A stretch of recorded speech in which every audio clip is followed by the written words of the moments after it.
And y'all see the suit too, man. Listen, new studio, new podcast by the spirit, not by the letter. Bro, we can go verse for verse all day long.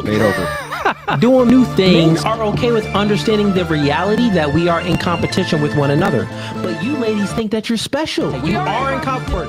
Men are men of their word. So here's my word. I'll fly you out here and we can do it in person. And after that, we could box. I'm about my business. So remember I said, when I ask you these questions, I will dismantle your entire argument. That's the end of the debate, my dog.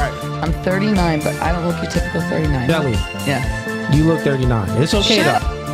That man isn't intimidated by a woman like you. He's annoyed by a woman like you. Because a man doesn't want to date another man. He wants to date a woman.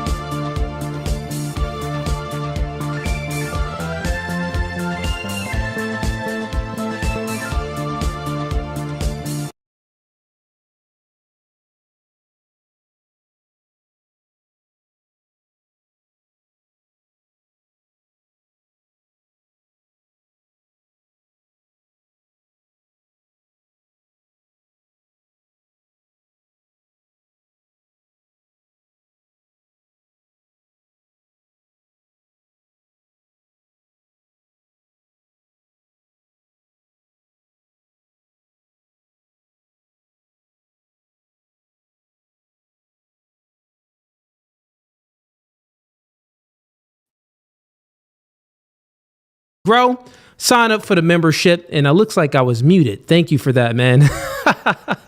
I'm always muted when I go live. I don't know why that happens. But anyways, welcome to No Fugazee Podcast. I'm your host, Cooley.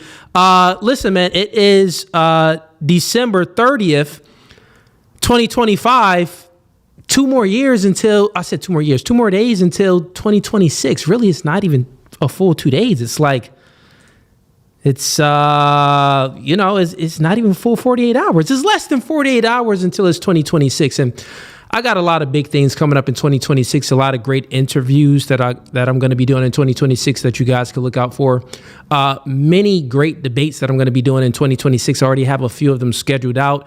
You guys will be seeing the scheduled stream in YouTube shortly for some of the debates that I'll be doing, one-on-one debates here on this channel, and I will be hosting other people on my channel as well to do one-on-one debates. So you guys are going to be seeing a lot of new content as far as debate goes. In regards to the dating and relationship show for 2026, we're still doing that too. We're only still doing it once a month, but I think that's kind of all I got in my system to deal with these broads once a month, man. I can't do it how I was doing it before, sometimes once a week, sometimes twice a week. Man, it's too much, man. These chicks is... Listen, the scheduling, the canceling, and all of that, forget them mud ducks, man. We only giving them 1 day out of the month going into 2026, so we'll continue to do that. But anyways, let's get back to normal scheduled programming. We got a few links in the YouTube description. The first link is going to be for the sponsorship, but we'll get into that later. The next link is going to be for the membership. We got 3 tiers. First tier is Gang. Second tier is Hitman. Third tier is Mob Ties. You join any of those tiers, you're locked in with us. Then we have the next link after that is going to be for one-on-one consultations. If you want to speak with me privately and directly, hit me up there. And everything else is going to be for the social media platforms. We got the X, the TikTok, the Facebook, the Instagram, and all of that good stuff. So last debate night was Sunday, and I streamed for about a little over 4 hours. It was good. I had a few people up. I think we had an atheist up. We had, I think we had 2 atheists up. And Andrew Wilson's wife came up. It's so funny when Andrew Wilson's wife comes up. I want to just call her Andrew Wilson's wife, but I know her name is Rachel Wilson. I'm just so used to saying, oh yeah, Andrew Wilson's wife. But she came up, was spitting, giving some game to one of the, was he a supporter? He was like 50-50. He was supporting, also debating me as well, but he came up in good faith, and she joined the stream and gave some ism to him. So check out that stream if you haven't. It was a good show. So what we got in store for you guys tonight, we'll be reacting to content and we'll open up the floor to open panel debate night. As usual, anyone that wants to join stream, click the first link in the YouTube description. We're live on Facebook, TikTok, and YouTube right now. So if you're tuning in on TikTok and Facebook, if you want to join the stream, come on over to YouTube. It's going to be the first link in the comments. You click that link in the comments, you can come on up and join stream. We got Dane Snyder already in here supporting the channel, supporting the stream. Let's see what he says. Okay, it's because I was muted. He says in $5. He says, Cooley unmuted himself. It's all downhill from here. Fellas, fun's over. That's a good one, man. That's a good one. Dane, that was a fairly decent joke, man. All right, so what was I just getting into? Yeah. I was going over the rules for open panel debate night. So yeah, open panel debate night. What I got in store for you guys today? We're gonna react to some stuff. Got some good clips that the members sent me in. That the members sent in today. Gonna react to that, and then as I'm reacting to stuff, people join backstage. I'll bring you up in between me reacting to content. So that's what we got in store. So once again, we got a lot of people on Facebook right now and on TikTok. For those people that want to join stream, just come on over to YouTube and click the first link that's pinned in the comments. We already got people joining backstage, which is great, which is awesome. So just make sure your camera is on when you join backstage. I'll react to some stuff first, and then we'll start bringing people up. Luke, I see you back here. You're one of the first people that joined. I see you backstage. We got B. Bren, I think that's the name. I see you backstage as well. So we got people joining already backstage. Mystical, I guess that's how you say it. We got Mystical back here. That's backstage. So make sure all of you guys that's backstage that's coming up, make sure your cameras is on, and I'll go ahead and bring you guys up accordingly. It looks like Luke, since he joined first, he'll be the first one up. And then after that, we'll bring the other folks up as well. Then we'll open a panel up later on. I'll bring up some of the mods because we prioritize the mods here. That's one of the perks and the benefits that you get if you become the members. If you become a member, no matter what tier you join, gang, hitman, or mob ties tier, I do prioritize you when I open the panel up to everyone. Shouts out to Wait Kid Dreams. He sends in $20. No Fugazee. Appreciate the support, man. He says, big shout outs to you, Cooley, and the chat. Let's get a good panel tonight. Who wants to smoke? Yeah, man, we need a good panel tonight. Sunday's panel was cool. It wasn't a whole lot of people that came up. It was maybe about 4 or 5 debaters, really people that actually debated, maybe like 3. Had like maybe 5 or 6 people come up, but maybe like 3 people with opposing views. All right, let's get this straight. Let's hop into the first clip, see what we got.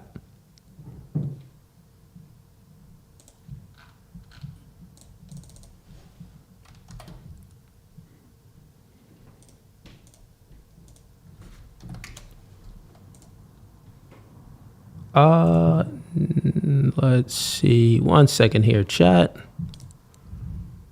Let's bring up this first clip.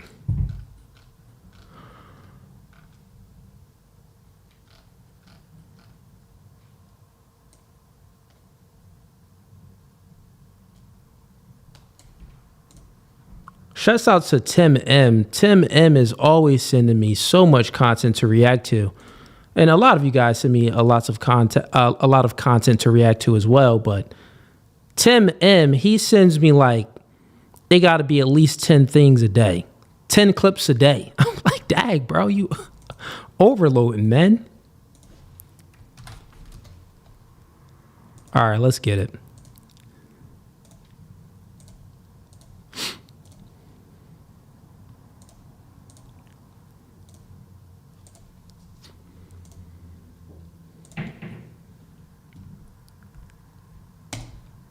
All right, so it looks like this was posted Funky Friday. This looks like it is Cam Newton's podcast. Looks like he has one of the baddies up there. So let's see what this is about. Why should a man take a baddie serious? Because I pay the bills. Because I'm a boss. So how much more serious does it need to get? You're talking about you. I'm just saying baddies. Baddies pay the bills. All my baddies get money. Every last one of them are rich. I know what I pay these girls. They make more money than anybody in America on a 9-to-5, on a you got a good job. My bitches is paid. Okay. So at the end of the day, you said, why should anyone take a baddie serious? Because we pay the fucking bills. Why should a man? Because we pay the bills. That's cool. Yeah. What if you're dealing with a man? It doesn't matter. Well, first of all, I deal with Jacob, and but my baddies, I got a couple baddies that. I'm not speaking in. No, wait. Your So my baddie Anna is dating an MLB player. Okay. They get money. He makes more money than her for sure. She don't give a fuck. They don't care. So one off the bat, this woman is confused. He asked her a clear question. Why should a man take a baddie seriously? And she knew the question because she repeated it back to him. But her answer was ridiculous. Her answer was, well, you should take a baddie seriously because we get money. We pay the bills. And he's asking her like, okay, like why should a man care about a woman that can pay the bills and get money if he's making money as well? So her energy is very masculine. You can tell by that, just the way that she's speaking and the way that she's cussing. This is masculine energy. This is why she resorted to going to her accolades or going to the material things of why a man should take a baddie seriously. Like, think about that. Like, that's what a man would say. Well, you know, like I'm rich, I'm successful, I get money, I'm stable, I can protect and provide. Like, well, yeah, that would be the man's answer. But this woman, she adopted the attitude and behaviors of a man. That's what happened here. Yeah. Baddies don't care. But what I'm referring to is it's not necessarily about money all the time. And I think no, you said that. No. You said what is it that makes. Okay, she tripping now. Cam didn't say anything about money. He didn't mention finances. He didn't mention any of the woman's accomplishments or nothing like that. He asked her a simple question, and she resorted to speaking about, oh, well, a man should take baddie seriously because we get money. We got it like that. A male. No, I will say it again. Okay, say it again. Why should a man take a baddie serious? I just told you. When they make more money and they're the boss. That's cool. She's the boss. And so Yo, this is embarrassing, actually. Like, it's actually very embarrassing. Like, you know, her ancestors would be like, wait, just because you make money doesn't make you the boss? What are you speaking about? Just because you make money doesn't mean that a man would take you serious. What are you speaking about? But she's so deluded, right? It's because feminism indoctrinated her to believe that, well, her getting money and her having some status, men should be attracted to her. No, attraction isn't symmetrical, it's asymmetrical. What the man is attracted to, what you are attracted to in a man, like finances, protector, provider, the man necessarily isn't attracted to those same characteristic traits back in you. And I say this so much. It's like I always have to repeat myself because we get these idiots that speak garbage.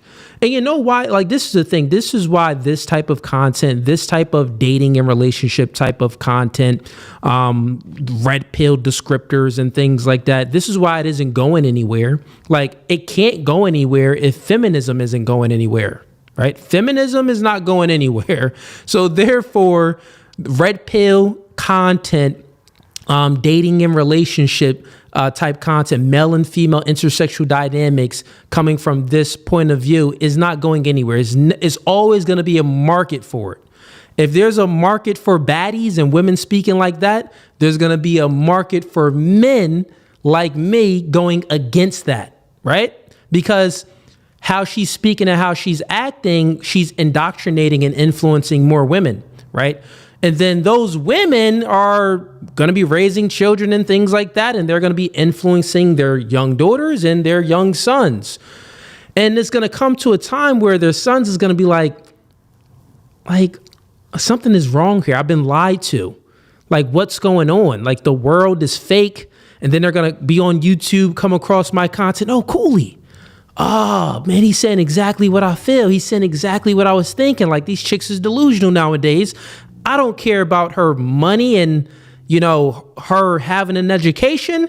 Like, I just want a chick that can be nice and support me and my goals and be considerate and be loving and follow my lead and listen. Like, you're smaller and littler than me. Why are you speaking so loud? I'll pluck you, boop, and you'll fly away. Just stop. The money doesn't make you a boss. The money doesn't make you a leader.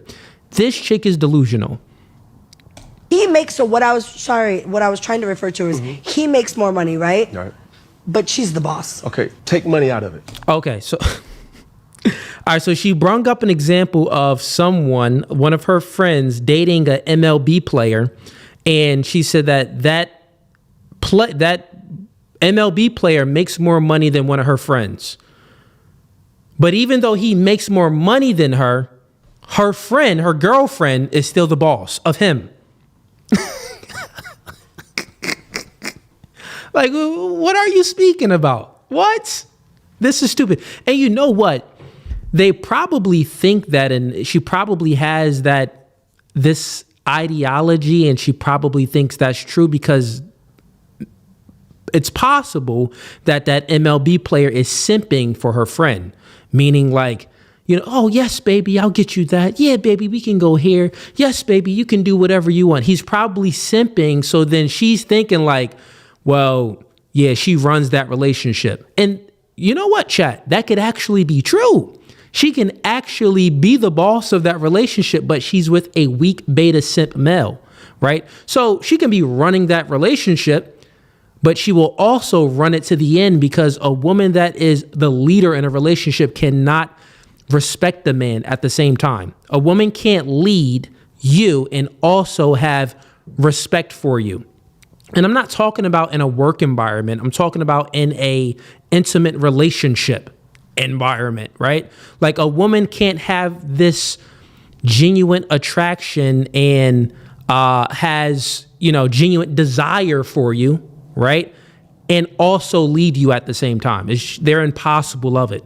Their biology it makes it impossible for them to do that. But let's continue on. No, it was money out of it. He definitely makes more money than her. She's still running that shit. Okay, but Okay. take financials out of it. Okay, so what? What are the qualities that a baddie may bring to the table? Oh, chat, she don't. He asked her a simple question. Take money out of it. What are the qualities that a baddie brings to the table? She's thinking now. Wait, is this a trick question here? Are you trying to trick me, Cam? Are you trying to trick me, Cam? Because and one can only think the only conclusion that I can come to of a woman like this and her behavior and her attitude and her thinking, trauma had to happen. She had to have been traumatized. She had to come from bad upbringing, and the way that she views a man is in a disdain way.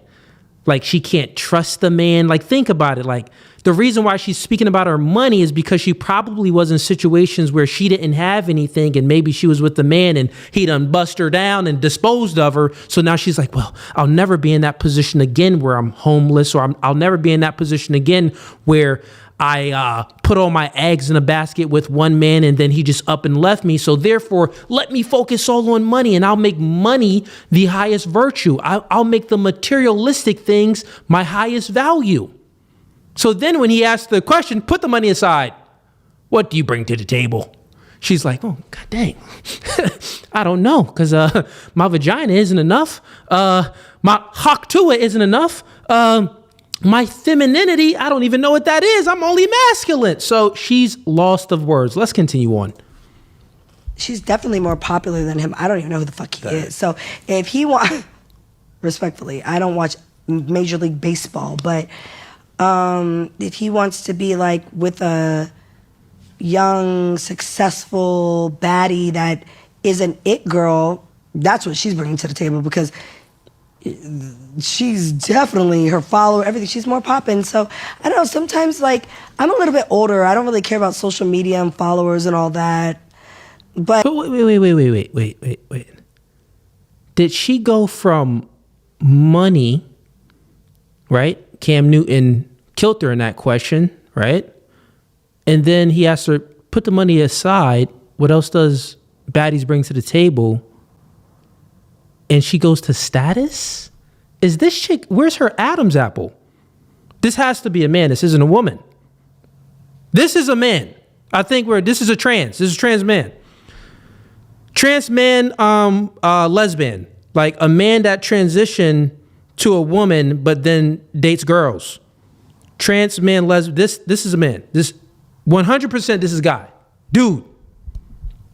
There's no way she can go to that's men. That's what women are attracted to.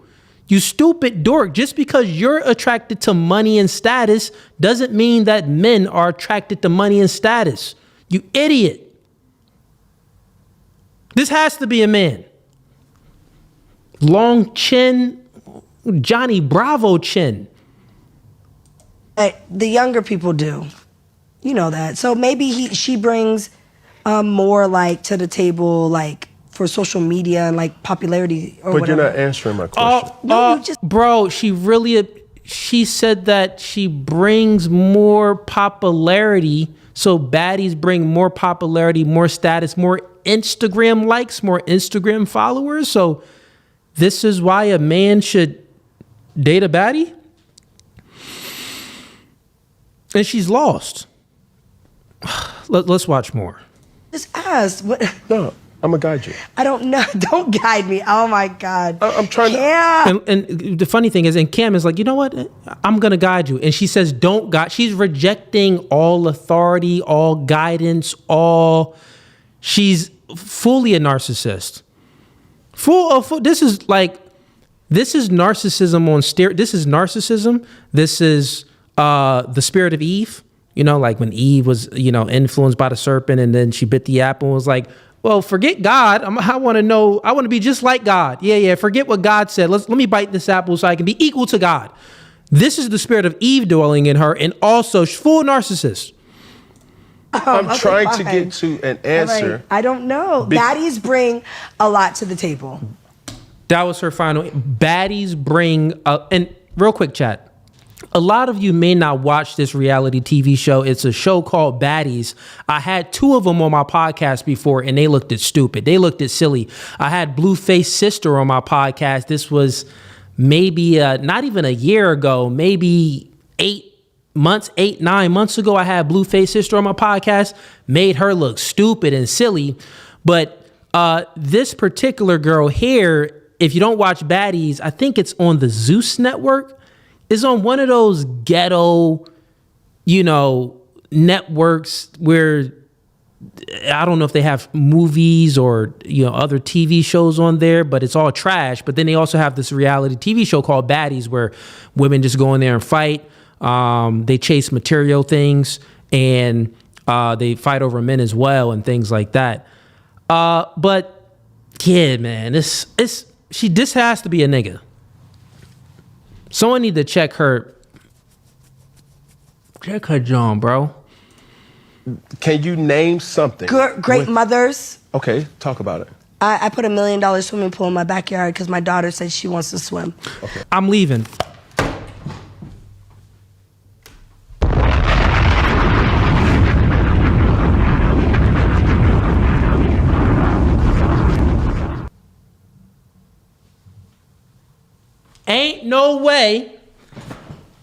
Ain't no way. This chick is the dumbest girl ever. Ain't no way. It's impossible. She says great mothers. We like, okay, great mothers. Oh, that's what baddies bring to the table. Oh, like if they had kids, they're a great mother. Okay, let me hear more. And I'm listening to her. I'm like, okay, great mother. She finally said something that's like, all right, well, maybe we can listen to her. Cam even pulled his chair up closer too. Y'all, the audience, everybody pulled their chair up closer and bring their ears closer to the phone. Like, okay, great mothers. She resorts to saying, I bought a pool, a huge pool for my kids and spent a whole lot of money on this pool. She went back to resorting to finances and income, material things. You're a great mother because you buy your kids things? This chick, something is wrong with the world.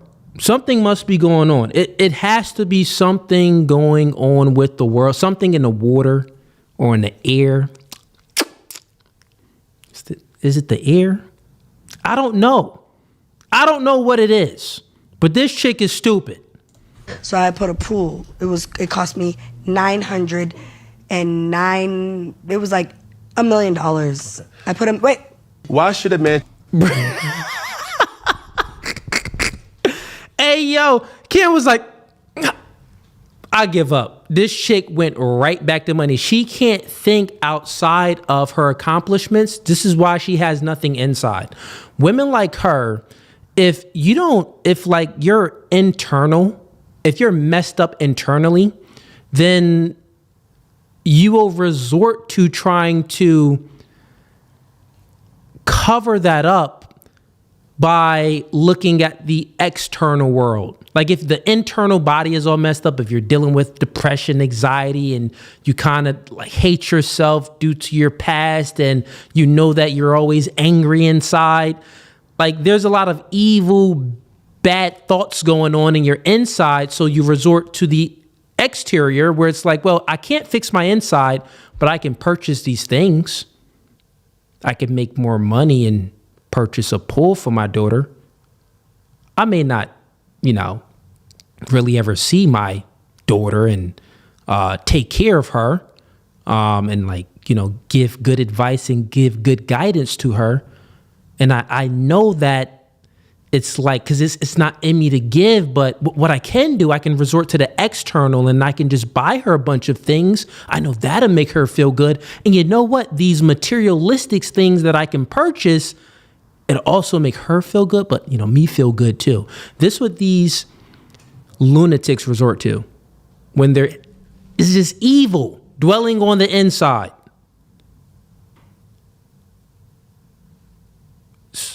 Like, I'm trying to think, like, what is, like, let me psychoanalyze this. Like, this is like an extreme, chat. Like, you don't get a lot of chicks like this. Like, I had a few of them on the podcast, but I don't think let me think.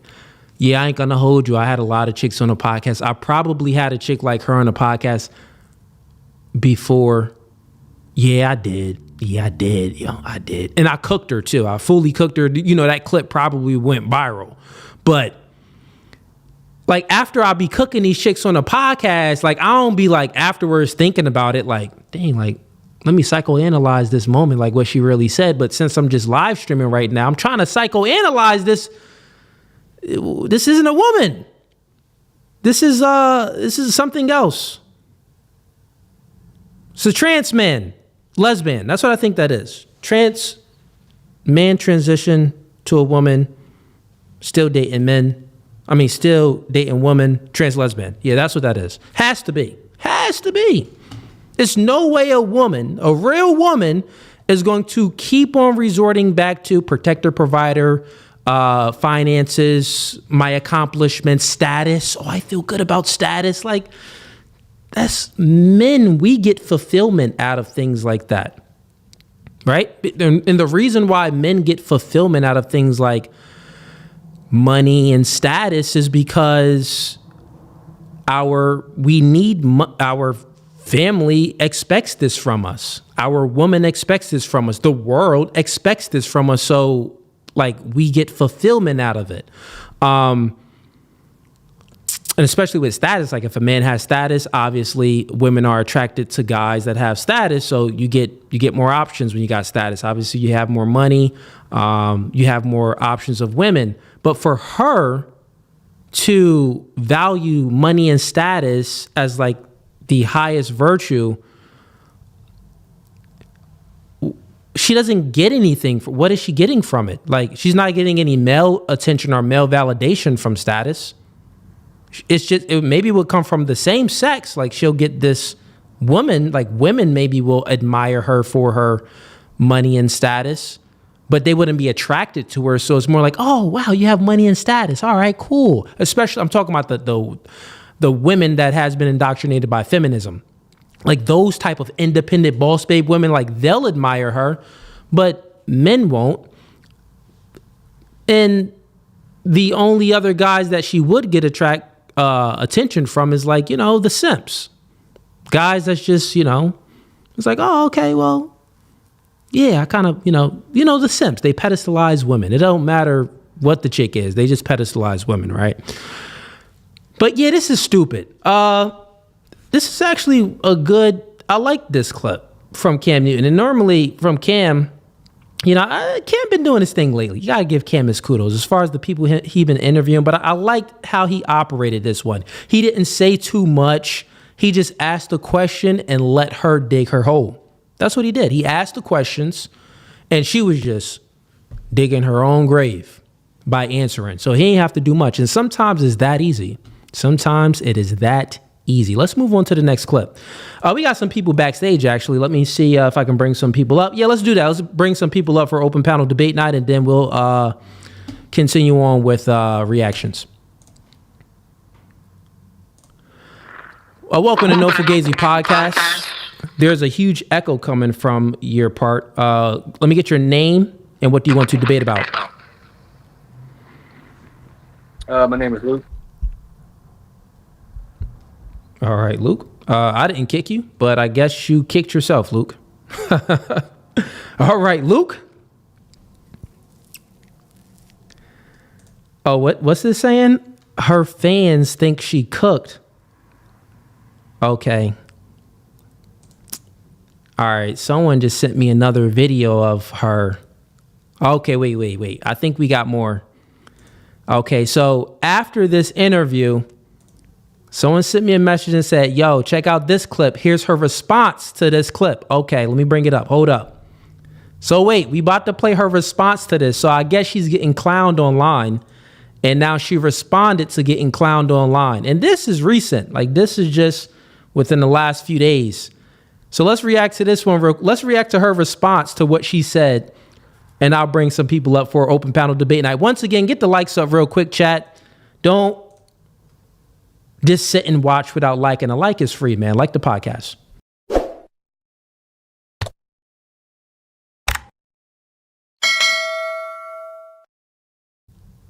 All right. So let me go ahead and bring this up. Also, if anyone wants to join the show tonight, we got a lot of people that's tuning in on Facebook right now. Hey, everyone that's tuning in on Facebook, come on over to YouTube. That's No Fugazee Podcast on YouTube. You can engage with this conversation a little bit more. And if you want, you can also come on up for open panel debate night. I welcome all feminists, atheists, black fatigue people, who else? Lefties. If you anti-natalist, if you are just a hater of mine or you have a different point of view and you're like, well, Cooley, this one clip I seen of you, I didn't like what you said. It's your time to shine, man. You can go ahead and click the link that's pinned in the YouTube comments and I'll bring you right on up. And we got a lot of people that be in the comments too. When I be posting my clips, they go viral. They be talking mad smack, but this is your chance. Click that link and come on up. All right, so let me bring up this video. This is gonna be a good one. Let's see. So here's her response.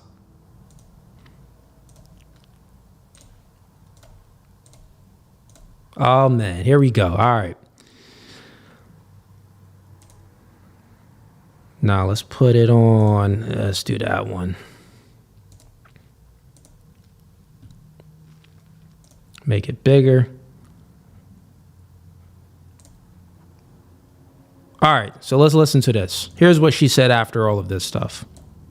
Around a lot of his dumbass, rude questions. Let's be for real. Like, I already knew he was trying to, like, you know, gaslight, manipulate, be a narcissist, and ask questions that were just not like questions. Like, I'm not dumb. I'm really. So right off the bat, she's not taking any accountability. She is just using shame and guilt, right? And the need to be right. That's what all she's doing. She's shaming him. She's playing like, oh, well, like she's the victim. You know what I'm saying? So that's all she's doing right off the bat. This is the usual female's response when they took a L, because females don't like to take L's. So when they do take a L, they just want to go ahead and shame the other person, play the victim, and try to use gossip and innuendo to destroy the man's character. That's what they do. But let's see what else she says. Really smart. So I navigated around, manipulate, be a narcissist, and ask questions that were. It's so funny. She says that he manipulated her. He asked questions to her, and he's a narcissist and all of these things. Oh my goodness. Well, let's continue. Just not like questions. Like, I'm not dumb. I'm really, really smart. So no, chick, you are dumb. Like, fully dumb. You know what? Real quick announcement too. So I took an IQ test. It was 134. I took many of them before too. Like the one IQ test that I took, I'm gonna be honest, it was pretty easy.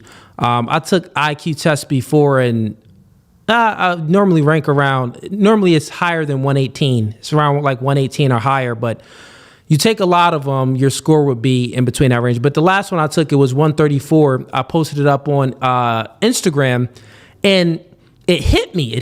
I'm like, yo, the next dating show that I do, which is going to be next week on Saturday, January 10th, I'm going to have the girls take IQ tests before they come on a podcast, and then we're going to go over the results while we're on a podcast. I think that's going to be fire. But yeah, let's that just hit me. I wanted you guys to know that. So the next show, I'm going to have the girls take IQ tests. I think that's going to be interesting. I think that you guys in the chat are going to enjoy that episode next week on Saturday. But let's continue on. I navigated around that interview, and I think people should study this interview. I think girls in Hollywood should study my interview for when people put you in these type of situations, how you can pivot out of them, because this has happened to me multiple times in Hollywood on major platforms, just like Cam Newton, and you're not about to keep playing them. Yeah, well, chick, you did not pivot out of anything. Like, you didn't pivot out of anything. Like, you said that you were smart. Well, you weren't smart. You spoke exactly what you thought and exactly what you felt, right? He asked you simple questions, and you answered them truthfully, which was great. Like, you let us all know who you really are. And you are a materialistic 304. That's who you really are. And most likely you're a trans man, lesbian. There's no way a woman has a chin that big. There's no way. Shorty got a Johnny Bravo. You know the old cartoon Johnny Bravo with the chin? Shorty got one of those. So yeah, man, she's just... This chick is dumb. She needs to take an IQ test. I believe her score would probably be like 80. I don't know what it feels like, but hey, I really was trying to ask him, like, how does it really feel? Like, that's what I want to know. What does it feel like, so I can understand?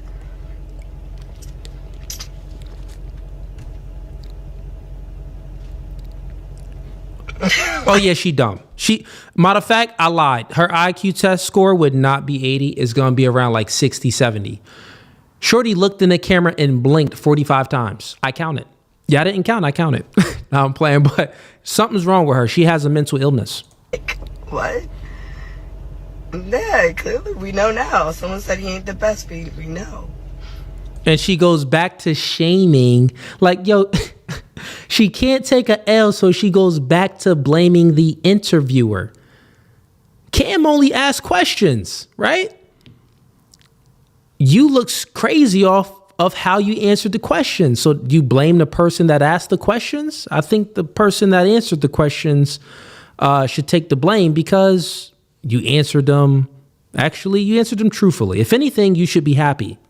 Like if we're being no Fugazee here, because this is what the podcast is about, it would have been much different if she would have did a reaction and was like, 10 toes down, like, yup, nah, listen, I said everything that I said and I meant it. I would have been like, okay, at least we know she's a trans lesbian man and she's deluded, right? Okay, fair enough, cool. But now she's doubling back. She's like, wait, let me double back. And she doesn't want to take any accountability for the crazy things that she said. But I wanted to make that clear. And so I just was being funny, running around in circles with him. And I didn't want to answer his questions because they were underlined. No. You weren't running around in circles with him. He made you run around in circles with yourself. That's what happened. Even like the funniest question when he was like, listen, put money aside. What do baddies bring to the table? She's like,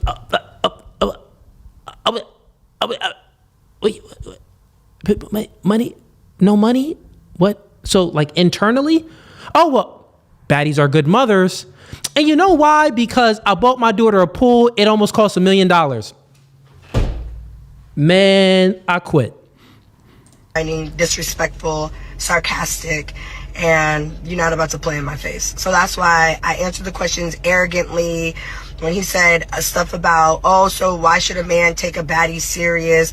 Like, I already knew. So I said the things that I knew a man like him doesn't want to hear. When a woman is a boss, when a woman makes her own money and can do what the fuck she wants. And part of that is absolutely true. I do believe that too. But obviously, you guys don't. So here she says, well, I said what men don't want to hear when a woman says that she's a boss, when a woman is making her own money and she can do what she want. No. You didn't know that's what a man didn't want to hear. You didn't know that at all. Like this is why he had to ask you the question about 3 to 4 times. What do baddies, bring to the table for a man? Right? This is why he asked that question. And you kept on resorting to money. You could have, resorted to something else. And you were like lost. Like, wait, what do you mean? This is why he had to keep asking the question. So don't try to like lie now and say that, oh, well, yeah, I know men aren't attracted to money and status on a woman. So that's why I said it.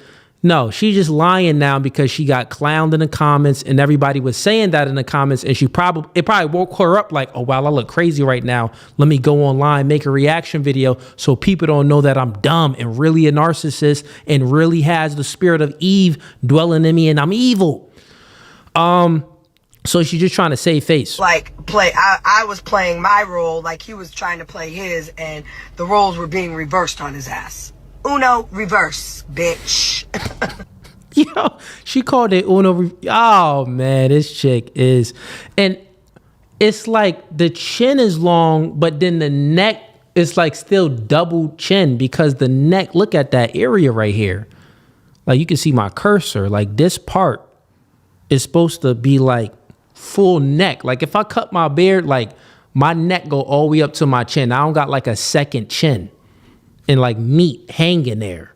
That's disgusting for a woman. I mean, that's disgusting for anyone work out, but for a woman, like one of your main commodities is your beauty. Like at least look good. Like this chick is resorting to money and finances. She needs to get in the gym. She need to be on a treadmill running. All right, y'all. So when I first saw... Okay, so that's this guy reacting to it. Okay, cool. So yeah, you guys heard that. That was her reaction, man. That chick is delusional. Now, once again, everybody on Facebook, come on over to YouTube. Also, people on TikTok, come on over to YouTube. Seems like we got a lot of people on Facebook today, which is a good thing. Come on over to YouTube, man. That's No Fugazee Podcast on YouTube, and you can join the open panel debate night. But the guy that I brung up before, I guess he didn't come in again. But if you're watching, just click the link that's pinned in the YouTube comments. Come on up again. And I think your audio and everything should be fine if you just rejoin. But okay, let's bring up this guy. Let's see what we got here. Welcome to No Fugazee Podcast. State your name and what do you want to debate about?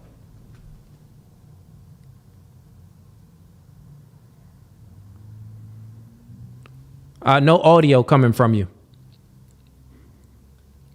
Yeah, no audio, and your service is trash, bro. What you calling in on track phone? You got Boost Mobile Wireless? Homie called in. Homie connected on a walkie-talkie. Can you hear me? Yeah, I can hear you a little better now. Speak more for me. Can you hear me? My name is Reason.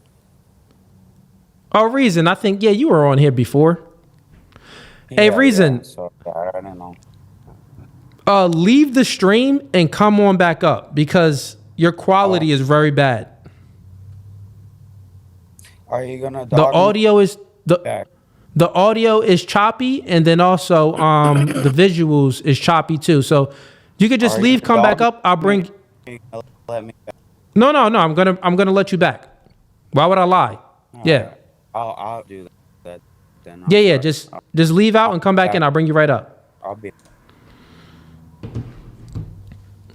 Scott said, "Are you gonna dog me?" No. Podcast called No Fugazi. If I tell you I'm gonna bring you up, I'm gonna bring you back up. Like, why would I lie?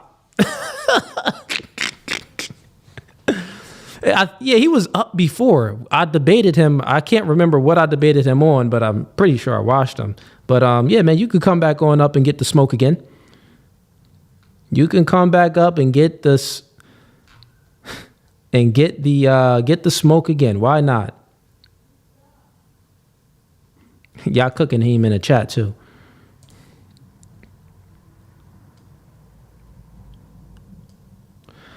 Good job, Dane. You put the link in there. Good job, Dane. Yeah, I'm going to put the link. Actually, let me go ahead and do that now. I'm going to put the link over in the Facebook chat so you guys have it. 1 second, Facebook. Let's see.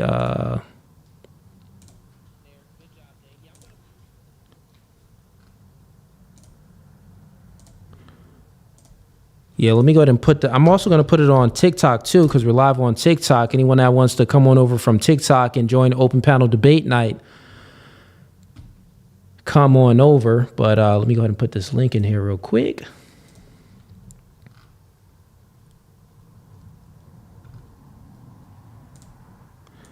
All right, everybody on Facebook, here's the link. Here's the YouTube link. I just put it in the comment section. That's the YouTube link. Now, you click that link, you can watch it on YouTube. And then on YouTube, if you go to the live comments, you'll see a link in there for you to join the stream. And you know what? Everybody that's on Facebook, I see you that came back in, Reason. I'll bring you on up shortly. Everybody that's on Facebook, I'm also going to post a link to just join the stream. So here's the link to join the stream. Link to join Open Debate Night. Once again, anyone that wants to join Open Debate Night, come on up. You have the upper hand because we are going to debate about the things that you want to debate about. Once again, a lot of you guys know my worldview. And if you have opposing views, then come on up. If you have disagreements or a point of contention and things that I say when you watch my content, it's your time to shine, man. Come on up. So I just went ahead and posted the link. So I posted the link to watch the show on YouTube, and I also posted the link to join the show. Join Open Panel Debate Night. I posted both of those links in the Facebook comment section.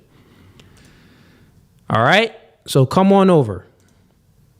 Now, let's go ahead and bring up Reason. And hopefully we can get Open Panel Debate Night started nicely. Let's get ready to rumble!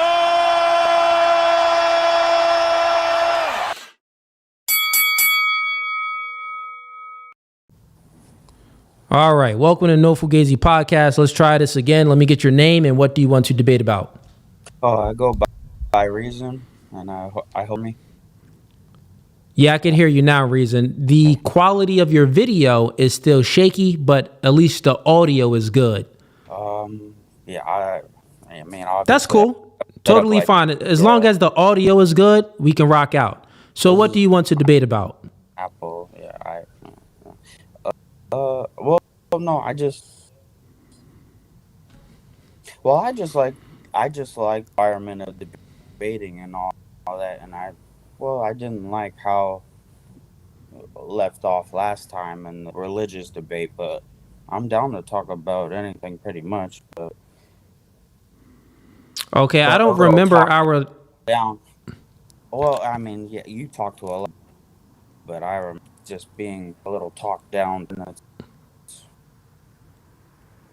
So maybe okay. The one bring up, I'm not exactly sure how I'm debating thing and how it goes. Like, you can't just tell somebody they're low IQ and then end the debate. Not exactly fair. I don't think I called you low IQ and kicked you off the stream, man. Did that happen? Maybe that did happen. Maybe I don't remember because I debate so many people. No, no. What did we debate about? Reason. What did we debate about? You're a famous person and you meet a lot. But yeah, it's just I didn't respect how your debating works sometimes. Like you can't Well, just Reason. tell somebody they're low IQ and then Well, it's a Reason. bad debating tactic. One, you're being very sensitive right now. So over here on No Fugazi podcast, we crack jokes on people all the time. Now, if I'm doing a formal debate and someone comes up, if they're respectful and everything to me, no ad hominems, I give the same respect back. But if they want to crack jokes and throw some ad hominems, I'm gonna give it right back, right? So I just basically match energy. But over here on this side of the internet, man, bro, we not sensitive. We're not sensitive, man. So get out your feelings. If you didn't enjoy the last debate, I hope you prepared better tonight and, you're able to debate better today. But I don't remember you. That's fine. I already knew that. It's cool. Yeah, I'm sorry. I know that you talk to a lot of people. It's just like if we're gonna be about things, I would like to be a part of the panel. And I disagree with you. I don't want to be called to and then Bro, but that's just a lie. If someone disagrees with me, I just don't call someone low IQ because they disagree. If it gets to the point where I'm calling someone low IQ, is usually when I dismantled their argument so much and defeated them, fully destroyed them. Either they conceded or can't see that they lost the debate and they continue on by speaking nonsense. Then it gets to a point where I'm like, yeah, nigga, you dumb. All right. Okay. Well, I still want the panel, and I won't bring that up anymore. All right. Well, let's get rid of the meta conversation and let's just have a debate. Real quick. I see Richard. I see you back here, Richard. I'm going to go ahead and bring you up. You up next. But Reason, what do you want to debate about? Oh, I mean, well, I know you're solid on the Christian thing. I don't think I'll ever change your mind on that. Reason. Listen, Reason, real quick, man. If this is the second time you coming up, then you know the rules. When you come up, you're supposed to give me your name and what do you want to debate about. And you're speaking in circles right now. Okay. My name is Jim. No. You already gave me the name. You need to let me know. Man, I'm probably not surprised why I called you low IQ. I need you to tell me, what do you want to debate about? Religion. Okay, that's a broad topic. What about religion? I don't believe God exists. Okay, you don't believe God exists, so you're atheist. Yes, I'm an atheist. I don't. Did we debate this in our last debate?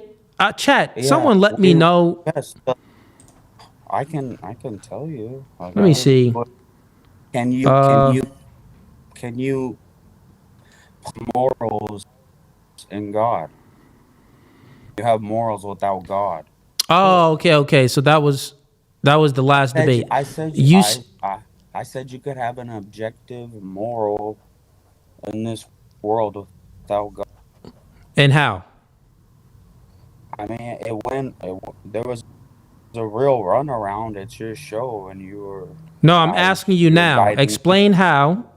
Explain how you can ground morality and have objective morality without God. Explain how. I'm asking you a question now to do so. Well, there's moral things objective, and they don't have anything with a human being's thoughts on it. There's just moral things. Okay, there are just, that's not an argument. That's not you grounding anything.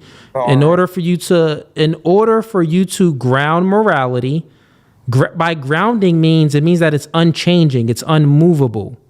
Yes. Human beings, we change our mind all the time, right? And also, if it's grounded in human beings, all human beings have a different perspective and perception of things. So it cannot be grounded in the human mind, because the human mind dies. Like we're not eternal beings. We die. God is eternal. God is divine. God is omniscient. God is good.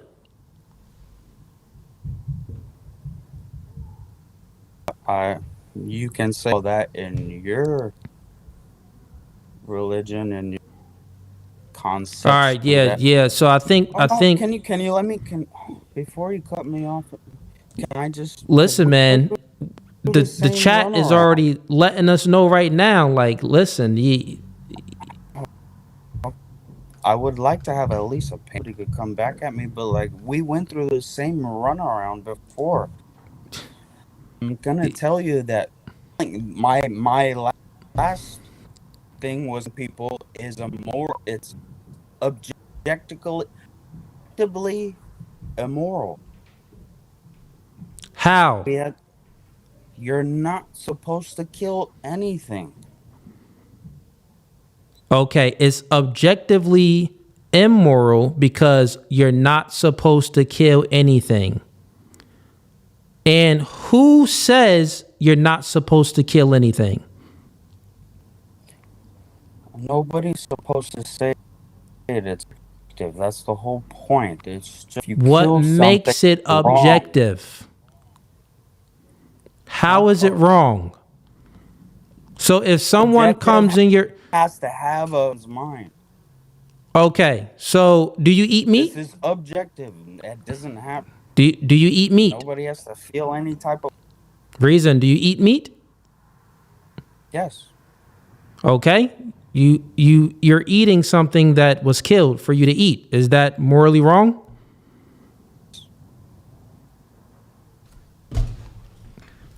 Okay. So you yourself think that just killing in general is wrong. And you eat meat, and you know that you eating meat, listen, stop it. You eating meat, you just said that it's immoral because someone had to kill it. So wait, is it the person that like killed the, sliced up the cow and gave you the beef, is that immoral? And also the act of you eating that delicious steak, is that also immoral? Say the fact that whatever I was eating died for me to sustain myself moral. Is immoral. Oh, okay. So then you are indulging in immoral acts. Yeah. That's a objective. Do you actually feel wrong? Like, do you feel bad that you're eating this delicious steak? It's an objective fact of sustain myself. Yeah. Okay, so you do feel good and satisfied when you eat this meat? Depends on who bought it. There's a lot of things that go. Depends on who bought it. What? Listen, man, you're not doing a good job. Like I live. I mean, like, Yeah, are we your and your talking about your filet? service I'm is not real buying bad filet too. mignon all of a sudden. Yeah. Listen, man. Try to get better Wi-Fi. So, because there's a delay within the Wi-Fi, and it is lowering. Shouts out to Emily. He's lowering the value of the show.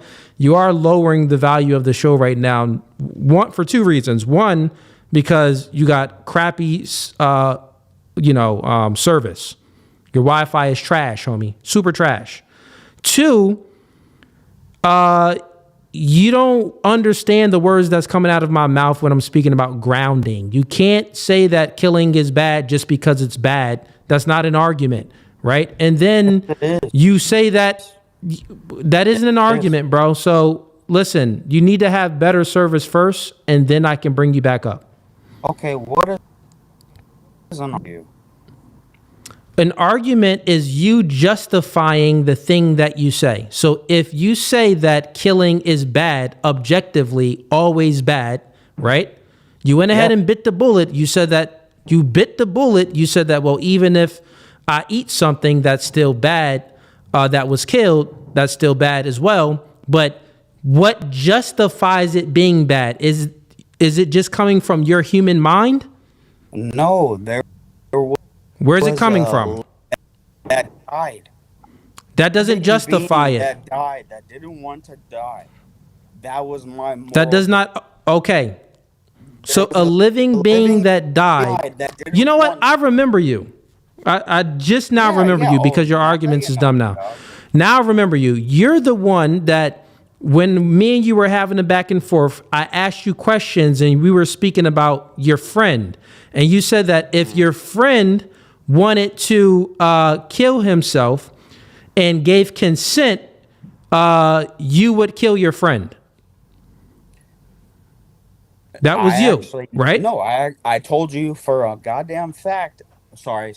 I didn't mean to. I'm sorry. I told you for a fact that I would never actually do that. But if my friend suffering the same way that we had the beginning of the confirmation with a person in a hospital, I would do the same courtesy and mercy to them. Okay, bro, you just said the same thing. You just listen, stop it. Your explanation of you saying that you would never do it, your explanation admitted that you would do it. Because if he's suffering so much, then I would go ahead and take the suffering away and you would kill your friend. No, I would never do it. You're putting words in my mouth now. Okay. Is it immoral if your friend was suffering and you killed your friend, and he gave consent? Would that be immoral? No, but I would never do Hypothetically, if you did do it, would it be immoral? I would never hypothetically.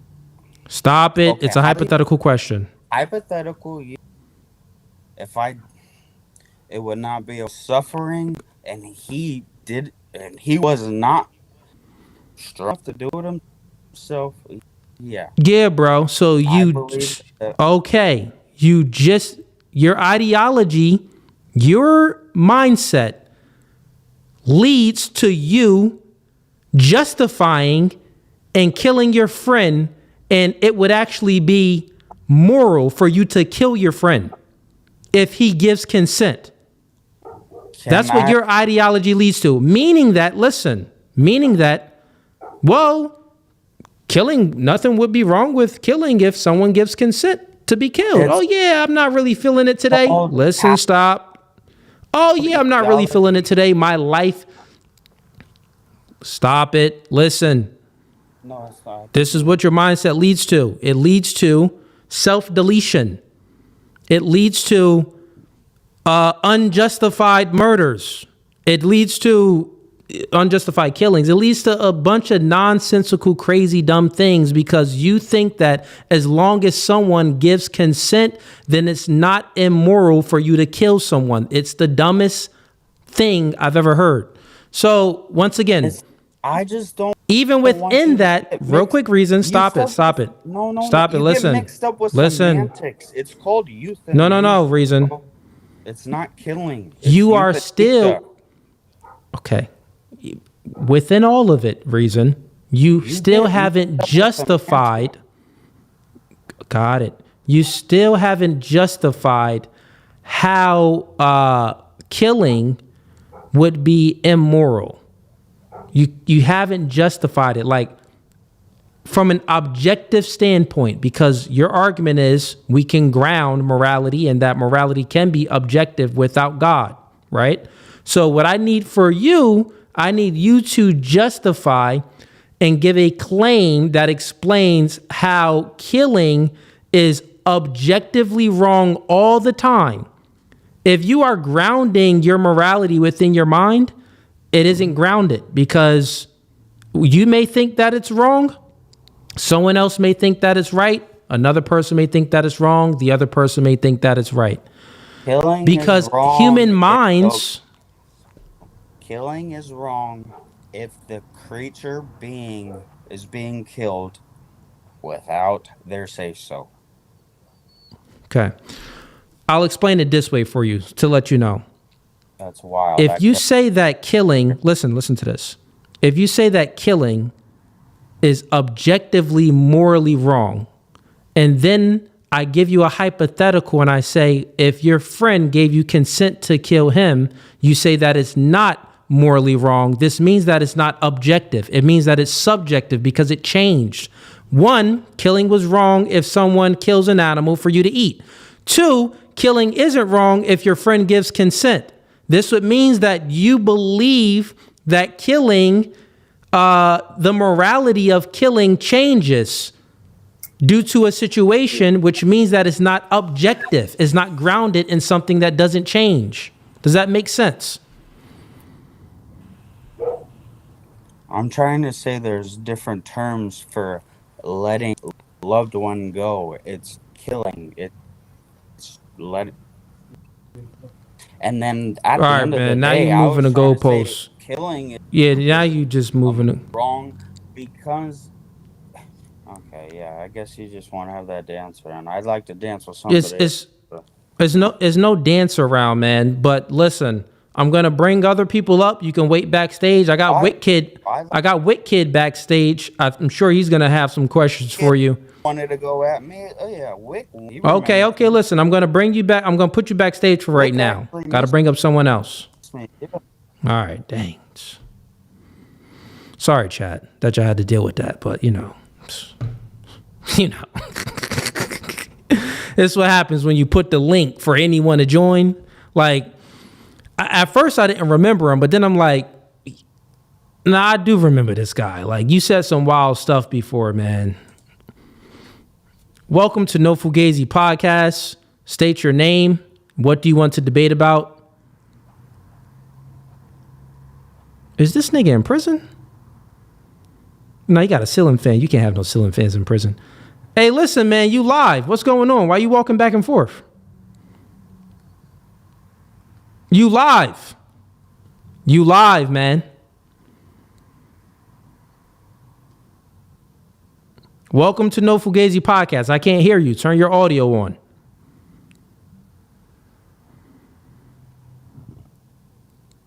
Can't hear you. You got to turn your audio on.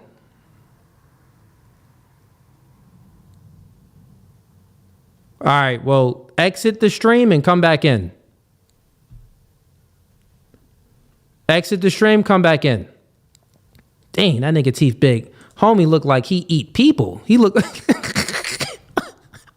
Homie teeth was Homie teeth was mad big. Yeah, man, you look like you a cannibal. He's a cannibal. What is it? Cannibalism. Yeah, when I eat human beings. Crazy. All right. I'm about to start doing IQ tests for people to join the stream. Like, you got to take the IQ test before you join the stream, just so I know, like, you know, we'll at least get some good content out of you. Have a good conversation. All right, let's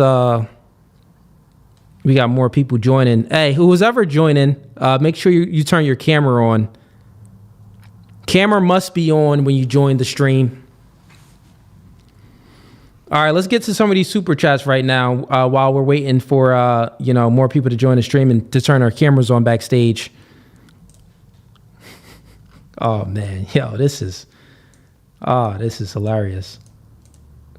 Come on, people. Like, please, let's get some good debaters in here tonight. Like, why do I have to go through this?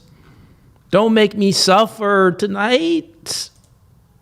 Don't make me suffer. All right, who we got? We got Glenn Lawrence presents. Shout outs to Glenn. Sends him $5. Cooley, you should drop him. His Wi-Fi and IQ are the same level.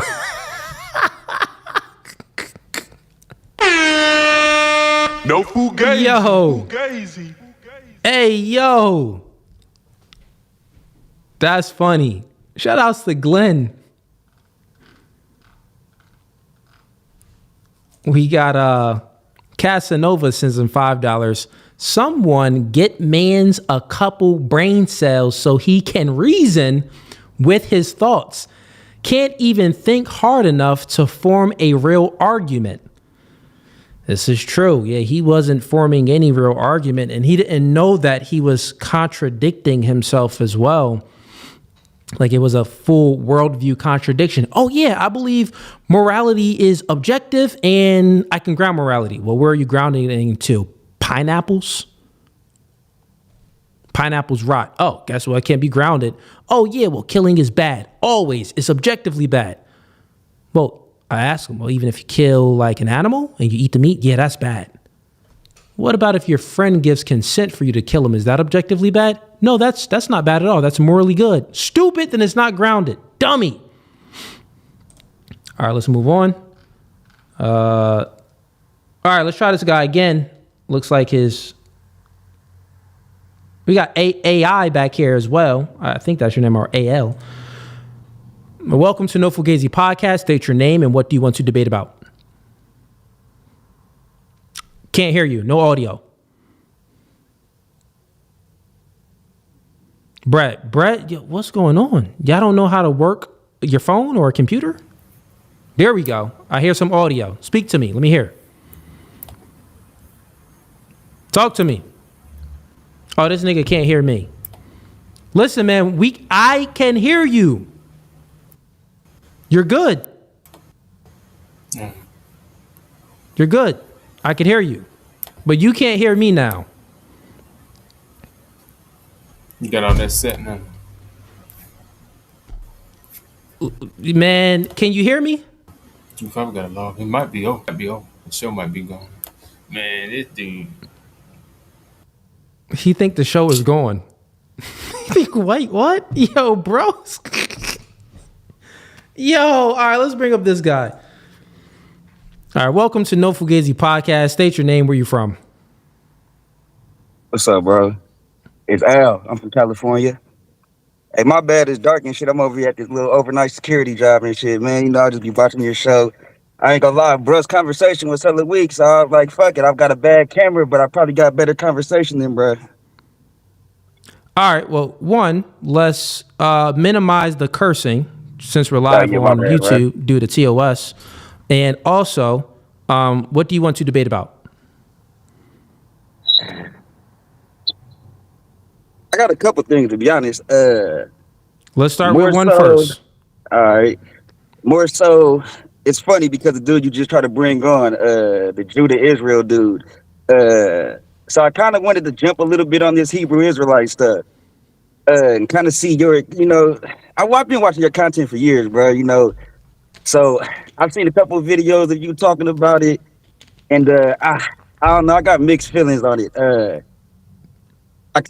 What's your exact stance? You don't have no belief at all that African Americans, Native Americans, or Mexican Americans have any lineage whatsoever to any of these people in the Bible? No. And that's after studying some of these verses. Because I'm gonna say it like this. I don't know if you'll agree. Let me give you my full point of view on it, though. But to answer your question, no. The other thing is, the Bible tells you that God judges by by the Spirit, not by the letter, which Yeah, yeah. basically means that it's not a bloodline thing. Like there's no hierarchy based on bloodline for you to make it to heaven, for you to find Christ, and so on and so forth. That's just, not it. And then also, as far as the Hebrew Israelites, a lot of them, they have a poor interpretation. They interpret the biblical scriptures very wrong. So I see your point. So yeah, and then also, not only that, but they'll like read a verse and they have no history to go with it. Like the one thing where I've been doing more research on is Christian Orthodox. And Christian Orthodox, I'm not a Christian Orthodox, but it is very convincing. It's something that I'm looking more into because they have history as well that goes into it, like going all the way back 2,000 years of history. So biblical scriptures, but also history to give certain accounts for things that's within the Bible. And then there's been many philosophers and scholars and theologians that was able to give insight on interpreting biblical scriptures. So since it's history, like Hebrew Israelites, there's no history in it, bro. It's like pseudoscience, biblical scriptures, interpreting garbage. Yeah. I got you. It's just, I don't know, man. It's just, I'm going to say it like this. Probably about so I'm 34 years old. Probably about 12, 13 years ago is when I first heard about this, right? One of my boys tried to put me on it. I blew him off. I grew up in a Baptist church my whole life. When I turned 18, I left my family. I got away from church. I didn't, I still got, my religion in myself, but I didn't go to a building. So when my boy told me all this Israelite stuff, I blew it all off, bro. She tried showing me verses, I blew it all off. One thing I'm gonna say though, real quick, go ahead. real quick. What I want you to do is, since it's debate night, not conversation night, you came in here. You said a few things about the Hebrew Israelites. I guess you're insinuating that you're like on the fence of I'm trying to convince you. I'm trying to becoming a Hebrew Israelite.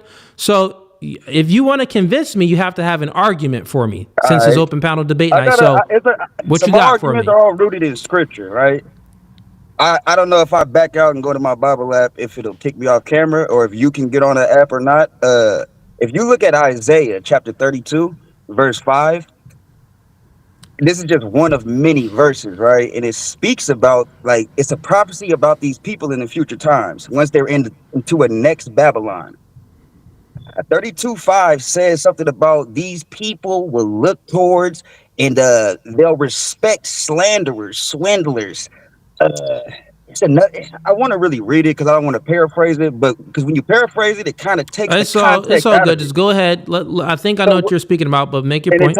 It talks about these people will look at fools and call them noble. Right, that's just one of many scriptures. Like I forgot exactly where you're from. I'm from California. Listen, bro, people can look at the Hebrew Israelites as like black Hebrew Israelites converting to a Hebrew Israelite is what you just said. They're looking at fools but thinking that they're noble. That's what I think. Hey, so think about that.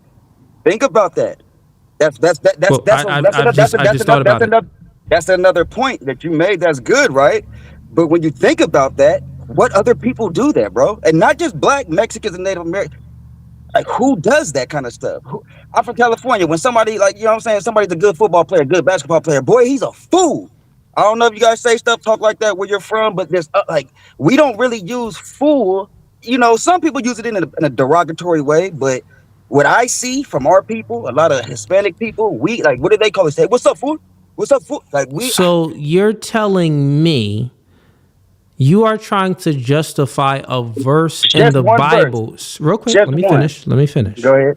You are attempting to justify a verse in the Bible based off of cultural slang, because black people call each other fools. So, since we call each other fools, and the Bible said that, you're gonna call someone a fool, but it's and look at them as noble, bro. That is the dumbest argument I've ever heard. If you look at it that way, yeah, it's definitely stupid, bro. I'm not, like I said, it's all of this. It sounds stupid, but when you look at it all, like I said, that's why I didn't want to paraphrase it, because it's the before and after.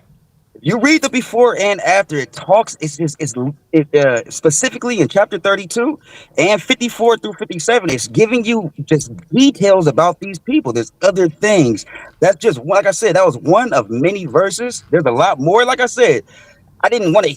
I can give you all the verses, and I don't expect you to just, I agree with you, bro, because that's not the point.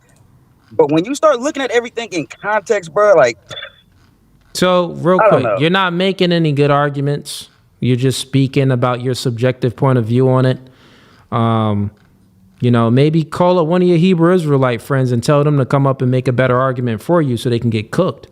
That's what I think you really should do. So hit them up. I know y'all be in a group chat too. Bro, look, hey, check me out, bro. I'm not a part of a camp, bro. I'm not a part of a camp. But I know you may not be a part of a camp, but I know how they roll. So they definitely have your contact information, and y'all probably in a group chat. So message that group chat. Listen, message they don't that like group. Me, bro. They don't like me. I tell them like I tell Catholics, Baptists, Mormons. You guys got 90% truth, 10% false. When something has 90% truth, it's a really truthful statement, but it's not the truth. You know what I'm saying? Like, so if they have 90% truth, then why are you coming up on stream and saying that you want to convince me to be a Hebrew Israelite? No. I'm not trying to convince you to be a Hebrew Israelite. I just want you to. Not on camera, not on videos. I just whenever, like you said, you're getting to Christian Orthodox. So I just all I'm asking from you. All I said is that Christian Orthodox currently they put up the best arguments. I got you. The best arguments I've ever heard, and I'm not saying this. Listen, man, I'll be honest, and also be honest to the people on the chat. Because many people are curious within their faith, right? I was raised in church, been in Pentecostal churches, been in Baptist churches, pretty much raised non-denominational, and a lot of it is still like, there's really no direction. But as far as Christian Orthodoxy, real quick, as far as Christian Orthodoxy, I'm saying that they actually can give good arguments for it. What I've heard from the Hebrew Israelites, right? I haven't heard any good arguments for it. I've debated them and I washed them, right? Fully washed them. Bad. And I'm not a theologian, right? I'm not any of that. I only been doing streams for almost going on 3 years, but only been doing getting into this religious type of debate for a couple months. Hasn't even been long, right? So if I can wash you logically, meaning that I can catch you in logical contradictions, then obviously they contradict themselves. Don't get me wrong. Yeah. But what I'm saying I'm not is sticking up for them. But every denomination, anything that has to do with religion, everybody contradicts themselves. The only thing that doesn't is the book. I'm not trying to cut you off or anything. A white guy. Do you have you heard any about what's his name? Cliff Connectley? Cliff and Stuart Connectley, you ever heard of those dudes? Yeah. See, like I said, like I listen to Hebrews. I like listening to those dudes. Like I take it all in, bro. And when I I got you. This is just a conversation, man. We need to get to a debate. So let me ask you a question real quick. Let me ask you a question, right? Go ahead. So besides, actually, this is a good question. Do you believe in predeterminism? Since you are like borderline Hebrew Israelite, do you believe in everything is predetermined? No, sir. You don't believe that? Okay. I don't believe everything is predetermined. I think God gave us a free will. I think predetermination would cancel out free will. Okay. So, all right. Okay. So, cool. So you're not that deluded with your mindset. Fair enough. Glenn, I see you back here. Glenn, you want to ask him a question? I'll bring you up. What's going on, Glenn? Doing good, man. How you doing? Doing pretty good. So, what makes a Hebrew Israelite? Strictly bloodline. Just that bloodline from the Bible. Started from Jacob. So you're saying that as a Hebrew Israelite, you could track your bloodline from right now all the way back. So, like I said, I'm not a deluded person. Honestly, I'm just asking the question. probably Is it not. possible? Probably not. Now I'm going to give you an excuse. I'm not saying it's a valid excuse, but I'm going to give you an excuse just for the sake of debate. If all this happened to be right, if we Black, Native Americans, Latinos happen to really be these people, if we see them being oppressed so bad in America, you don't think they would do some kind of suppression to suppress that? And the thing that kills it with me is, why in Israel do they not allow DNA testing? Well, I'm just playing devil's advocate right now. I'm not in Israel, so I wouldn't know if they have. You can chat GPT it right now and ask it. It'll tell you.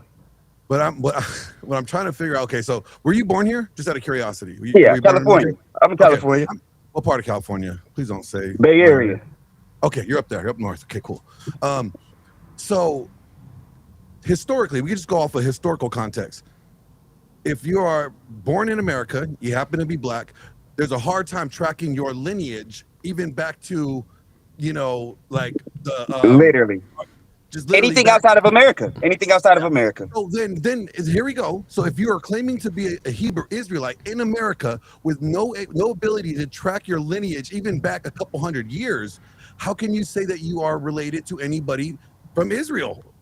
So my answer to that would be, to be honest, one thing too, before I even answer, even me, when I say I believe I'm a Hebrew Israelite, if I die today and if I blink my eye and I'm in heaven and I'm at the gates of heaven and God says, pick one of these gates, I wouldn't pick one. I would tell God, you know what? I'm not 100% sure. I'm not 100% sure I'm an Israelite.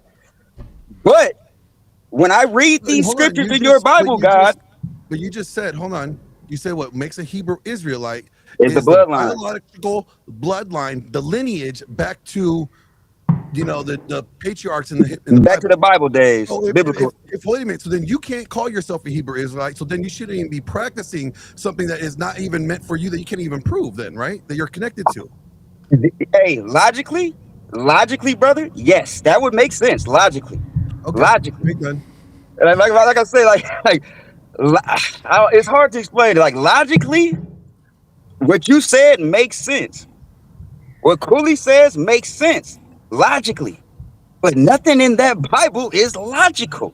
Starting a seed isn't logical. Rising from the dead isn't logical. Okay, you know what I'm saying? Hold on. Nothing in the Bible is logical, but therefore you're about to quote me and use these scriptures as a foundation for your argument.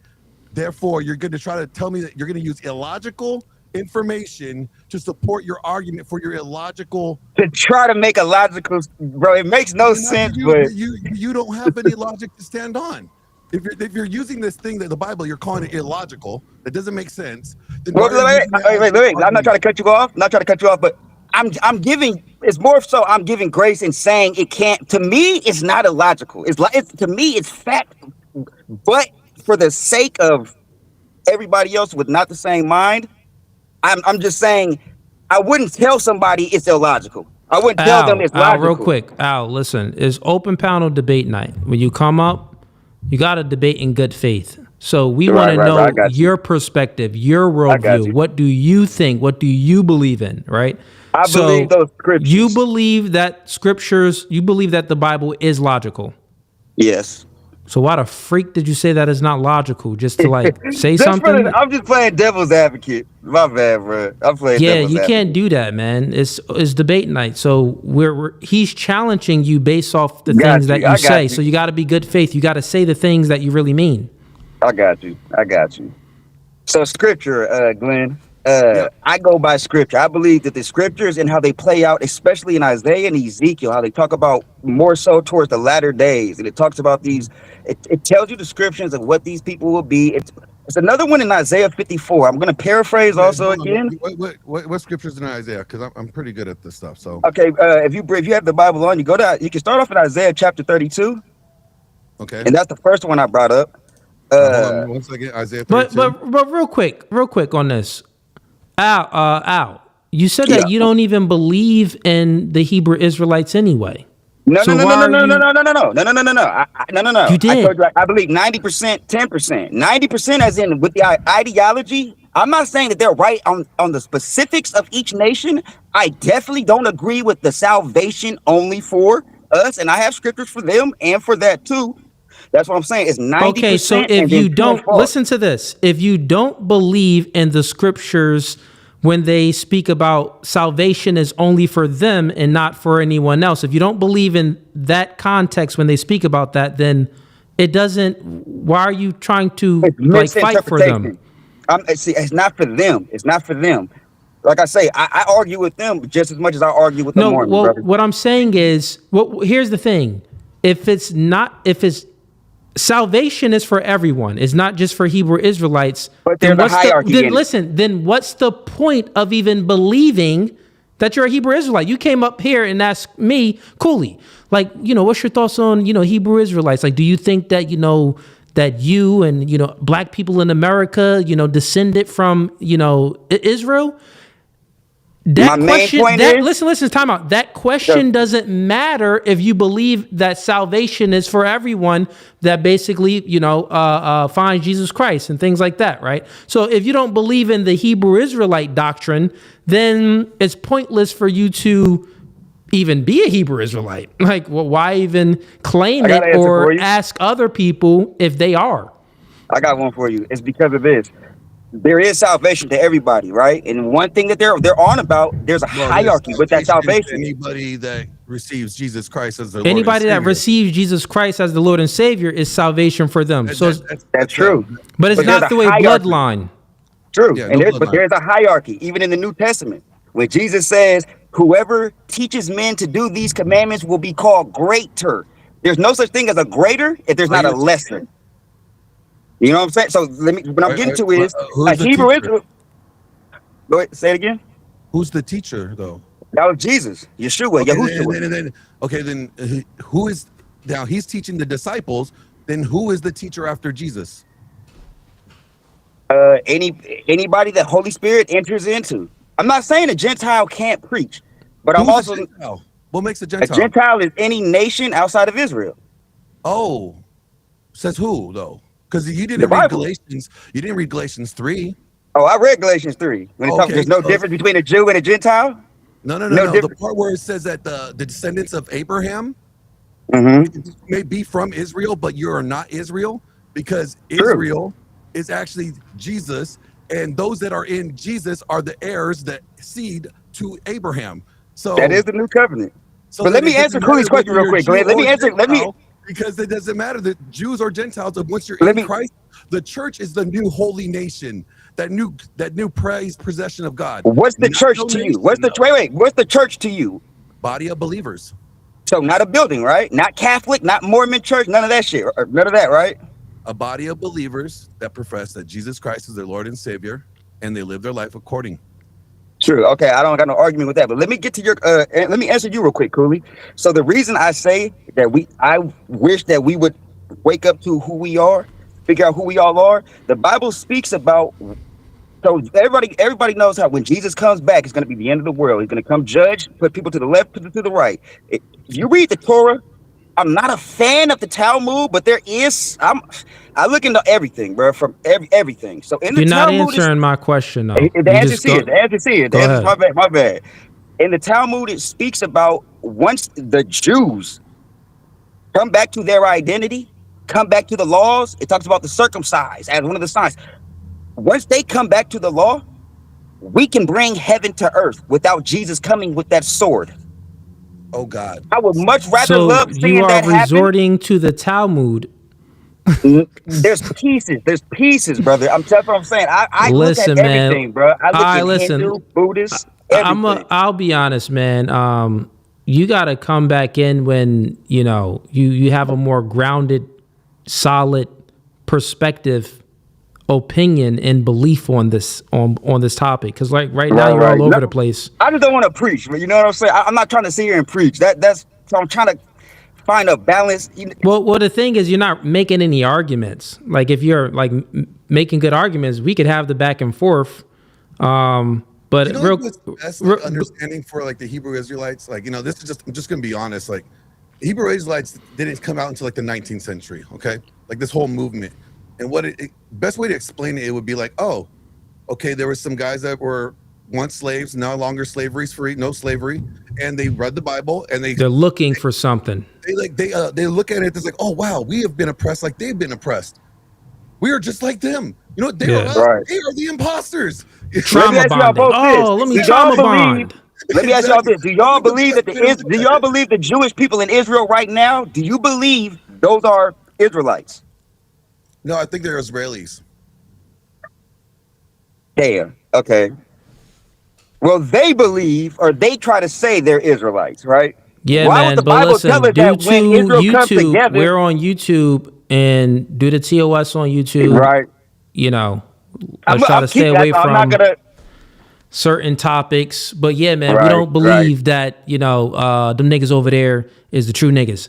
But Okay. let's All go right. ahead. Hey, that's cool. Yeah, Hey, all right, let's then, just go brother. ahead. Cool. Yeah, let's just go ahead and drop it there. But I'll leave it to Glenn. Glenn, any last questions for him? Yeah, just read the Bible and don't try to like put yourself into it. Just take out of it. You know what they're saying. Like, we don't need any new groups coming out thinking that like, you know, they're the sons of Abraham, or you know, we're the descendants of David. Start trying I to be hear you, Jesus. brother. I hear you. But what is the world coming to? What has Joel Osteen and all these people been doing? What has been changed from doing the Just don't same do what stuff they're doing. since You're doing the kids? same thing that they're doing. Just don't do it. Just don't repeat something that's been bad. I see what All you're right, saying, man. Glenn. Let's go ahead and wrap it up there, man. But I appreciate you, Glenn, for coming in and with some good questions and also great perspectives as always, my brother Glenn. And Al, do what we said, bro. Just read up on some stuff and you'll be all right, man. It looks like you're curious, so you know that's a good thing within itself, I guess. But have a blessed one, Yes, man. sir. Peace. Yeah, you too, brother. Okay, we got some people backstage. We got Ford. Ford is backstage, but Ford, your camera isn't on. Turn on your camera, and I'll bring you on up. Actually, your camera is on. I guess it's dark. Okay, let me bring you up. Welcome to No Fugazee Podcast. Where's your light, man? Or are you just this black? Can you hear me? Okay, I don't know why it's black, man, but this thing acts so funny sometimes, man. Wait, do you have maybe you got the camera? Are you on your phone or a laptop? I am on my laptop. Let me see if it's backwards. Yeah, it could be maybe backwards because there's something covering the cam. All right, let me see. Let me see if I can switch it around. Oh.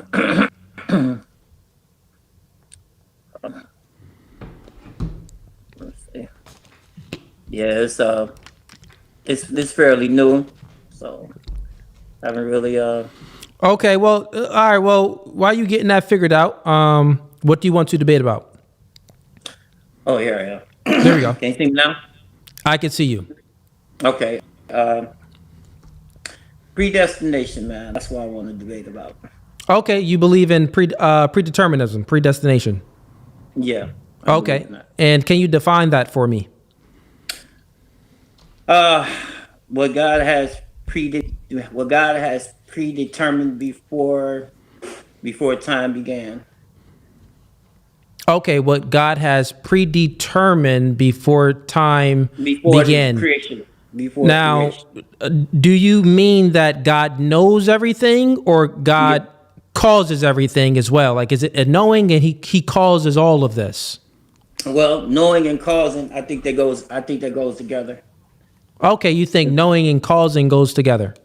Yeah, when it comes to God, if he knows something, I'm pretty much He thinking causes. he causes it. Okay, so if you knew that, like, you know, due to pattern recognition, like human beings, we have pattern recognition. We can get a good sense on maybe someone's behavior. So if you knew that someone was going to rob a bank and they went ahead and robbed that bank, did you cause it? Did I see? Well, you can't put a human perspective. What? I just asked you a question, man. I know, but you putting a human perspective on somebody that's sovereign. I can't stop anyone, but God can. So you can't put a human's perspective or a human thought on what God does. Okay, So well let's add that in there. Ford. Ask me a different way. No, you said enough. Let's add what you just said in. So Now, if you knew that someone was going to rob a bank, but you also had the ability to stop it, are you accountable? Am I accountable for it? Did you cause it? That's my thing. Did you cause them to rob the bank? If you knew it and you could stop it, did you cause it? Well, that's a question that I probably would have to pass on, because I would give me a few minutes to think on. I'm gonna be honest. I probably would have to pass because I would have to think on that one, because that's I mean, you're a little bit more up there on the word pattern. So I'm pretty simple. You know what I mean? I'm pretty simple, bro. The word pattern. What do you mean, Ford? What do you mean? Yeah, I'm pretty simple, bro, because if I believe that a person robs a bank, I believe that that's influenced by another. That's influenced by another spirit of sorts. So if a person robs a bank, you believe that it's influenced by another spirit. So human beings can never cause harm, sin, evil, or anything like that, killings, murders, rapings. Human beings isn't the cause of that. There's a spiritual force that influences and causes everything. It says this, that the Bible says that we don't wrestle against flesh and blood, but against spiritual principalities and high places. So that does not mean that spiritual in things in high places causes us to do bad things. That doesn't mean that. You don't think so? No, it doesn't say that. It just says that we wrestle. It just says that it is not just a physical battle that we are in.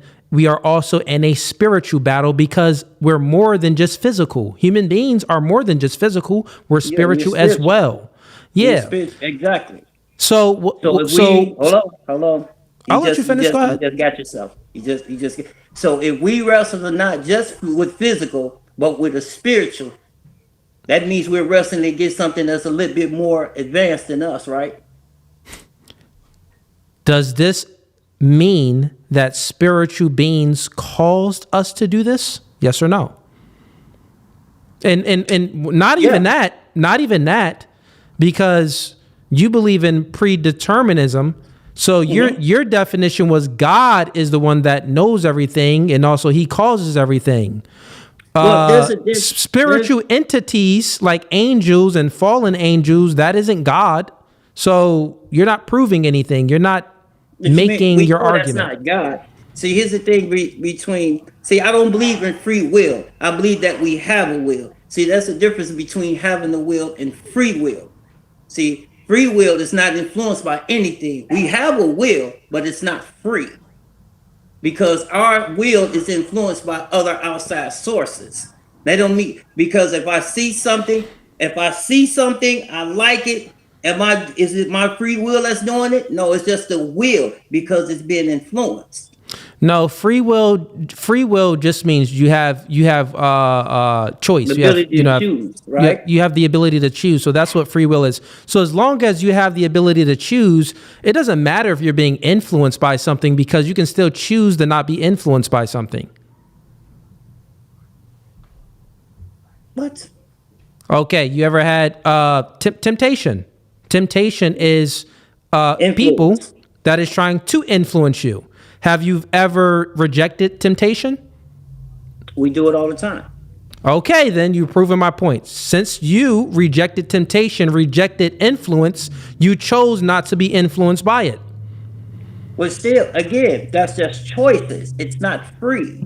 Wait. It's not free. That's a will. Free will is the ability to make choice, right? So that's free will volition.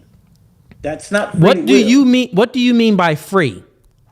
Free will free is free. Just what it says. Free. You don't have to. Nothing has to influence you. What do you mean by it, though?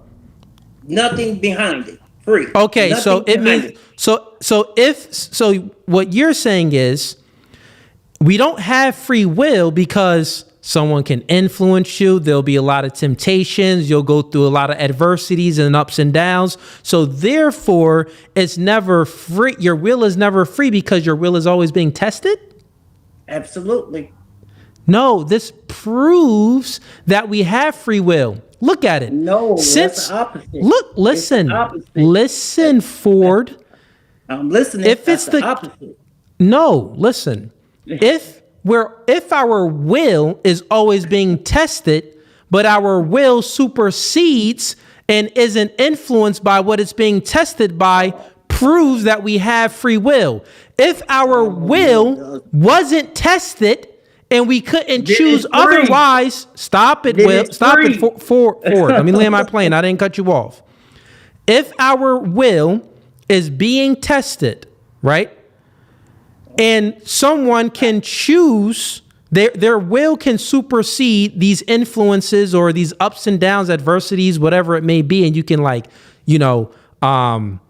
see through it. You can push past it. You can overcome it. All of these things, you cannot be tempted by it. All of these things would demonstrate that we have free will. Now, hold up. If it wasn't anything, no temptations, no influences. We had our 5 senses, seeing, touching, tasting, smelling, hearing, was mute. It was mute. Then that means that we don't have any free will. Since we are here. Dang, Ford, I need you to follow me, okay? Hold on. Okay, I'll say it slowly then. No, I'll say I got that. I got okay, ask your question. Go ahead. Okay, I got that. You right now you just add a physical aspect. We're not talking about physical, we talking about spiritual. That's a physical aspect. We are talking about spiritual. I keep on saying will. So Ford, we are both. Something that's outside forces. We talking about all these other things. Because I don't have eyesight, that don't mean I don't have a thought. Just Ford, because I don't how have can these outside don't have a Ford, thought. you're not following. The only way these outside forces can come into us and try to influence us is because we have a physical. We are made physical and spiritual. So my argument is very, very simple, Ford. You're actually proving that we have free will. Since we have influence, since we have all of these things that can try to penetrate us, and we still have the ability to overcome and to not be influenced by said things, this proves that we have free will. No, it don't. It's the opposite. And if it's the opposite, I'll demonstrate it. The opposite would prove it would prove stupid. So here's the opposite. The only way that we can be influenced by things, Floyd, is because we utilize our senses. If you couldn't hear anything, well, if someone spoke to you, would you be influenced by it? If you couldn't see anything, well, if someone did some pop lock by you or a pretty girl walked past you, could you be influenced by it? If you couldn't feel, stop it, Ford, listen. If you couldn't feel anything, then if someone punched you or touched you, you wouldn't be influenced by it.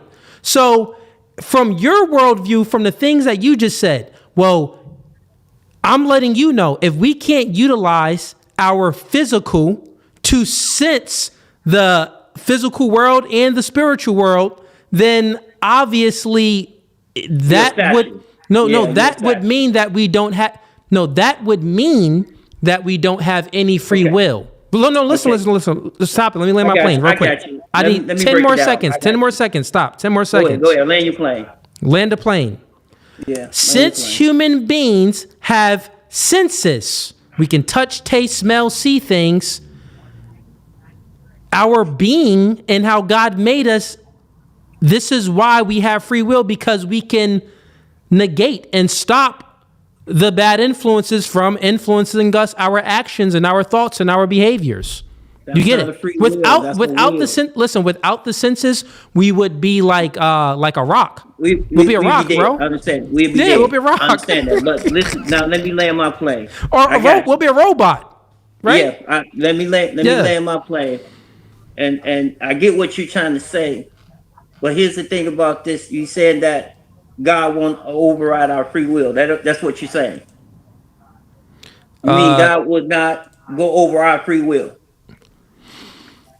So no, Ford, I have a totally different worldview on free will than however you conceptualize it. However you think about it, I think about it much differently. So I'll give you my argument for free will. Okay.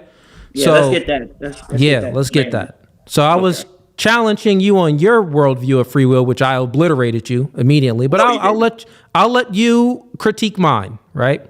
No, so, you didn't obliterate me on this because Ford, let's go back to that one because I'm not gonna let you win that one. Ford, go ahead. The whole thing is free will. The word free in itself. We ain't talking about the will. Let's talk about the word free in itself. The word free means not influenced by anything. That's what you are saying it is, Ford. That's what you are saying. It doesn't mean that. That's what you're saying. I'm gonna give you the definition of free will real quick. I'm gonna give you the definition of free will. So now you're just appealing to a definition which is a logical fallacy. But go ahead. It's not a logical fallacy. I'll refute. It's okay. I'll go ahead and refute everything that you're going to bring up, even with your definition. But I'm going to take a quick pause for the calls because I got to take a bathroom break. So, chat. Don't go anywhere. I love your show. It's my first time on here, and I said one day I'm gonna chat out. Hey, I love your show, bro. I love it. You know? I appreciate that, man. We gotta have a fun debate. But I gotta go to the bathroom, so I'll be right back. Chat, don't go anywhere. Matter of fact, chat, if whoever leaves, you're gay. So any other people that want to leave right now, we know that you was at them Diddy parties and you're a full homosexual. You're the F word.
All right, chat. I'm back. And right before we go ahead and continue with this debate, let's get the likes up, man. I see y'all in here. Let's get the likes up.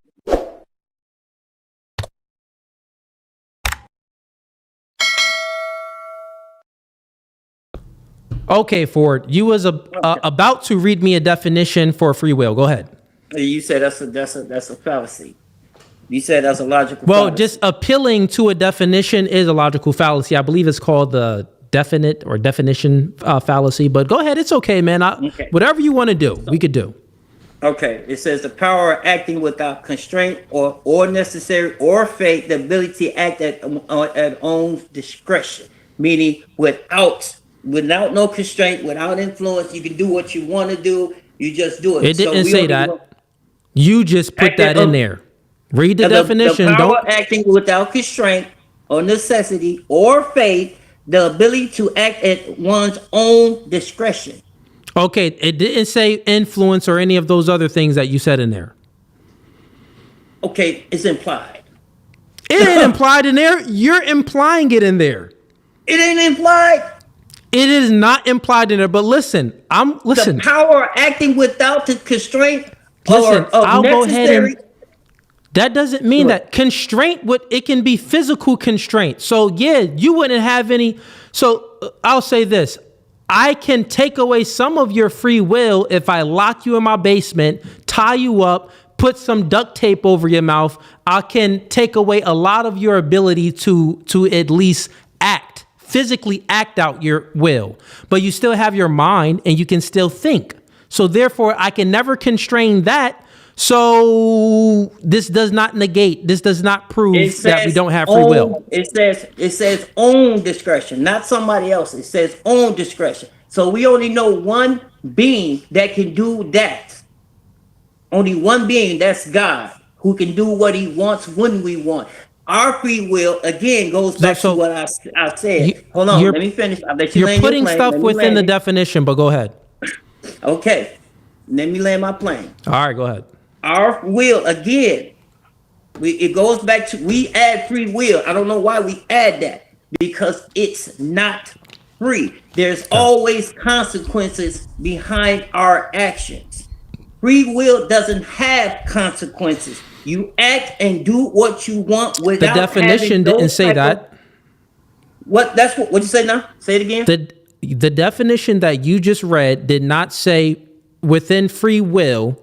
If you have consequences, then it isn't free will. You're just making up you read a definition and then you're adding a bunch of stuff within the definition. And you've been doing it, but it's okay. I'll grant all of it. I'll go ahead and grant all of it because it's implied. No, it isn't. Add anything because it just said acting. Demonstrate how it's implied. Okay, I just did. I just showed you. No, you didn't. Acting at one's own discretion, without constraint, without the need of fate. That means there is no consequences, because if we do the wrong move in our free will, there's consequences behind it. If we make the wrong choices of doing something, like, okay, we decide to buy this car because it looked good, but the engine ain't no good.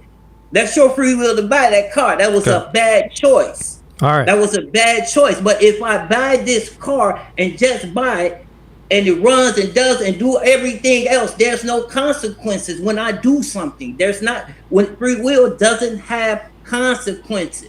That's what I'm trying to tell you. It's not free. We have a will, but it's not free, because behind our choices, there's a consequence behind good.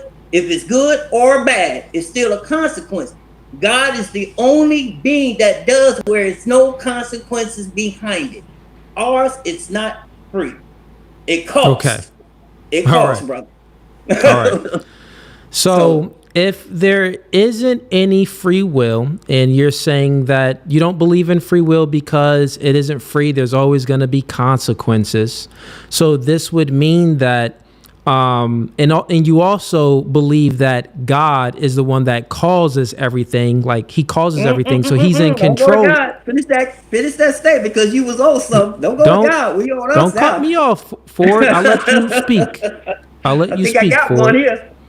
Nah, you don't got anything. I think I got one. You walked into many traps, Ford, but don't cut me off. Let me finish. Okay. You're saying that. I'm going to repeat it so you understand. So listen to understand, not to reply. I agree. These words came out of your mouth. I think that I don't believe that we have free will because there's always consequences. That's what you just said now. When you first called in, you said that I asked you the question, well, does God cause everything? Is he the cause of things? This is why we don't have free will. You said, yeah, I believe that God caused everything and God knows everything. You said that also knowing and causing is basically the same thing, because you can't know something without causing it. I fully obliterated you on that. But now, if it's the case that God knows everything and God causes everything, then why does God judge us on things? That wouldn't even make sense. Like if I cause you to do something and I know that you're going to do something, then why would I put consequences on you? What sense does that make? Because again, it's not free will. It's choice. No, answer my question. I'll repeat it again. You're trying to run. No, I'm going to. Okay, answer it. Go ahead. I don't run from no battle. He says in the Bible, he says, okay, I sit before you life and death. I sit this before you. He says, choose life because I gave you a will, but it's not free. It's not free. He never said that it's not free. Just the simple fact that God is saying that choose wisely. He wants us to choose. He gave us choice, which is okay, but it's not free. Which is proving that we have free will. It's not free. I just said that doesn't prove free will. He says, I set this before you, life and death. I give you choices. He says, but if you choose wrong, this is your judgment. But he says, choose life so you and your seed may live. So he gives us an answer. He gives us the answer. He gives us the answers in scripture. But because we have a will, it's not free. We have a will. So if we choose wrong, the consequences for choosing that, because if it was free, we wouldn't get judged. That's what I'm trying to tell you. I'm asking you I'm not asking you about God judging us. I'm asking you, why would God judge us? So I'll repeat my question again. No, stop it. Let me repeat the question. You're not answering it. Okay. Because I don't think you understand it. Okay, I understand. From your worldview, from your prism, your worldview, you believe that God knows everything, God controls everything. He knows and controls, but then he also judges us. If he knows everything and he controls everything, I'm asking you, why would he judge us? Okay, hold on, you went mute. I didn't go mute. I'm right here. Okay, I didn't hear that last Okay, part. I'll repeat it again. From your worldview, God knows everything. God controls everything. I'm asking you, since he knows everything and he is the cause of everything, then why would he judge us if he's the cause of everything? Why would he judge us? Because I just gave you the answer. You didn't give me anything, Ford. You're moving away from it because you can't comprehend it, Ford. Listen. Ford, no, listen. Please listen. Let me ask you this question. Let me ask the question to you. Okay, let me ask the question to you. Over and let me land my plane. Stop talking. You didn't answer the question, Ford. Listen, I asked the question a different way. Listen, real quick, I'll ask it a different way. He says this: if I set this before you, this is what you got before you. You have good, you have this. And he's telling you to choose this. But because I give you a will, but I also told you this is life over here. Don't go over here. Don't go over and get this. But us having a simple nature, we choose death. So we get judged for You're our not wrong understanding choice. the question, Ford. You're not understanding the question. God, from your worldview, your answer, I'll repeat it back to you, just so you know that I understand you. Here's your answer, and let me know if I'm wrong, right? I'll still man your argument, because it's not even an argument, but I'll still man what you said. It's definitely an argument. Listen, this is what you said. God gave us a choice. He says, do good, don't do bad. So choose good, don't choose bad. And since if we choose bad, it's consequences, so therefore it's not free. Do I have that right? Yeah. Okay. Right. That is not an answer to my question, Ford. Okay. I'm going to explain how it's not an answer to my question. Listen. Okay, explain. You said God knows everything and God controls everything. God is the cause of why the person chose bad. If God is the cause of why the person chose bad, my question for you is, why would God judge that person if he caused them to do bad? Because God is not the author of evil. He's not the author of evil. He caused them to do it, you dork. He's not the author if he's the cause of evil. everything, if he's the cause of if God caused people to do bad, then God is the author of evil in your worldview. The Bible says, I create good, I create evil, I cause everything. Now You're what? proving my point. You're proving my point. So Okay, I'm asking now you this. what? So no, I'm saying, now what? Answer my question now. Answer my question. Answer it, please. I don't think you understand. Calamity. Now what? Shh. Just answer it. Okay, go ahead. Real quick. You just said you've read a scripture in the Bible and you interpret that scripture very wrong. No, I didn't. You are interpreting that. I'll go to the Greek. Okay. No, I didn't. Fair. I don't care if you listen, man. I don't care where you went. You interpreted very wrong. So listen, I absolutely real quick. didn't. My question is very simple, and you've proven my point for me, but you don't know because you don't understand my question. I do. Since God is the cause of everything, He calls the bad, He calls the good, right? Mm-hmm. Why does God judge people? Because if He is the cause, it goes back to the same thing I already told you. You asking the same question, I'm gonna give you the same answer. He says, I set these things before you. I set these things before you. Okay, let me ask it this way. That's not free will. That is not let me ask it this way. That's just the will, brother. That's not let me free ask will. it this way. It's just the will. If you created the robot, right? You built this robot, and you programmed it to do certain things, right? You programmed it to do the bad when you want it to do the bad. You programmed it to do the good when you want it to do the good. Would you judge and put consequences on your robot if it does the good and if it does the bad? Or would it just be like, it is what it is? Hold on. I got you. I'm going to answer that question. Because if I program this robot with a will, but it's not free, and I show him this, it goes back to the same thing. Answer the question, you can't bro. Get around it. You're not answering the question. I'm asking you. The question is it's a logical question because you can't even comprehend you being the cause of. Okay, you got kids? Yeah, they grown. They grown though. But okay, yeah. But when your kids was younger, let's say if you were the cause of your kid getting a bad grade, like you were the cause of it, right?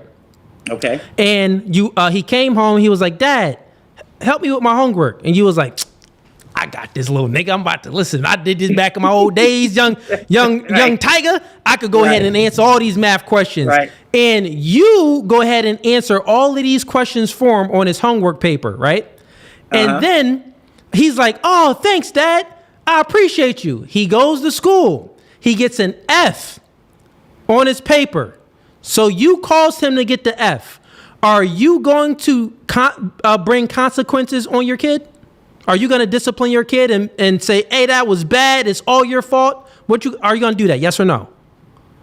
No. But you missed the whole point what I said, though. You missed the whole point what I said, though. Of course you wouldn't, you stupid dork, because it doesn't make sense for you if you're the cause of something.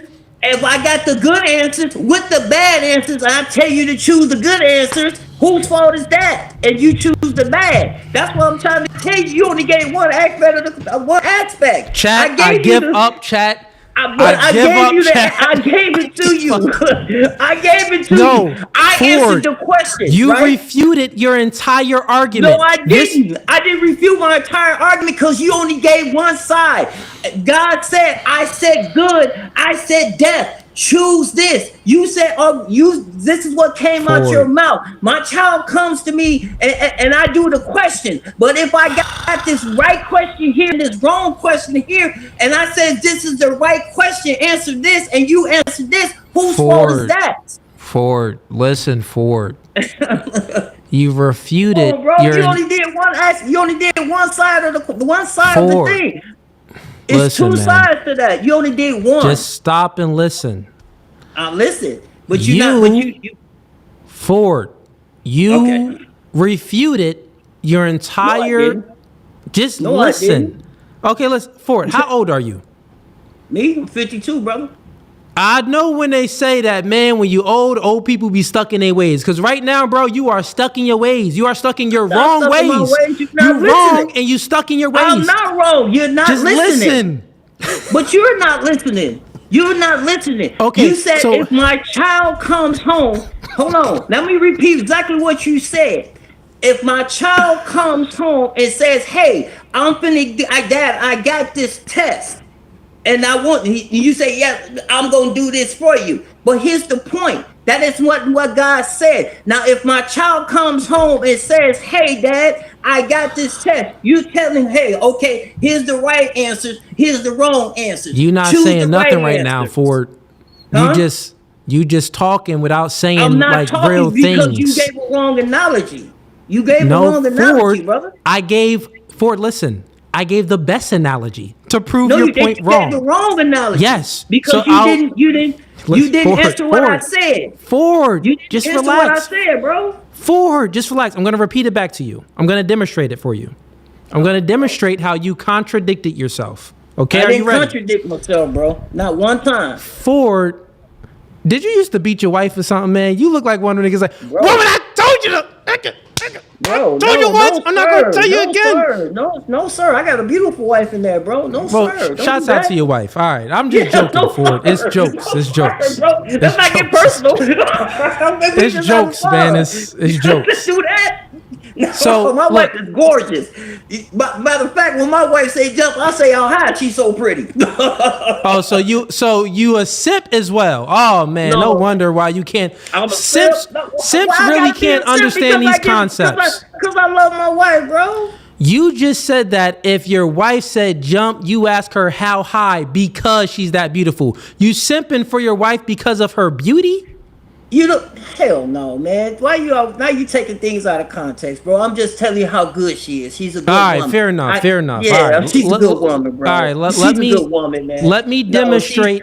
Let me explain this because I didn't like just real quick. Okay, you got a good wife. We're not talking about your wife. Shouts out to you being married and you having a wife. Yeah. But let me demonstrate to you how you contradicted yourself. Are you ready? You got to listen. You can't speak. Ford, you said that God knows everything. God controls everything. God causes us to do bad. God causes us to do good. I ask you, then why do God judge us? In my standpoint, it wouldn't make sense for God to judge us if he causes us to do the bad and to do the good. That's nonsensical. Who causes the bad, bro? I told you to listen. Listen. You said that God causes people to do bad and to do good because God causes everything. That's the words out of your mouth. Okay. Then who causes the bad, bro? God causes the bad because God causes everything. That's what you said. Listen, stop speaking. Just listen. Let me finish. Right?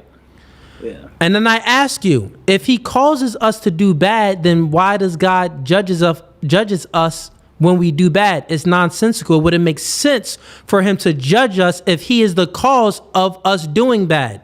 You couldn't answer that question. No, stop. You couldn't. Listen, stop. No, listen, stop. I'm demonstrating to you the contradiction. You couldn't answer that question.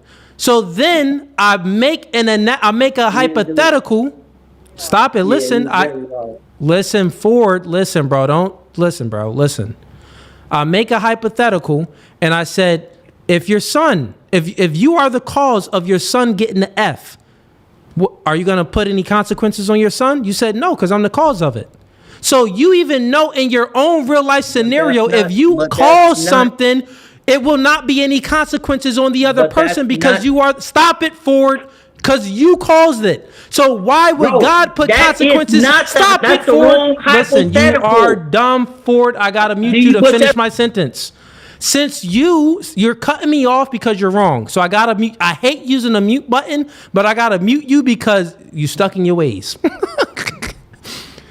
Since God, if in your worldview, God causes everything, it'll be nonsensical for him to judge us if he's the one that calls us to do the bad. Just like it's nonsensical for you to judge your son since you caused him to get the F. That's the end of the debate. Do you get it? It's a contradiction. Okay, now you're unmuted. Go ahead. Okay, now I'm gonna read this to you, and I want you to. You said that I interpret that wrong. So I want you to interpret this scripture. Since you say I interpreted it wrong, Isaiah 45:7. It says, "I form light. I create darkness. I make well-being. I create calamity. I am the Lord who does all these things." Interpret it. Listen, bro, I'm not answering a question about the Bible because that has nothing to do with the argument of free will. I don't It's not free, believe. bro. No, It's, you listen, keep listen, saying free, listen, and I stop keep it. telling you it's not okay. Yeah, I let you land your Okay, plane. You muted me. Let me land mine, please. Forward. No. You asked the question, so actually now I'm going to answer it. Stop talking. I'm muting you. You're dumb. Listen. You read a scripture, and you said that God is the dark, the lightness, and all of these things. This does not mean that he causes people. So even when you read biblical scriptures where he says that God separated the light from the dark and all of these things, right? This doesn't mean, it's not saying that God calls people to do bad things. You're like insinuating that and putting that God is the cause of people doing bad things. That's what you're saying. So real quick, I'll give you my worldview and also to the audience as well. You're unmuted right now because the audience was hearing a bunch of, oh, your woman gave you a little baby blanket. Oh, that's so nice. That's why I told you she's sweet, bro. You got a little baby blanket. All right. I told you she's sweet. So I told you she's sweet, bro. Here's my worldview, Ford. Can I speak? Well, give me 1 minute. You spoke enough, Ford. No, 1 minute because you're not understanding my argument. I'm not going to give you a minute, Ford. But okay, actually, give me 30 seconds. Actually, no, Ford. Give me 30 seconds. You're not understanding my argument. Okay, Ford. Before I get into 30 seconds, bro. 30 Ford, seconds. You've been getting a lot more than that, Ford. I don't want to kick you off. You're not understanding my argument. Let me mute you real quick. Ford. We got to create some decorum here. I know you 54, 51. I don't know. You in your 50s, nigga. You old nigga, right? I know you stuck in your ways.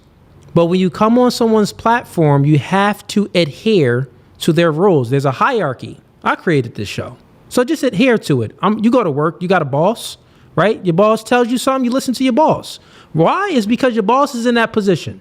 Oh, you the boss. Okay, maybe, you worked before in your past for someone else. Most of us have, right? Worked for someone else. So we understand hierarchy. If you've been in the military, you understand hierarchy, right? This is my platform, so let me create some decorum. You feel me? So I'm going to ask you a question and you're going to answer the question. That's what's going to happen. You're not going to speak for a minute because we heard your point of view. My question for you is, you're unmuted now, but here's the question. Since you believe in free will and God created everything and God controls everything, since you don't believe in free will, thank you for that. God knows everything and God controls everything. And God causes everything, the good and the bad. Then how do you know that you're even right today? Like, how can you have knowledge? Listen, how do you know that you have the right position and that you have knowledge? Because if everything is predetermined, then you wouldn't be able to utilize logic and reason to determine if what you're saying is right or wrong, because you could have been determined to be manipulated and to believe in a lie. Like right now, if everything is predetermined, you could actually be predetermined to have the incorrect position. So you want me to answer that? Yes. Okay. So the question is very simple. I got it. If you believe in predeterminism, please make an account for knowledge. Okay. Knowledge, he says, all knowledge comes from God. All knowledge comes from him. So whatever we know, it comes from him. So our understanding comes directly from the Bible. So whatever we think we know, it's already been wrote down. The good, the bad. Hold on. You said you want me to answer it. But you didn't answer it. I did. I just said every knowledge that we have. If God doesn't predetermine anything, you say he doesn't predetermine nothing at all. So here's what we did. So you mean he done created beings that's running around, just running around like, hey, I'm gonna create these beings. I don't have no control of them. Okay, listen, you're not understanding the question. Here's the question. If God created everything and he caused everything, we have no free will. He is the cause of everything. Knowledge comes from God. All of this comes from God. But he causes all of these things, right? He causes us to do the bad, to do the good, which means that he also causes people to believe in lies. He also causes people to be confused and to be manipulated. How do you know that you have the correct position in today's argument? If everything is predetermined, God could have caused you to have the wrong argument, and he could have caused me to have the right argument. How can you know this if you are fully predetermined to always have the wrong argument in today's conversation? How do you know? So I'm biblically, so I read the Bible. So this nigga not answering the question. I'm finna answer it. I don't know. Thank you. Finally, you being honest. So the question is, how do you know I have the right and you're wrong? So you know why? Because I don't believe in predeterminism. I don't believe in these things. From your worldview. That's the truth? How do you know if that's the truth? I can tell you. I'll explain. I know that that's the truth because if it is the case that God causes everything, God causes the bad, the good, God causes people to be manipulated, God causes people to be confused, God causes people to die, God causes all of these things. From your worldview, believing in predeterminism, you can't make a knowledge claim. You can't even say that you have the right position on this because you actually truly don't know if you have the right position because you could have been predetermined to have the wrong position. That's my argument. So that's circular. Listen, stop that. For you, circular. No, for you. Because I'm telling you that, hold on. I got to meet you again. It's an internal critique. This is not my point of view, Ford. I need you to follow conversation. This is what you believe in. So from your worldview, you believe knowledge wouldn't be possible. Morality isn't possible. Remember, if God causes everything, there is no good or bad because he caused it. Why would he judge it? Why would you judge your son if you caused the bad or the good? You're not going to judge your son off of it, right? You're not going to put any consequences on your son if you cause him to get the F, meaning that bad and good would not be able to exist. Knowledge itself would not be able to exist if everything is predetermined. Does that make sense, Ford? And I'm going to bring some people up here to debate because we got some people. We got Dane Snyder. They want to have some fun with you. I got to get the mods up here. We got Wit Kid Dream. I got to get the mods up here. They want to have some. I've been having a lot of fun. I want to give out. I want to get a chance for other people to have some fun too, right? Why not? So here we go. We got Ben Thorpe. He's back here too. I'm going to bring him up as well. We're going to create a big panel out of this. Let's bring up some people. I'm going to take you off on mute. Don't worry. Bring Dane up here. Hold up. Okay. I didn't recognize Wicked over there. He ain't at his house, man. Wicked must Yo, have listen, I just got off work and I rushed home to jump on this panel, bro. Look, my front door right there, bro. Okay. And now we got, let's bring up Ben Thorpe. Let's make a good panel out of this. Look, might as well bring up Tiger. Guys. Tiger back here too. Yeah, get Tiger up here. Let's bring up Tiger. Let's have some fun with this one. Rocket and now, so what we got? Ford is still muted, but I'm about to unmute him. Ford, so we can have some decorum here. Wit Kid was first because he was back here waiting first. So Wit Kid is gonna ask you the first question. After Wit Kid, Dane is gonna ask you a question. After Dane, Tiger is going to ask you a question. And fellas, all of y'all get one question because this is going to be simple, right? And then after Tiger, Ben Thorpe, I don't know what his position is. I'll give Ben Thorpe the floor to speak on this and then he can engage on it too. All right. So Wit Kid, you're first. And Ford, you are now unmuted. All right. So first off, Ford, how you doing today? Nice to meet you. I'm doing good, man. Hey, I think I made the big leagues because I know all of y'all. I watch y'all all the time. So I just got a quick question for you real quick, Ford. Can you describe to me what God's nature is? God's nature Is God's nature inevitably good? Is God good or is God bad? Yeah, he's inevitably good. I can't pronounce the word because I'm kind of missing teeth. So he's all good. God is good, right? So God is not Yes. evil. He's So not why the would author- God he's create not the people to do author evil of things? evil.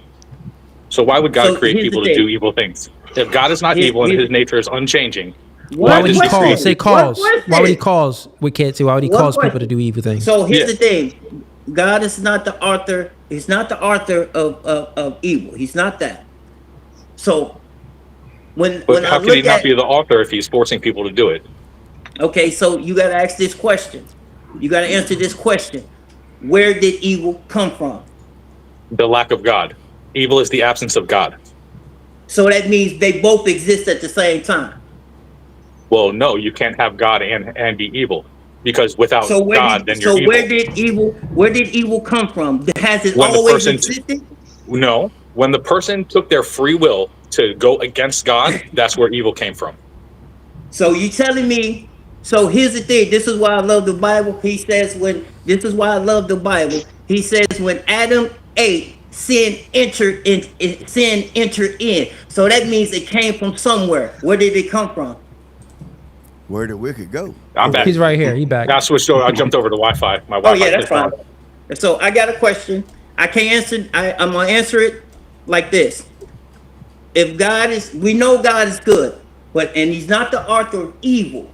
He's not the author of evil. We understand that. I'm not saying that, but the Bible and all the scriptures says that when Adam ate, sin entered in. So the question is this: where did it come from? From him going against God's word, like I told you in the Okay. beginning of this. Okay, so that means that means sin had already existed, right? No, that means that if you go Okay, against so who God, fell first? So that's where I get you at. Who fell first, man, or was it Satan? Who fell first? who failed first? Yeah, who fell? Satan What or do you man? mean by who? What do you mean by who failed Who first? disobeyed first? Satan or man? Well, man disobeyed God, and that's why Who there's sin. disobeyed first? Satan or man? Satan or man? What do you Who mean? Like, are you talking disobeyed about God as in the first? Was it angels? Satan that disobeyed man, or was it disobeyed God? Was Satan that disobeyed God first, or was it man that disobeyed God first? Who disobeyed first? Well, you're talking about two different kinds of people. You're talking about like No, we talking angelic about people sin. that you're Period. We talking Satan. about sin. I mean, the devil We essentially talking about was an sin. angel. He's a fallen angel. You're talking about different things here. We're No, talking we about talking free will, about that sin. God gave Not free will to we people. He talking even gave about free will sin. to angels as well, but We that's said irrelevant. we talking about sin. So he's saying this. We Now we're talking talking about about sin. I thought we sin. were talking about free will. Okay, exactly. It all goes hand in hand. I don't Well, believe no, because free you have a will free will to is do free. good. I Sin don't doesn't believe go in hand free in will. hand. What I believe is a will. I believe in the will. I don't believe in it free and free. That's the Are problem. you I don't saying it's believe free in being because? free. See, you're stuck on the word free. That's the problem that I'm not Yes. understanding. Yes. Why? So Yes. so so so if I got 50 cents and I do it, does it count? Say it again. Say it again. That was I pretty said if I fast. got 50 cents and I do it, is it free will? If you got 'Cause 50 I'm cents, just messing with you. So, but it right. doesn't. I'm just messing with you. I'm just messing with you. That's all. I'm just messing with you. Yeah, I'm But just stuck on the again, like word free. my main question, like I said, was if God's nature is good and God's nature is unchanging, it's always good. How is it that He makes you do bad? If His nature is to do good, how does He make you do bad? We're not saying that he makes you do bad. I didn't say that. You said it. What I said was this. If God exists, if God is inevitably good, God exists, right? Stop with the rainforest, man. It's raining on you right now, man. Yeah. So God, here's the thing. If Satan fell first, that means it was already sin or had already existed, right? Did it Sin is already the exist? consequence. There's a consequence for actions. There's a consequence for all actions. Every action has a So consequence, then whether it's there's good or not, bad. then you on my side. But that's still Then it not ain't free. free will. But that you're Yeah, talking about just go ahead and consequences. grant We're talking it. about free will. I'll grant Okay, it. Go ahead, but sir. Yeah, just grant it. I'm I'll just stuck on grant the it word because you're not free. going to understand. It's not free. We have a will, but it's not free. It's not free. Now, do you understand where I'm coming from? We have a will. No, But we understand where you're is coming from. You just don't understand where we're coming from. Because when you make a yeah, choice, because what that's you you. That's said, you. what you said, Did you what pay to make y'all that saying. choice? Forward. Let Wit Kid finish his point. Go ahead, Wit Okay, Kid. go ahead. Did you You pay right. to make the choice, or did you just make the choice? Did you have to give somebody money? Because you're using it free as it's a money transaction. That's how you're stuck on the word free We as it not costs something. So using what it did you pay? What did you pay to make the what choice?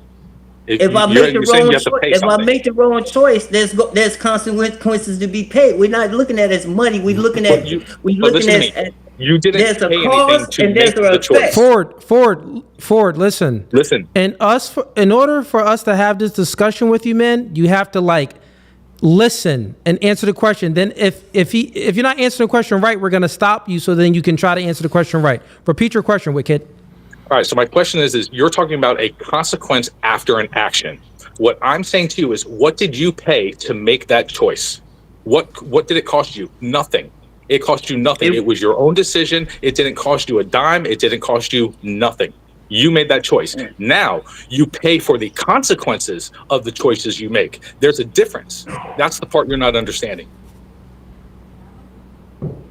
No, the part you're not understanding is if whatever choice that I was made, it was influenced. It wasn't that I made it on my own thought, that I seen something grab. It was influenced. Something, like you said, something enticed my feelings, something Right. And enticed then my you mind. still make the Something choice so it to was act on it an or not. influence.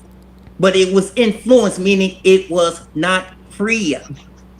That's what I'm trying to tell you. Any action that we make is influenced by something. That's what I'm trying But to you tell you. Y'all still not have understanding my thing. I understand what you're saying. Trust me, I get it. But you're talking about consequences. That's what you're In stuck order on. You're to mixing up the free No, we're will. A not free talking will about is your right. choice. You're taking the free choice that you have, and then you're adding on the consequences to it. The consequences are Okay. separate from the choice. Okay, but then your choice was influenced in the beginning, so it's still costing something. Right. When every choice that you have decided to make, every choice that you decided to make was influenced by something. It wasn't just Okay. because you walked up and say, "Hey, Yes, it I'm was going to do influenced by this." your free will No, to either it was choose to do it or not to influenced. do it. All right. So Okay, so if you choose to do it, and the consequences turn out good or bad, it still costs. It's not free. Do you understand what I'm saying? It's not Ford, we free. understand what you're saying. We understand what you're saying. And we're gonna move to Dane. He ain't Dane. gonna get it, bro. Yeah. He I do Dane. get it. You're not going to get it. Ford. We're gonna move to Dane. Dane is gonna ask a Oh question. man. Let's see what. And I like after Dane, it's I Tiger. like him too, though. I like you too, bro. My. Lord. At any rate, Ford, I see those guns you have there, man. But instead of Mr. T, I'm gonna call you Model T. All right, man. So, cause you're so old. But anyway, man, you realize that? Can y'all hear me? All right? No, it's not you, Dane. He's got to turn his hearing aid up. Yeah, we can hear you. All right, as long as you can hear me. Anyway, you realize, Ford, hopefully we can have a relatively calm back and forth real quick instead of a whole bunch of sermonizing. And cut real quick. Cuddy Yo, I see you backstage. I'll be bringing you up shortly, Cuddy Yo. But go ahead, Dane. All right. You realize, Ford, that you don't get to like choose your own words and make up your own definitions, right? Like we need to agree on these things. So your contention, if I'm understanding it correctly, Ford, your contention is that free will means that you can do something without consequences or without, repercussions. Okay. And I see you committed a definitional fallacy when you read that, when you looked up the definition there. So here's my thing, though. This is a theological conversation, right? You agree it's a theological conversation? So within theological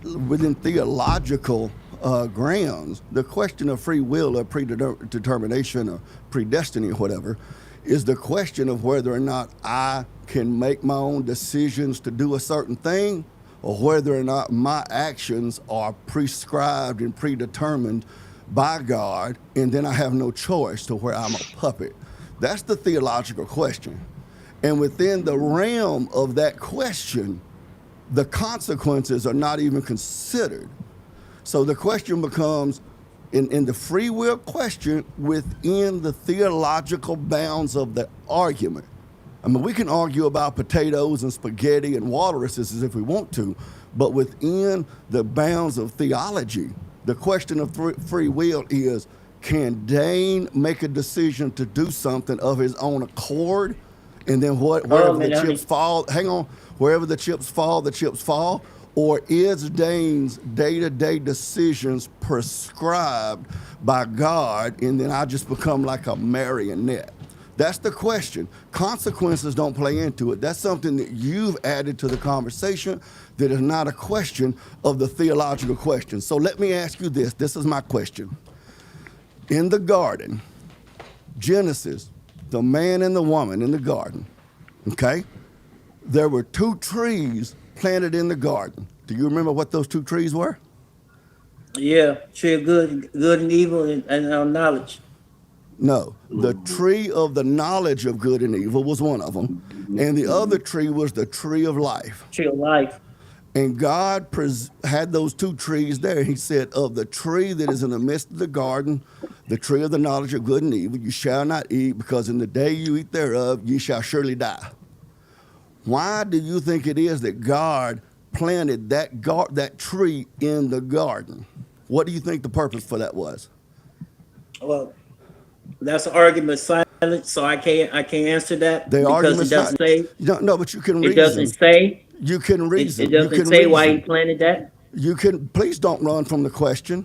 2,000. I can't answer it. I ain't running. I can't answer it. About 6,000 years of theologians that are smarter than you and I added up together have pondered on this. So the Bible says that we perish because we lack knowledge and wisdom. So we can calculate wisdom and knowledge. We're created in the image and likeness of God. Now, we don't have all of the powers of God, but we're still thinking, reasoning individual creatures. We're not beavers or ants or mosquitoes. Yeah, so Ford, answer the question. We can look and see. I just said I can't answer it. Of course you can, but it will ruin your argument. Let me explain it to you. Let me explain it to you. It wouldn't ruin my argument. It's actually going to hurt you. Can I explain it to you? All right. The tree of the knowledge of good and evil was planted in the garden along with the tree of life, so that Adam and the woman would have a choice to exercise their will to obey God or to rebel against God. So the woman chose to be misled by the serpent, and they rebelled against God. So there was free that's will. My point. You just gave me my point. She was influenced. Listen, man. The influence of the serpent does not negate her free will. Her behavior when she saw the fruit and saw it was beautiful and good to eat and ate of it, that her eating of it was not prescribed to her by God as if she was some sort of a puppet. That's the question at hand. This question you've come up with about consequences taking place, that's something you fabricated to make an argument. That's an answer looking for an argument. That's not an answer to the argument. You said I fabricated consequences? No. You said I fabricated consequences? I'll speak slowly, Model T. That's a question you've added to the argument that is not part of the argument. That's what I'm saying. The question of consequences does not enter into the argument of free will versus the predestination. Yeah, he didn't get it. I tried that one day, and he don't understand that part. Yeah. Okay. Predestination All right. means let's God What has written is out free my will? life. The ability to I just told choose. you what free will is. The ability to choose. No, yes. That's it. It's the Just the ability to choose. action. Correct. That's the ability to say it again. On your own. The ability to choose on your own. The ability to choose on your own.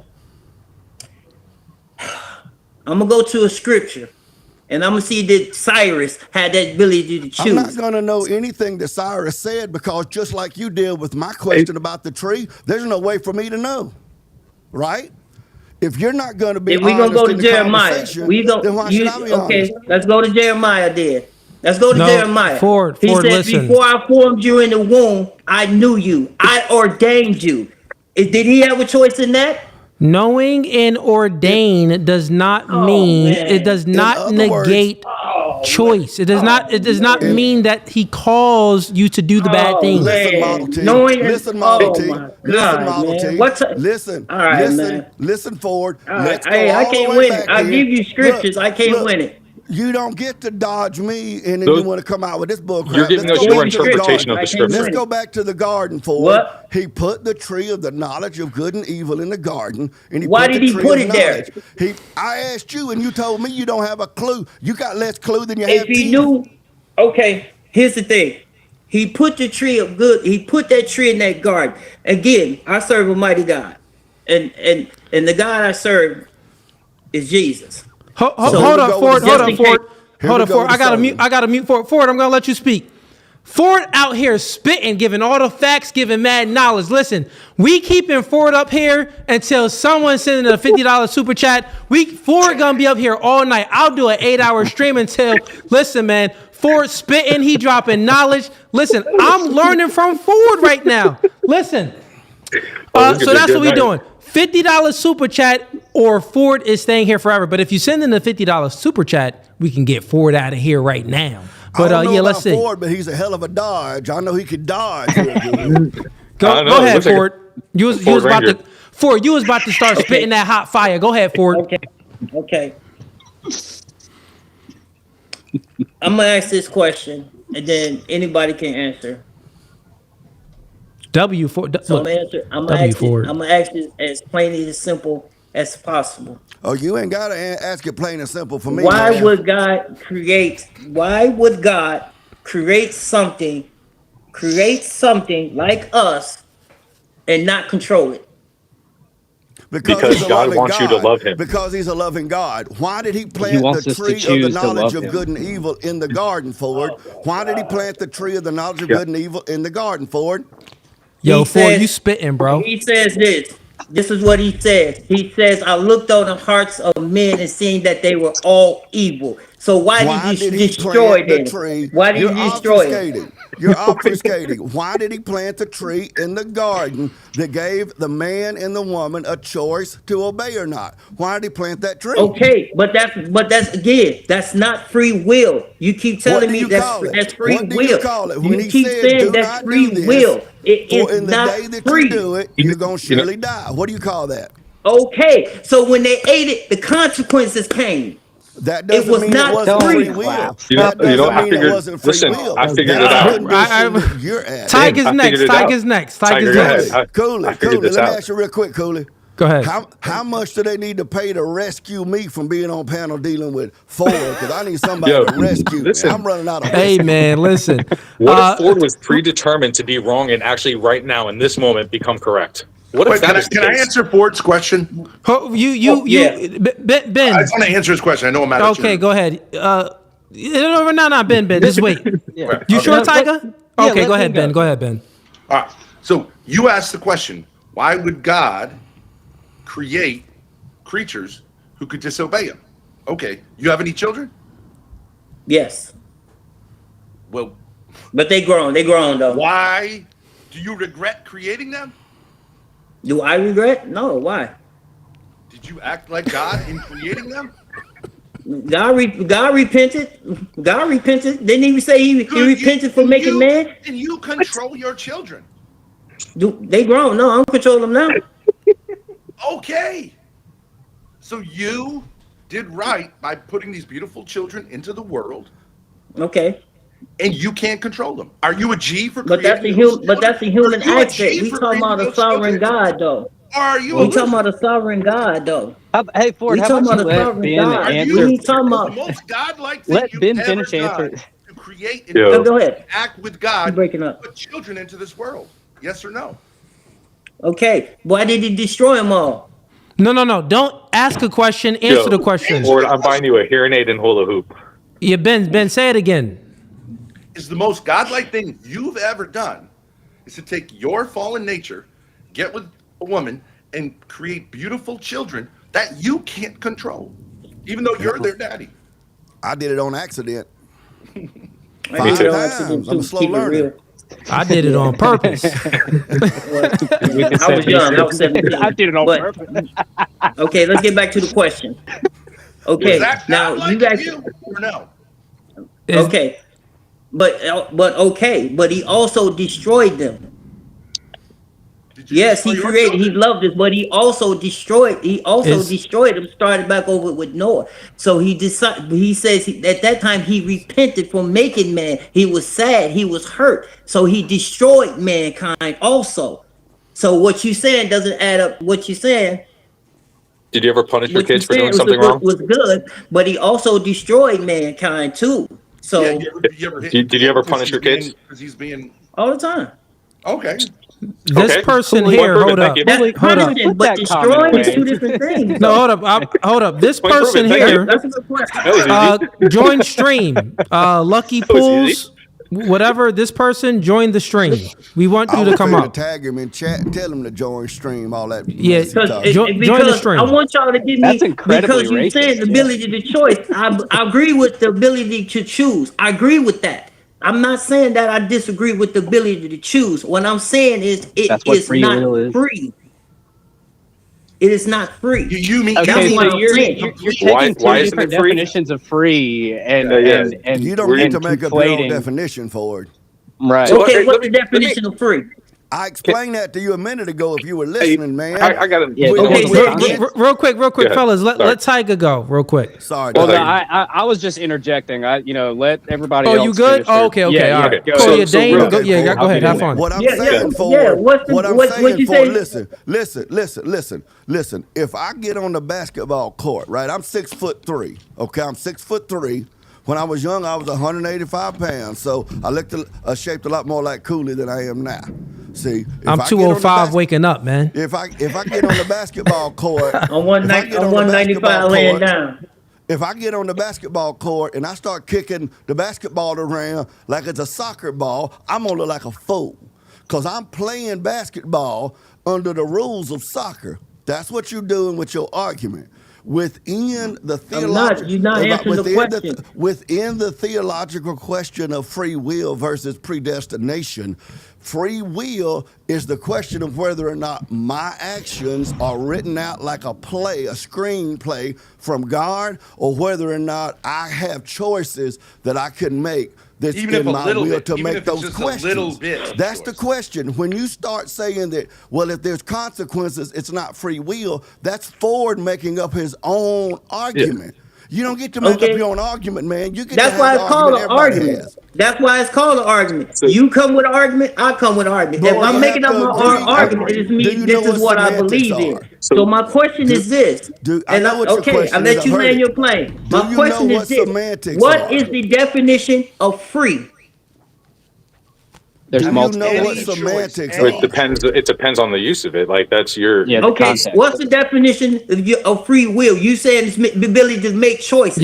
But your choices is when you make if you make a choice and make the wrong choice and it costs you something, it is not free. That's called a consequence, and that has nothing to do with the point of it's a different definition. You can't have one without the other. You don't get to make up your own question. There's no. But you can't have one without the other. You can't have one without the other. Let me ask you this. They go together. If you make a choice, you utter your free will. There's consequence behind it. You can't separate the two. But there's also good consequences. One mic at a time. One mic at a time. That's not the point. That's not the point. The point is, it's not free. If you got free will, which is no problem, no problem at all. But the question is this: is it free or not? Ford, listen. I want to say something, because Ford, what you're doing here is you keep moving the goalposts. When you first came up, I ain't moving nowhere. I'm staying right there. Ford, don't listen. Stop speaking, Ford. I'm coming with that whammy on you, Ford. My mic is stop speaking. Yeah, stop speaking, Ford. I got the, you know what I mean? Like we locked and loaded over here, dog. That beautiful wife must not be taking care of Ford very well. He's pretty high strung, man. So listen, Ford. This is all your interpretation, right? Yeah, Ford. When you came in, you keep moving definitions. When you came I state the same thing. Ford, you're doing two things right now, right? So we have to encompass We got to put everything that you said, because you gave two definitions. Your first definition, you said that we don't have free will, and I asked you, well, what do you mean by this? You said that, well, God causes everything. You even read scripture. God is the cause of bad and good and all of these things. So your first definition is we don't have free will because God controls everything and God knows everything. You also said that knowing everything is the same as controlling everything and causing it, right? And now you're moving the definition of free will to say free, like, well, if you owe someone, if you go to a store and you got to buy clothes, therefore it ain't free. You can only get a free sample when you walk into the food court, and them little Asians is giving out those free samples. That's the only thing that's free. Is the Asians giving out the free samples of the little chickens. That's the only time it's free to you. No, that's but a fallacy. Those That's a stop logical it fallacy right there. What logical fallacy? You know what a fallacy is? Yeah, that's a straight fallacy. Which one? Fallacy. Yeah, Which one? Which logical fallacy? Okay, hold on. Yeah, what's the fallacy? Can I speak for 1 second? Wait, because can I speak what's for 1 the fallacy for it? Because what you just said has nothing to do with what I'm talking about. What I'm talking about is right now we are talking about you said a choice. Okay, we can make I'll give choices. you the But it's not the fallacy. It's not You are fallacy, equivocating. that's the problem. You are equivocating. equivocation, You're that's what using the definition. You're using a term, but giving two definitions to fit it to make your argument with it. Every time you want to try to move the goalposts. So I'm not moving the goalposts. I'm listen, staying right here. it doesn't matter what definition you All right, use. let's start all over. It's been debunked. What is the definition of free will? We'll start right here. And forget everything, we'll start right here. We're gonna do this again? Okay. We're not forgetting, bro. We're not gonna we're not listening for it. We're not doing this again. Because the whole point of this, what I'm saying is this. Every choice that we make, good or bad, there's a consequence behind it. Therefore, it's not free. See, you're. Let me ask you a question real quick, Ford. Is anything free at all? What? Is anything in the world free then?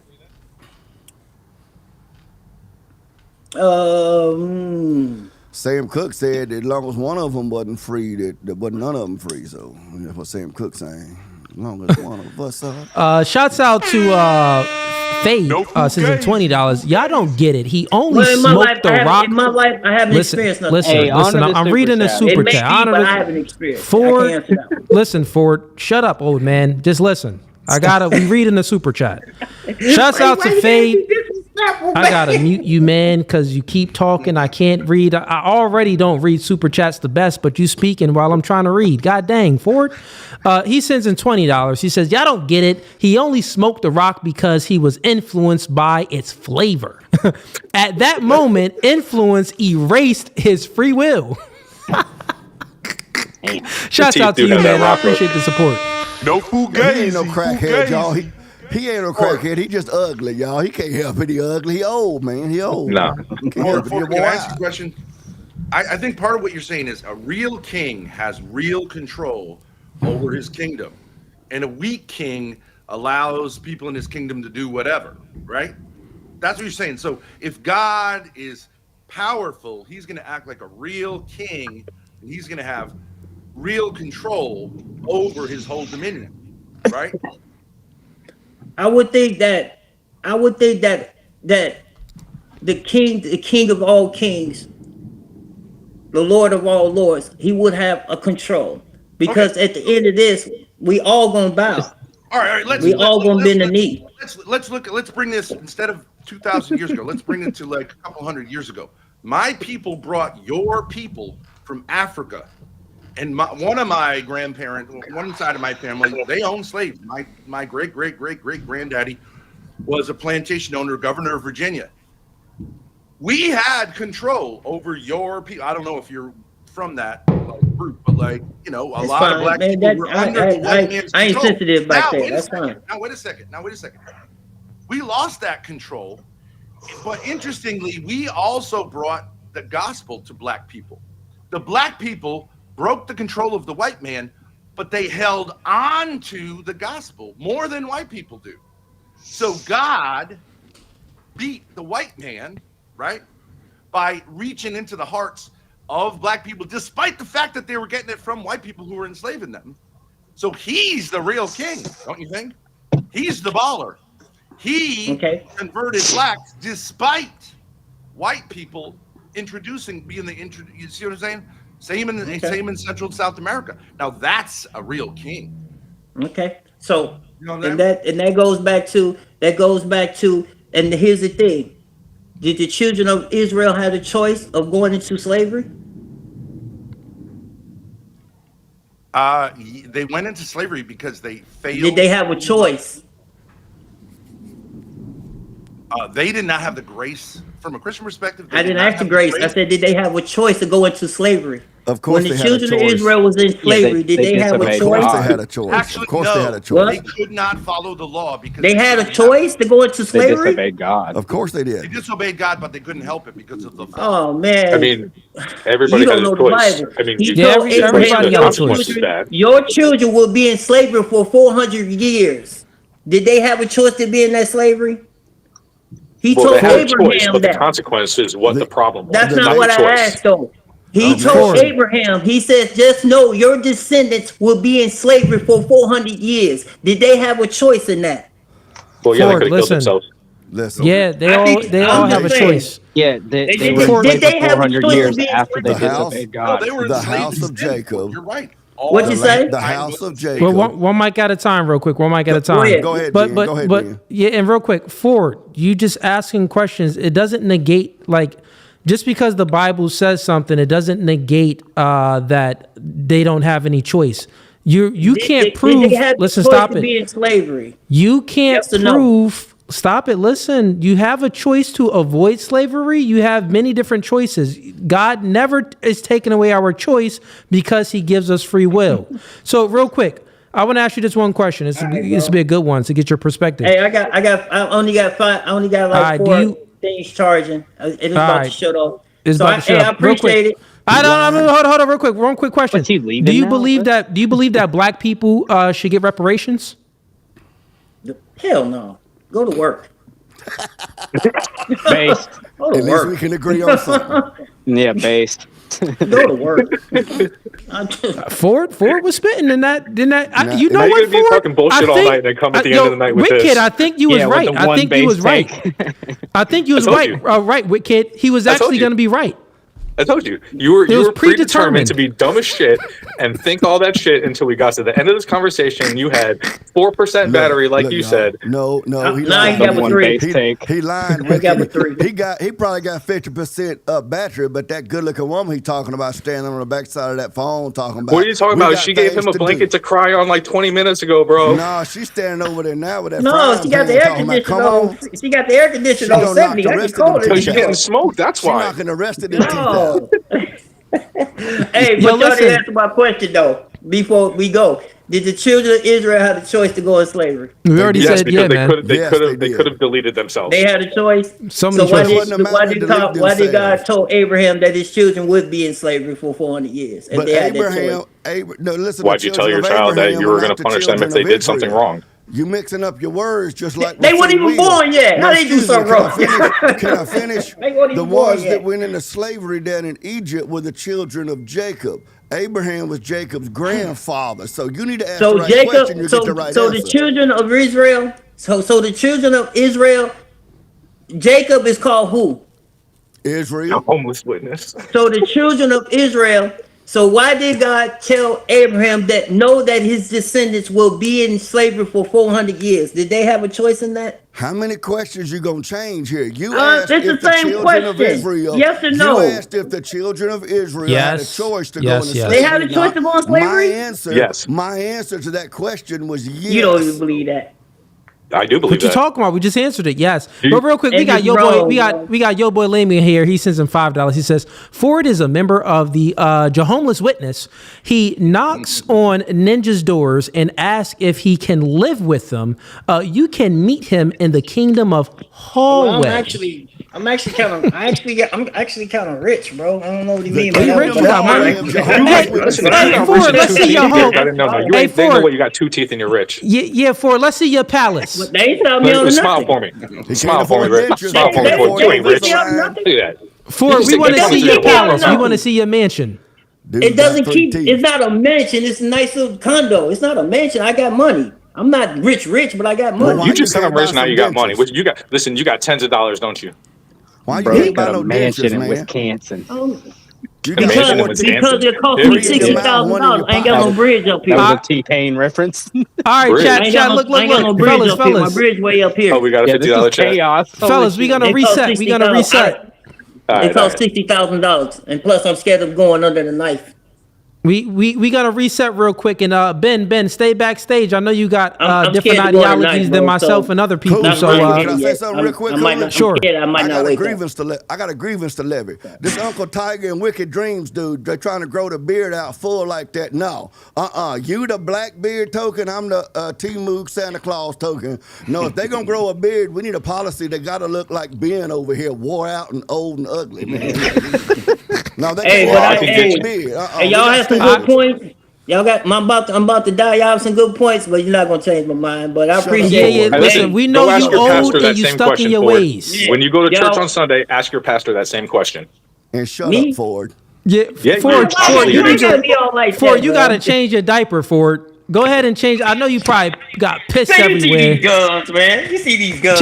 Change your diaper for. Listen, we refreshing the panel. We got other people backstage. We still got Ben Thorpe up here. He has opposing views, and he shares a different worldview as well. So I'm sure we can make some good conversation with him as well. And we got some other people backstage too. We'll bring them up. But real quick, so if no one doesn't know, I'm giving out a giveaway, which is this microphone. It's a Shure MV7X. Giving out this microphone once we hit 50 people. And actually, I'm going to do something even better. I got something better for y'all. So you see the No Fugazee shirts, right? No Fugazee on the back. God over man, man over woman, woman over children. I'm giving out this for free. This shirt is going to be given out for free to anyone that clicks the first link that's in the YouTube description, my sponsorship. If you support me by supporting my sponsor, Aura. I'm going to go ahead and play my sponsorship video now. It's only 1 minute. Go ahead and watch it, but this is how you get a free shirt. And also, this is how you can win this microphone, and I'll get into that in just a moment. And also, to the people that signed up already for Aura, I'm going to give you the information so you can get your free merch. All right, fellas, mission is critical. I was searching my name online and found tons of information that was way too personal. So I thought to myself, who has the ability to leak this type of information? And I found out there's companies called data brokers that profit out of selling your information to marketers, scammers, and even stalkers. You already know I've been through many matrix attacks where people create fake pages of mine by using my data. And the same can happen to you. That's why I'm recommending today's sponsor, Aura. I use Aura to automatically remove my information from these sites and keep them off of these sites. They also do other things like bank fraud, identity theft alerts, and also VPN access. I want you to go ahead and utilize my link below in the description box for a 14-day free trial. At least you'll see if you've been compromised or not. Privacy is key nowadays, and you should know if your information is out there. So again, utilize my link in the description box at aura.com/nofugazi and get 2 weeks free. That's more than enough time to see if your personal data has been exposed. All right, chat. So here's what you're going to do. It's a free 14-day trial. It doesn't cost you a thing. You get identity theft protection. They protect your data from scammers and fraudsters out there trying to steal your social security number and many other things, right? You get it for free, 14 days. But here's the thing. You click the link in the description, the first link in the description. You sign up. I'll send you this shirt for free for signing up. So not only do you get to see if anyone stole your information for free out there, or if your data has been breached, you get 14 days for free. You also get free merch, giving that away for free.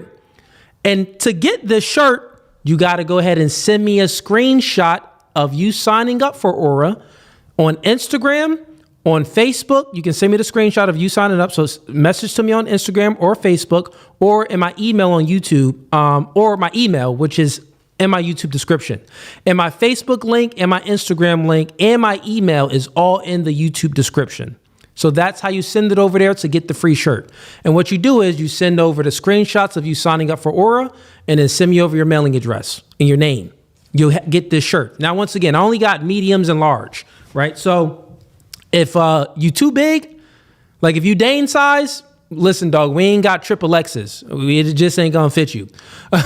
And if you too small, we don't sell smalls, bro. It's only mediums. So the medium on me fit like real, it's tight on my arms. This shirt is baggy. This is like just one of them baggy shirts, but the medium fits good. The large fits nice on the arms too, but it's a little bit more baggier fit. But yeah, then what's going to happen is when you sign up for Aura, one, you get the free identity theft protection for the 14 days, you get the free shirt. But then your name goes into a pool to win this.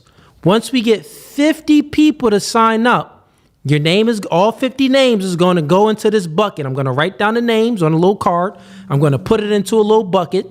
And then once we reach the 50, I'm going to pick one random person out of that bucket that signed up for Aura and also got the free merch. I'm going to pick one lucky person on live stream. It's going to be live. I'm going to pick the name. And then that person is going to win this microphone for free. And this is a $200 microphone. I utilize this mic when I do my dating shows. And I also use this mic here as well. Brand new, hasn't been opened. It's fully fresh. So that's what you got to do. Sign up for Aura, get some free merch, and you can possibly win a free microphone as well. Why not? All right, let's get back to open panel debate night. Okay, chat, let me get to these super chats real quick as well because they've been piling up. And then we're going to continue with open panel debate night. Let's see here. All right, so I can't bring these ones up on screen because I missed them, but I'm going to read them out loud. So we got Glenn Lawrence presents sends him $5. He says, here is a debate prompt idea for you. You can't be both a Zionist and Christian. Oh, that's a good one. Let me take a screenshot of that. I don't know if we'll get into that tonight, possibly, but yeah, that's a good one. We got Dane Snyder sends in $2. You can't make fun of Asians. Chin, come on. Yeah, that was when I was reacting to that one chick. We got Luke sends in $2. Definitely agree with the low IQ. Yeah, homie had low IQ. We got Glenn Lawrence presents his $5. Cooley, you should drop him. His Wi-Fi and IQ are the same. Okay, I think I read that one before. That one is hilarious. That was the first guy I brung up for open panel debate night. We got Casanova sends in. Okay, I read that one too. We got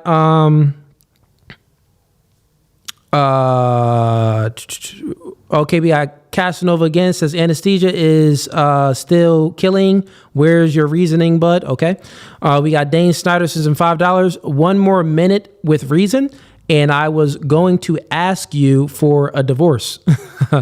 We got Glenn Lawrence presents in $5. So he's saying I should have asked the cow that I got the steak from if it was okay to put it down. Yeah, that's what he was basically saying. Before I ate it. Yeah, that's what he was saying, bro. His argument was nonsensical, but that was Reason. And actually, you know, Reason is still backstage. I'll probably bring him back up. We got Dane Snyder sends him $5. Smash the thumbs up under the video. Not the heart emoji. 203 people watching. Okay, this was earlier, but only 9 likes. Come on, Cooley got kids to feed. Imagine his beard budget. Yeah, my beard is rugged right now, but I'm finna get fresh for the new year. Why not, right? We got Casanova again sends in $2. Man's gotta go. Okay, we got JB the King joins the membership. Mob ties for 10 months. Man, listen, that's the $25 tier right there, man. And he done joined it for 10 months. Let's give him a no Fugazi. No Fugazi. Fugazi. Appreciate the support, man.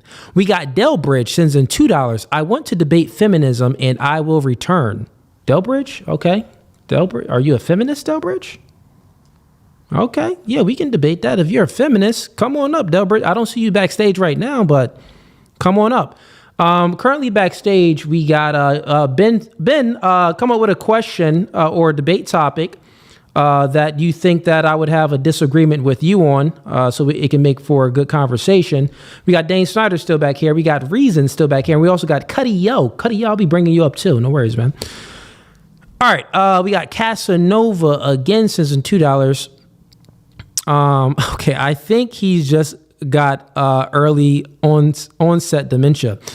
Casanova again sends in $2. Someone come get Uncle Ruckus back in his bed. Yeah, man. Ford just didn't get it, man. He just didn't understand. We got Jay the Worst sends in $2. So lack of accountability with extra steps. Yeah. We got Casanova with the $2. Brush your gums. We can smell the bees through the screen. The BS through the BS. Okay. He was talking about Ford. He wasn't talking about me. Yeah, Ford had 3 teeth. But shouts out to Ford for being a good sport. I got to say that I appreciate people when they come up and, everybody making jokes about them and stuff like that, but they can take the shots and also they can dish shots as well. Over here on No Fugazee podcast, we do appreciate that because we ain't sensitive over here, man. Especially when it's just like jokes and all in good fun, right? We got Yo Boy Liam says Ford favorite song is Bum Bum Ba Ba Bum. Okay, Bum Ba Ba Bum. Got it. All right. We got Yo Boy Lim again says, speaking of rocks, Ford's favorite show is Go Go Crackhead Morphin Rangers Rock Rock Rock Rock Rock. Let me see if I can find this one. Yo Boy Lim, man, you funny, bro. We got Jay the Worst sends in $5. Let's see. Okay, that was this one. Okay, so now I got these ones. All right, I'm back on track. Jay the Worst sends in $5. He says Ford doesn't want to be held accountable in the end. This is a man speaking, woman prattle. Yeah, it was. That's why he said, yeah, y'all didn't convince me, man, when he left. But, fair enough. He's stuck in his ways, bro. Homie stuck in his ways. Listen, that's why the old saying, you can't teach an old dog new tricks. That's Ford. You cannot teach Ford nothing. No, listen, God can come down and be like, Ford, I gave you free will, man. I didn't cause you to do this. Ford be fighting with God. God, yes, you did. You told me. You made me do it. That's Ford. He's stuck in his ways. He's not willing to change. What else we got here? We got Dominic Morris is in $5. White people didn't create Christianity. The law of Moses was created by a man born in Egypt, which is in Africa. Yeah, I don't think that white people created Christianity. What? That don't even make any sense. Let me continue here. We got Uncle Tyga sends in $10. I appreciate the support, bro. He says, I could get into the Zionist/Christian debate. Just saying. Okay.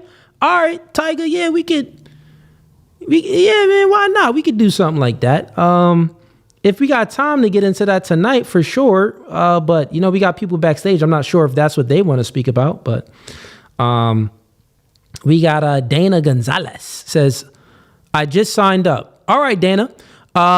So what I want you to do, Dana, send me a message via Instagram, or Facebook, or just email me a screenshot of you signing up. And actually, shout outs to you, Dana, because you one of the first ones in here.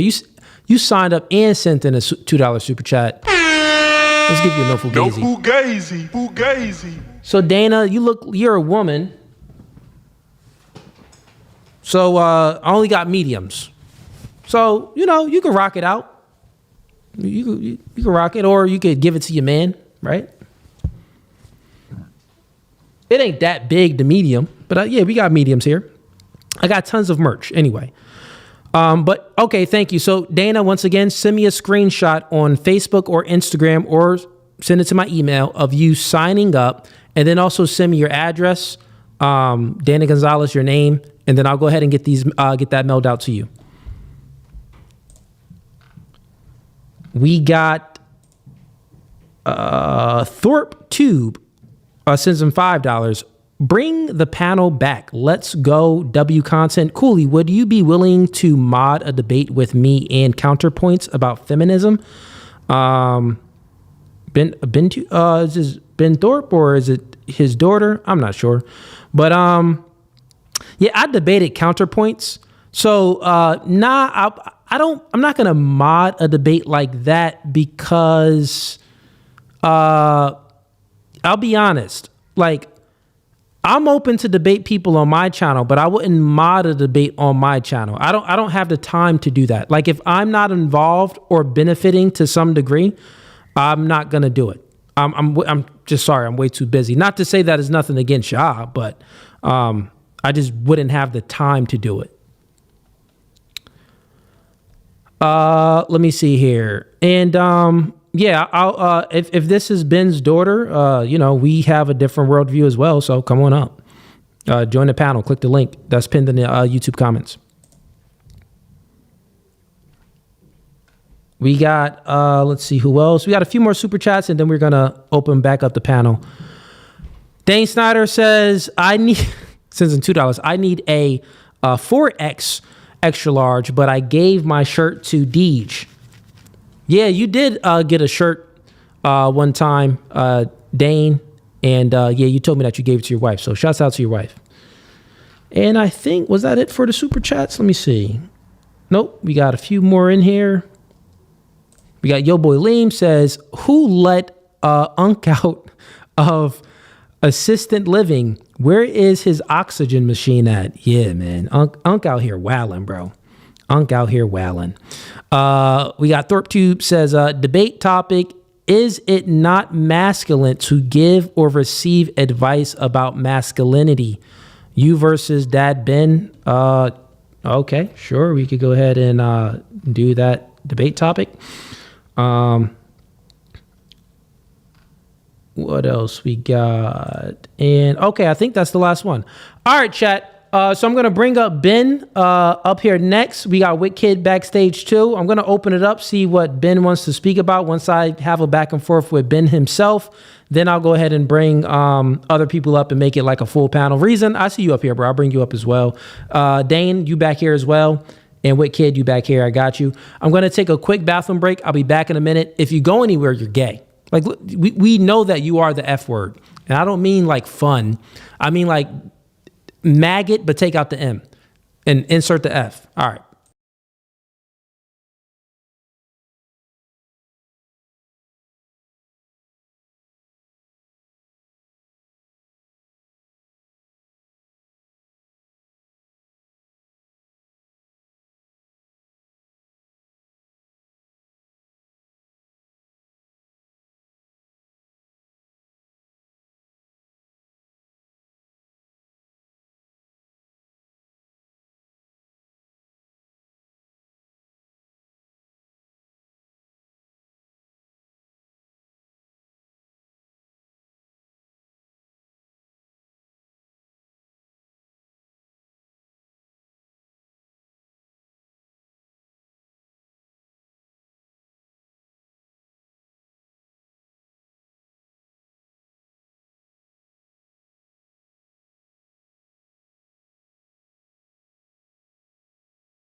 All right. I am back, chat. I am back. All right.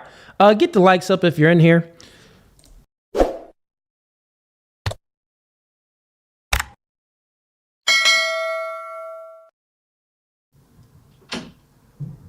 All right, Ben, welcome back to the panel. Hey, and thanks. What's up, man? What do you want to debate about tonight? Hey, I thought this would be an interesting topic if you were interested, because when Ford was talking about how he would jump how high, that's how high he jumps, and you called him a simp, which I understand why people make those kind of arguments, but I actually have been in this kind of space now for a couple of years, and I actually think you cannot give or receive advice about masculinity in general. Every man, it's like more of an art. There is no science about how to be a man, how to get women, how to treat women, any of that. See what I'm saying? Like, there are no formulas. It's like I used to teach in high school, and they used to say, you can get a master's degree, you get a bachelor's degree, you get a doctorate in education, but you can't teach someone how to teach. Either you know how to, you know what I'm saying? It's an art, not a science. And I think that's true about relationships and masculinity. Everybody does it different. Okay, so are you saying that all forms of masculinity should be accepted as masculinity then? Like masculinity is relative based off of just the person and how they feel and how they act? I'm not sure what you're saying. Am I saying that masculinity is just a relative term? No, there's a real thing of masculinity. Just like a good teacher, there's a real thing. But you can't. Okay, so if it's a real, so that real thing itself, you're saying that it can't be taught. Yeah, like how they have these guys now, it's very, very big. It's kind of replacing the red pill, which I know you're sort of in, where they say like you can make yourself look more attractive by, and they do all this stuff with like angles, and they tell you like bash your cheek and all this stuff. I don't think you can say like what is perfectly attractive in a man. It's like there's no one thing, you know what I'm saying? Okay, so you're saying Or that okay, I got you. So and that same is true of masculinity. I don't think there's a one size fits all at all. Do you know what I'm saying? Like I would say, I'm not trying to be crass, but like women with small breasts, that can be beautiful, middle size or large. Like they can all be, and different guys. There's no like perfect breast size, even though a lot of women do surgery. So let's start off with the basics first. I think I get what you're saying. You're saying that, there's not any one size fit all as far as masculinity. Currently, right now, people like Clavicular, I think that's his name. And there's been many people that's been doing it before him. They've been look maxing. And I guess you're saying that that isn't necessarily not masculine. Who's to say that it's masculine or not masculine is basically up for no, I believe that. Yeah, I understand what you're saying. I'm saying like, is that up for debate? Masculinity. Okay, so what? So looks maxing, is that masculine? Is that masculine? It depends what you mean by it. Like, obviously, getting in shape is masculine. You know what I mean? Like, yeah, but what like they do is Clav. What he does is he takes. He's only 19. He takes testosterone. He takes meth. And then also he does bone smashing, and then also he's getting a double jaw surgery. So he's getting plastic surgery. Yeah. So would that be considered masculine for a man getting plastic surgery? Well, see now you're assuming that I can tell you what the rule is, and I'm saying I think there are some things. Well, that's what I'm asking for. So let's just get to the basics then. What's your definition of masculinity? So it's very hard to define. So I think when you say like, what is a woman? You know that Matt Walsh thing, what is a woman? I mean, you could define it biologically, but like you can define what a female is, but a woman, that's like poetry. What's a real woman? You know, like we say like there's males and then there's men. What's a real man? Like only like like poetry and art can tell you that, because there's a million different flavors. But then there are men who are not masculine, like violent men who are babies, people who, you know what I mean? We can say like these expressions of males fail. Like I'm very sad about the young generation. You're probably a millennial, is that right? Yeah. Generationally, like the Zoomer boys, and I have 4 Zoomer sons. I just don't think they get it. And the problem with them that I'm having is they're asking the question. They've stepped back instead of just trying it. They've stepped back and said, "Can you older men tell us what masculinity is. And I think that's a mistake for us and for them. No, you figure it out. You can't teach someone. Okay, so well, then it's relative then. So if you don't have a clear definition of what masculinity is, then it's relative, and it's based off of how people feel, man, or the trends of the time, right? If there's a trend right now, like, Claviculator, I think I'm pronouncing his name wrong, but Clav, he max looks and he goes to the extent of getting plastic surgery as a man. Is that masculine? Is it not masculine? If you can't define masculinity, then how can you say that? Can you define? Let me turn it back on you. Can you define beauty? Say in a woman, can you define it? What a beautiful woman is? Yeah. Other than just showing me beautiful woman. Yeah. So beauty could be measured by symmetry, so science can measure beauty by you being symmetrical, by you being symmetrical. Really. Well, it's scientifically proven that the more someone is symmetrical, the more we would find, as far as facial wise, the more people would agree that is beautiful. Yeah, I understand. Like architecturally, you could say that, like an architecture. Now, as far as beauty, beauty itself. Now, some would say, well, beauty is in the eye of the beholder. It's preference based. Some girls may like guys that's 5'8". Other girls may like guys that's they want them real tall, 6'4". So there's another aspect to that as well. And even if it's like music, does that sound good? But that's different from masculinity. Masculinity and femininity has nothing to do with beauty. How is that similar? I think it's similar. Like the human person is we're in a sense artists. Our personality, who we are, is an expression of God's nature in a particular personality. That's like, as a Catholic, we love the saints, because every saint is different than every other saint. There's some saints that are meek little women. There are some saints that are, soldiers. There are some saints that are kings. You can't put it, and for example, this thing about I treat my woman like a queen. That can be very masculine. To absolutely be a simp of a woman who deserves it. That's actually very masculine to say I love this woman so much. I honor and respect her so much. That wouldn't be called a simp. It's a clear definition for a simp. It's basically pedestalizing a woman that didn't deserve it. So if a woman deserves it and you're treating her well and, really loving on her and taking care of her, no, that's what a man should do. That would be considered masculine because the woman deserves it, meaning that she's reciprocating on her end. You're doing things for her, but she's reciprocating the value back in return. Let me give you an example. Go ahead.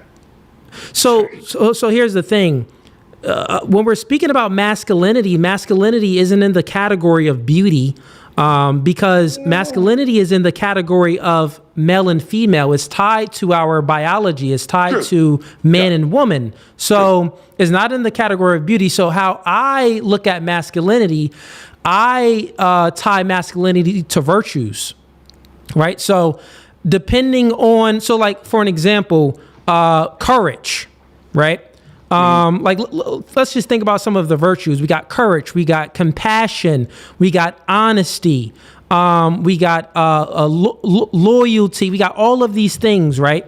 So how I know that something is masculine is if men do not have courage. Like how I know if something is masculine or not masculine, because if we strip the courage away from men, we'll see bad outcomes in society. If all men lose their courage tomorrow, listen, man, in America, Russia would take over, China would take over. We wouldn't be able to secure our borders if all men in America lost their courage.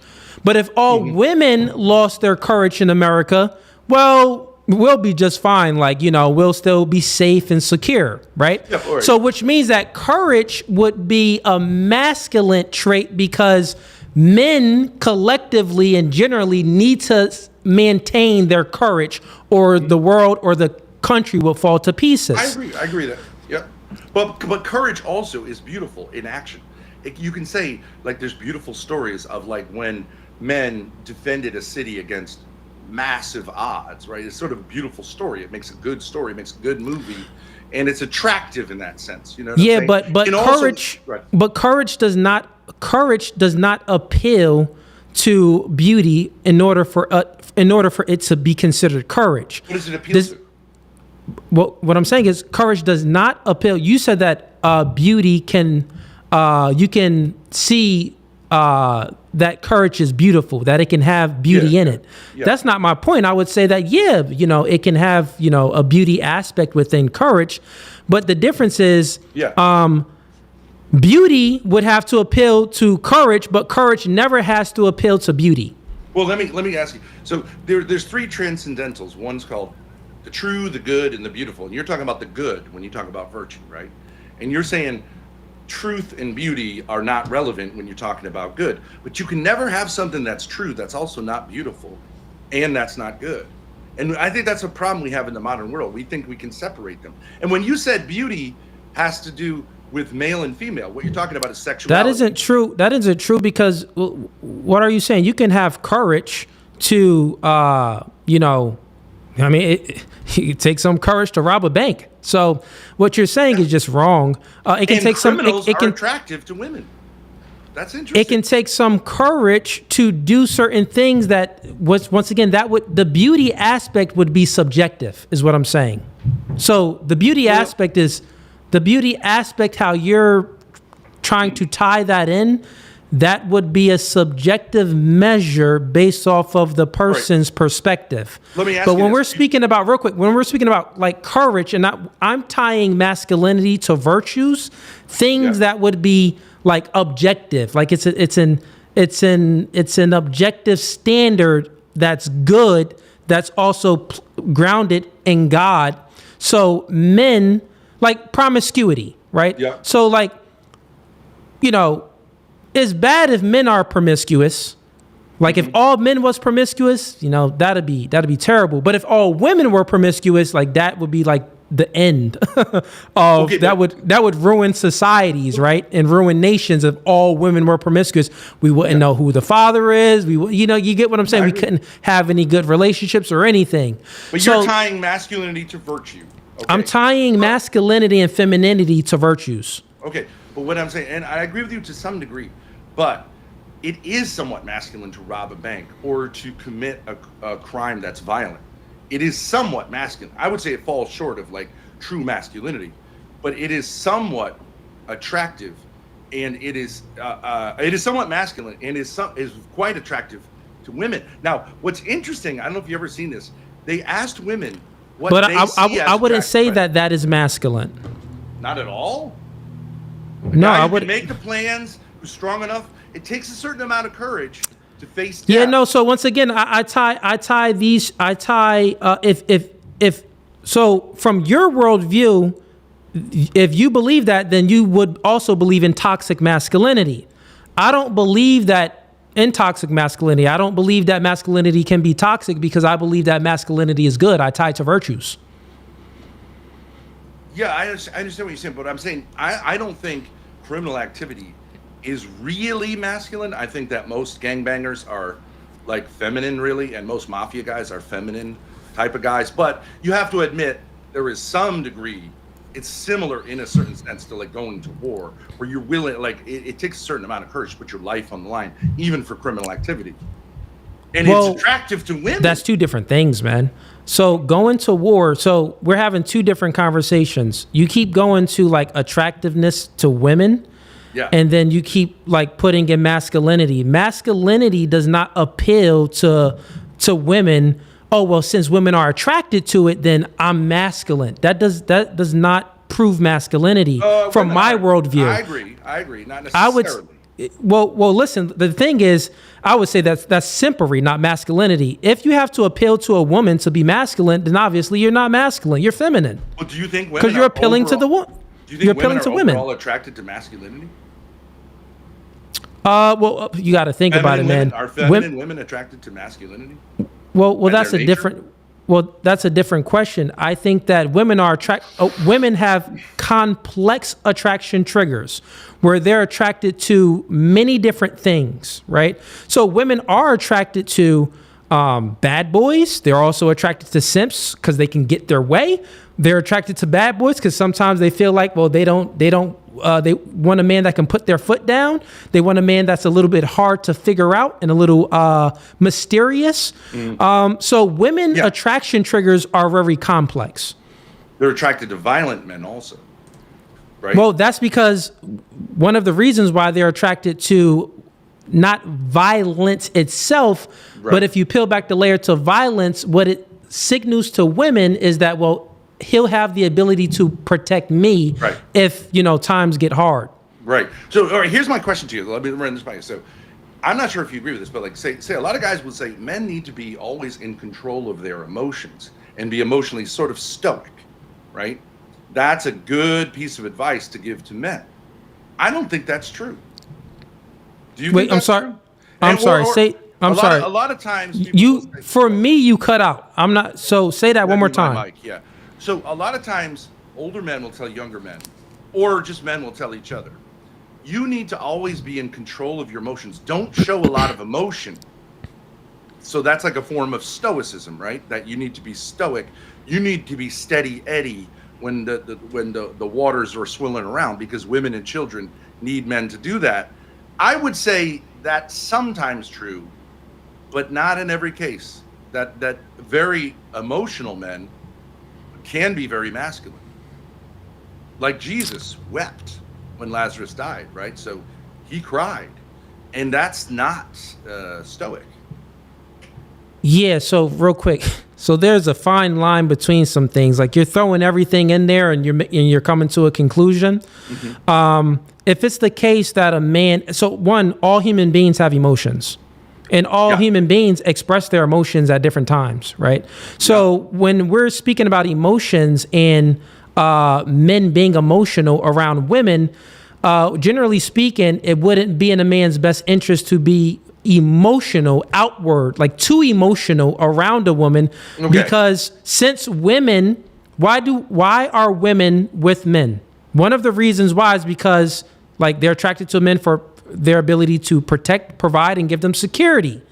So if the man is overly emotional, this would express to the woman that he doesn't have the ability to really make her feel secure because he's very emotional. How can a woman feel secure with a man that isn't sure of himself? He's unsure of his own self or unsure of his own situation. Therefore, the woman won't feel real secure. So from a general perspective, it's not in a man's best interest to be overly emotional, because the woman can lose, not will, but she can lose a degree of attraction for her. And that degree of attraction that she would lose it for would be in the category of her feeling secure. Okay, but now you say women want to feel secure. That's true for some women and at some times, but also, do you agree girls just want to have fun? Like girls want to have fun in life. But they want to have fun. Like, why do you think that women go out in groups? Why do you think that women actually like to go out with guy friends? Because they can have fun, but also in that girl group, they'll feel safe. They'll feel secure. Girls don't go out alone. Girls want to have fun with their guy friends because these guys that I put in my friend zone, well, I know nothing gonna happen to me. These guys are big. They're gonna protect me. So they can feel like they can have the most fun in those situations. Girls don't want to have fun alone. Well, because it really won't feel fun because they won't feel secure. Well, do you know what women, I'm not going to get into, do you know what women, what do women fantasize about? They fantasize about being a man who can protect them, but also is dangerous to them. They actually like men who, will check them if they go astray. They find that exciting. Don't you think? Like, that's what, if you look at what women...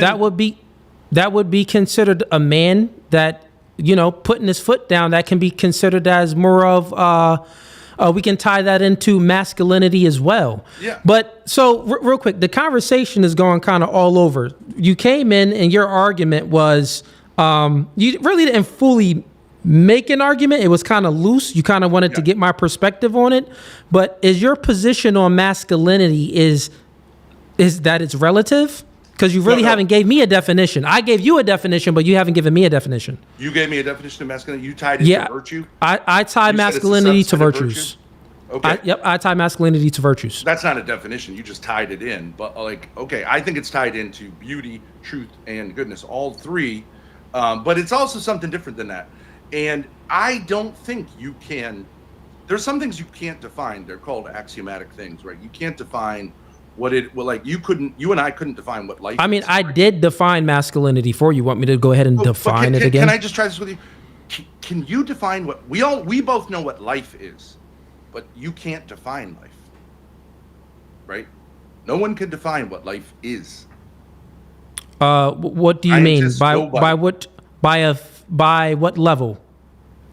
Try to give me a definition of what life is, other than using the word life. Yeah. So life is you being conscious? No, there are things that are alive that are not conscious. You said there are human beings I'm speaking about, right? No, so I'm talking about life. Okay, you're speaking about life. Yeah, you and I know what life is, we wouldn't be able. So me and you wouldn't be able to measure if like a plant is conscious. So I would actually say this. If you're speaking about life, and I see you're moving the goalpost to here, but that's fine. So I'll break it down for you real quick. I'll give you my stance on this. So if you're speaking about life, I can go ahead and define life without using the word life. I just told you. If we're speaking about human beings, it would be do it. It'll be a human being that is conscious. Human. Life. So I would just say conscious. So a plant is alive. No one thinks a plant is conscious. Can you measure consciousness? I don't think a plant is conscientious and is sentient. All I'm saying to you, plants could be conscious. You're saying in order to use a word like life, you have to be able to define it. I don't think that's true of certain words. Okay, so I just did. You haven't refuted what I said, though. Hold on, let me just try this. Do you and I both know what life is? You know when something's when I say this is alive, it's not dead. You and I both know what that means, but we don't. Actually, no one really can define what life is. So once again, I'll go ahead and do it for you again because I don't think you're understanding. I'll give you two statements here. If we're speaking about human life, human beings, this is very simple, right? A human is conscious, conscientious, a sentient being, living and breathing. That's not even true because, like, I can literally be unconscious. This is all alive. So I real can literally quick, be this unconscious and I'm still alive. But what I'm saying is, so listen, real quick. This is still me giving you a definition without using the word life, which I just did. Now you said that you can still be unconscious and still be alive. Well, let me ask you a question. If a little kid says, no, stop it there. Stop it. Listen.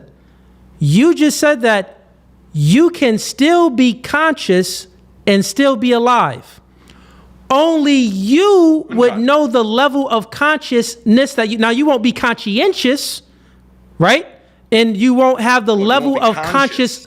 No, and you won't have the level of consciousness as we have as far as being aware. Let me ask you a question. If you go under anesthesia, are you conscious? No. Okay, you're not conscious. How do you know? How do I know that well, because they won't respond to the no response. When you're sleeping, are you conscious? No. When you're sleeping, okay, so got it. So you're not. If you're sleeping, you're not conscious. When you go under anesthesia, you're not conscious, and the reason for that is because you have no awareness of, Cool. Stop it. Because you have no awareness of. Go ahead. Just let me say one thing. If a little kid. No, just go ahead and answer that for me. Don't move the goalpost. Just give me 10 seconds, okay? No. And then you can do whatever okay, you want. Go ahead. Go to you. I just make a simple point. I see your chat. I'm not trying to attack you. You don't have to be defensive. No, I'm not being offensive at all. Okay. I'm not. If you say to a little kid, you had a goldfish, it was alive, now it's dead, we got to flush it down or whatever. That kid knows what you mean by life, even if he doesn't define it, right? It doesn't mean if if he can't define it, it doesn't mean he doesn't know what life is. Would you agree with that? Okay. Say that again to me one more time. My bad. If a little kid or someone who's never thought about it doesn't know how to define life, that doesn't mean he doesn't know what life is. Like something's alive, as opposed to most kids, if they would be able to I see what you're saying. I see what you're saying. What's not alive, and yet they couldn't define it. Okay, yeah. What's your point? So in order to talk about something like masculinity, you don't have to be able to define it carefully for it to be a real term and not be relative. Because that little kid is not going to say, well, everything's alive or whatever. You still say, like, no, there's an objective reality, even if it's difficult to define. Okay, I see your point. I got you. So this is why you spoke about life. This is why you spoke about life. Yeah. Ken, and once again, got it. You use it as you use life as an analogy to express that masculinity. The term is similar to that. It really can't be defined. I already proved that I can define it if we're speaking about that. And also, if you're in chat, I see y'all in the chat as well. You sent the screenshots as far as the sponsorship. Appreciate that, man. Appreciate the support. Now let's just go back to life, right? Yeah. Because this is going to make some sense to you, right? So if we're speaking about life, you're saying, well, how can we define life without using the word life, right? I don't think that masculinity is a term like the term life, because in order for us to define or even experience masculinity, we would have to be alive. So you're assuming, you get what I'm saying? We would have to be alive for us to experience masculinity, right?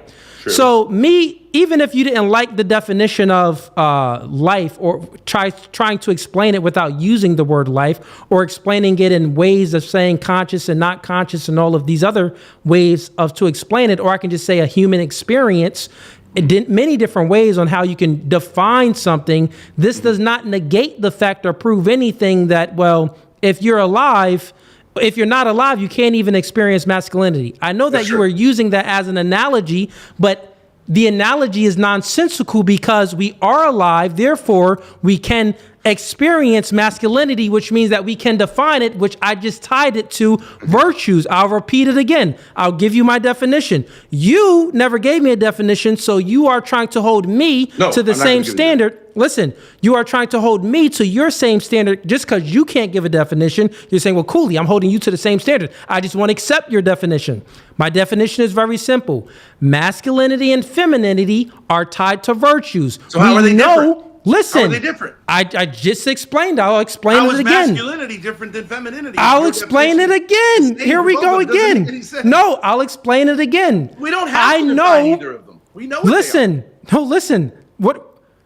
Okay, we don't have to define. That doesn't even make any sense. We don't have to define it, but we know what it is. Well, how do you know what it is if you don't have to define it? You know what life is because you experience. You're using, like, the analogy of life was just dumb. But let me go ahead and explain it to you again, right? So as far as masculinity, I tie it to virtues. We know that something is masculine. Courage would be a masculine virtue, but because if men too. You say it's tied to virtue, but that's not a definition. It doesn't define. You're not listening. I'll go ahead and say it again. Doing the Andrew Wilson thing. No, I'll go ahead and explain it again. You don't have to do this. No, I'll go ahead and explain it again. It's super simple, right? We know that something is masculine. Let's tie it to we can tie it to. Now, it's not to say that all of these virtues, people don't utilize these virtues. Yeah, people utilize, men and women utilize courage, honesty, compassion, loyalty, all of these things. All of us utilize these virtues. But how we know which virtue is ties to the man or ties to the woman more is we look at the outcomes. If men lose courage, much worse outcomes is if women lose courage. If men are promiscuous, okay, bad. But if women are promiscuous, the outcomes is much more worse than if the man is promiscuous, right? So what I'm saying is, listen, I'm making a clear distinction between things. So courage in a man is valued more than courage in a woman. Depends what you mean by courage, but yeah, like physical. Loyalty. What I'm saying is honesty within a man. Honesty within a man. We can say they're both valued, right? Is both valued, but like. Women are liars. If a woman if all women start lying, like it ain't gonna be the end of the world. Yeah, they're liars. But if all men start lying, nuclear bombs gonna be flying. It's gonna be destruction, right? Sure. Yeah. So that's what I'm saying. This is me giving you a definition and also explaining the distinction between masculinity and femininity. You're saying the definition comes from the outcomes, because if you just say they're both virtuous. No.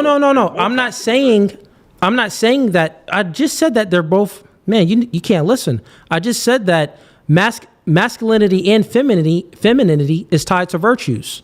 But how do we make a distinction of what is actually masculine and what is actually feminine? Yeah. Femininity. And we look at the outcomes based off of if one sex loses it, then the other. That's how we look at it. So yes, you're saying the way we could look into it beyond just virtue, because both masculine and feminine should be virtuous. I agree with you, is by the outcomes. So if male promiscuity doesn't have really bad outcomes, no, it's going to have bad outcomes. It's just not as worse. It's not as bad. Right? You're saying bad outcomes. Okay, that's just all a way of saying the same thing. But I'm saying, I'd rather, instead of saying like, because this is the Andrew Wilson thing, and this is like a certain thing people do on the internet, is trying to define things and then say, once we get a definition, we can move there. Sometimes you can't do that. Like another example, I could give you a number. What is the definition of fun? What's fun? Like no one can really define it. What's Bro, good music? just because you can't give a definition of masculinity and I can, does not mean that masculinity is relative.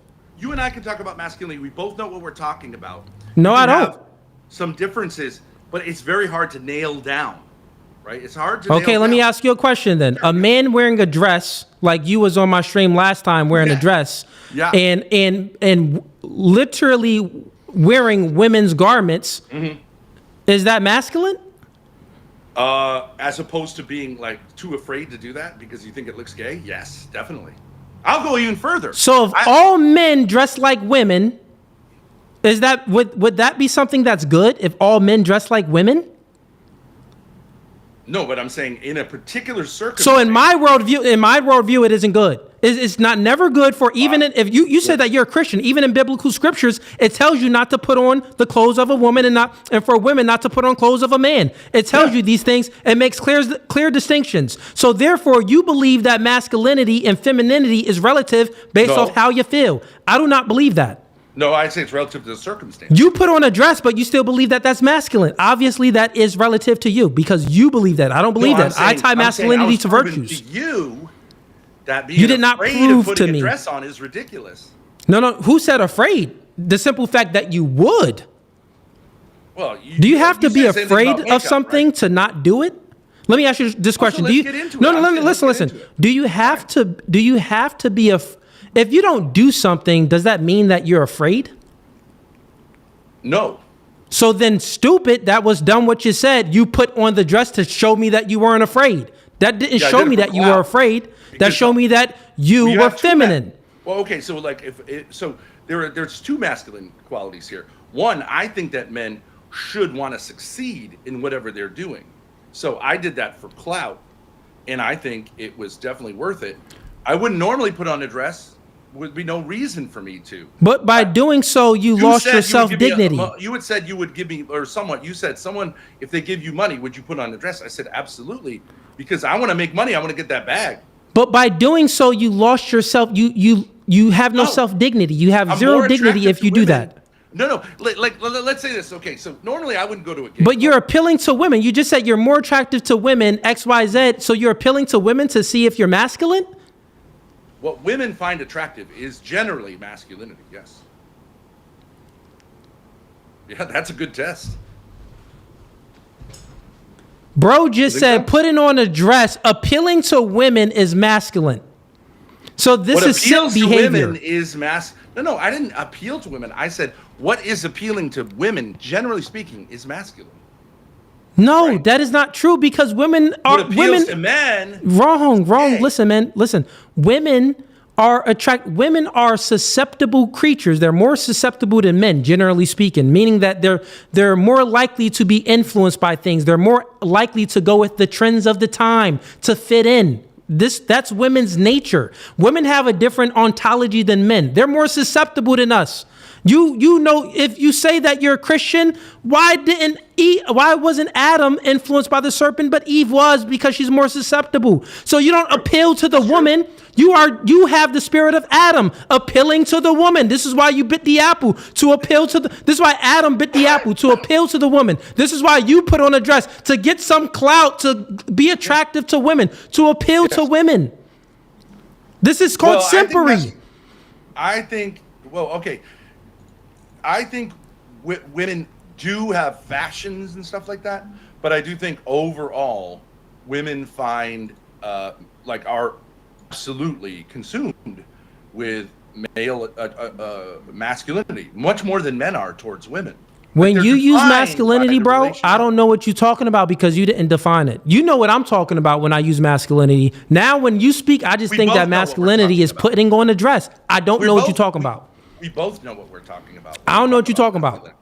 You would say, I would agree with you that if I put a dress on by myself for no reason, that's not masculine. That seems like the opposite of masculinity. I agree with that. We both know what we're saying. But your reason was clout. So doing something for attention is masculine? Sometimes, yeah, absolutely. For clout, to build a career, absolutely. Advertising, you just advertise. Losing your self-dignity. So no, listen, losing your self-dignity for attention is masculine? Going off of your... So it's principle-based. It's principle-based as well. Would you normally just wear a dress? No, you wouldn't normally wear a dress. Because but if I was Scottish, therefore you put on a dress in my last stream to get attention, which means that you went outside of your principles, which is not masculine. Well, you want people to sign up for Oros, which I think is great. And then you're trying to say get a T-shirt. You know, someone could say, and they do on the internet, that's undignified. But I agree, you should be making your bag, and I think you did a great job. No, do you know what Aura is? Yeah, Aura is a service to protect someone's identity if they experience to protect your identity, but not only that, they'll give you information to see if your identity was stolen. So why are you promoting? Because that's a good thing. They pay you. No. I had many sponsorships. Actually, honestly, I don't get anything off of this.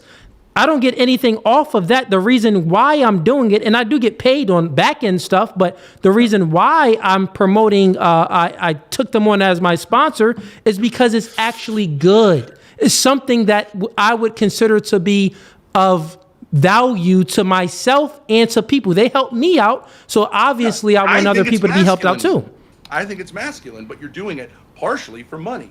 The reason you're I'm doing it. No, I'm doing it to help people out. No, listen, if it was for money, stop it. Listen, if it was for money, I would have taken on other sponsorships that paid more. But I turned down many others, and my audience knows this. I turned down many other sponsorships, and they was going to pay me the bag, a whole lot more money than my sponsorship is paying me now. But you know why I turned those other sponsorships down? Is because you didn't believe in the product. No, listen. It went against my principles. It went against my values. Sure. If I would have taken that sponsorship on, I wouldn't consider myself to be a virtuous person. You get what I'm saying? Well, this is why. Listen. That's crappy. No, listen. The reason why is because I tie masculinity to virtues, masculinity to things that is good. So do I. You put on a dress. Yeah. Is that good? Yes. In that circumstance, it was. This is why to define masculinity. See, you keep saying define masculinity. I'm saying we both know what it is. No. You could argue- We don't know what it is. We don't know what it is if you put on a dress. And I say putting on dresses is not masculine. You say putting on dresses is masculine due to a reason. All right, well, let's get back to the debate. You said this is the debate. We hit on the debate now. is You whether losing the men debate. should give and receive You're losing. advice about Listen, you're masculinity. losing these arguments. So you want to move the goalpost now since you're losing. This is the debate. We speaking about masculinity now, real quick. Well, the debate since was- you Well, go ahead. I'll let you The speak. debate Go ahead. literally was men should give, and I said men should not give and receive advice about masculinity from other men. But listen, the reason why you said that, your reasoning was because, well, it's not really definitional based. We have no definition of it. There are no so rules. There are no absolute rules. What are you is speaking masculine? about? From my definition, there are rules. So give me a rule. Give me one rule. Give me I just one rule. told you. Give me a rule. Listen, bro. I already went through it all. If you don't understand, I don't think you'll ever understand. You think like a piece of advice. So, real quick, you think men should get? Because I would say, I just told you that I tie masculinity to virtues. I made the distinction of masculinity and femininity. I can go through more virtues if you want me to, and I can make a distinction for masculinity and femininity to any virtue you want. So I give can me do a it- piece of advice that you think a man should give another man, or another man should receive from Don't another man. don't put on dresses. Yes, yeah, I think there are exceptions to that. Don't wear. Okay, so look, it's just relative to you, man. But listen, this is good. We got people backstage. I want to bring up more people. We gonna have some fun. Shouts out to Steven. Delbridge, I see you back here too. I'll bring you up shortly, but I want to get the mods up here because I have to prioritize the mods first. So let's get them up here real quick. And Let me just throw out one provocative question. I think it's more masculine to be openly gay than to be closeted gay and telling everybody that you're not gay when you really are. Of course you would. I think it's more masculine to just say I'm gay. Of course you would. Are you trying to tell us something right now? I think that it's more fit to be 325 pounds at 6'3" than it is to be 210 pounds at 6'3". I think that that's healthier to look like me than look like Cooley, because I think it must be true. That's femininity, Ben. That's femininity, Ben. No, that's when not you true. craft your reality to fit, when you craft your opinion to fit your reality, that's what women do. Now you're saying healthiness you can define, and that is like, of course not. nourishing a human body. You can define health, and you can have measurements of health that are clearly defined. Like you shouldn't have too much fat, you shouldn't have too high blood pressure, all that stuff. You Shouldn't can't do be that with wearing a masculinity. dress. You can do it with health, and being way too fat for your height is unhealthy. That's clearly true. I can prove that. Says who? You can't prove anything, but let me address something what do you you mean say. you can't prove anything, Dane? What are you talking about? You can't prove anything about what's healthy. For instance, That's not I'm not true. going to go. There's no need for me to go down that rabbit trail. Let me let me make sure I understand. Wait a second, Dane. There Let is a me need for understand. Let Dane, me. I'm smoking let a cigarette. me. It is not. You cannot argue that smoking a cigarette is healthy. No way. No way. Okay, fine. Now you said earlier You agree. that So you were wrong. So Dane, no, you sir. were wrong. No, but that's not the rabbit trail that I came on stream for. I was wrong. I was wrong. I wasn't wrong, but let me make sure I understand you correctly. No, I wasn't. No, I wasn't. Can I still man your argument that you said that masculinity is something that women are attracted to, right? That women are attracted to. If a woman is attracted to it or likes it, then that makes it masculine. Not if a woman is attracted to it. No, if women generally Right. are attracted to something, it's probably masculine. Yes. That's your standard. Okay. Not like Okay. chocolate. Like Well, let me ask you this chocolate. then. Let me ask you this then. Do you think of yourself as a masculine man even though you put on a dress?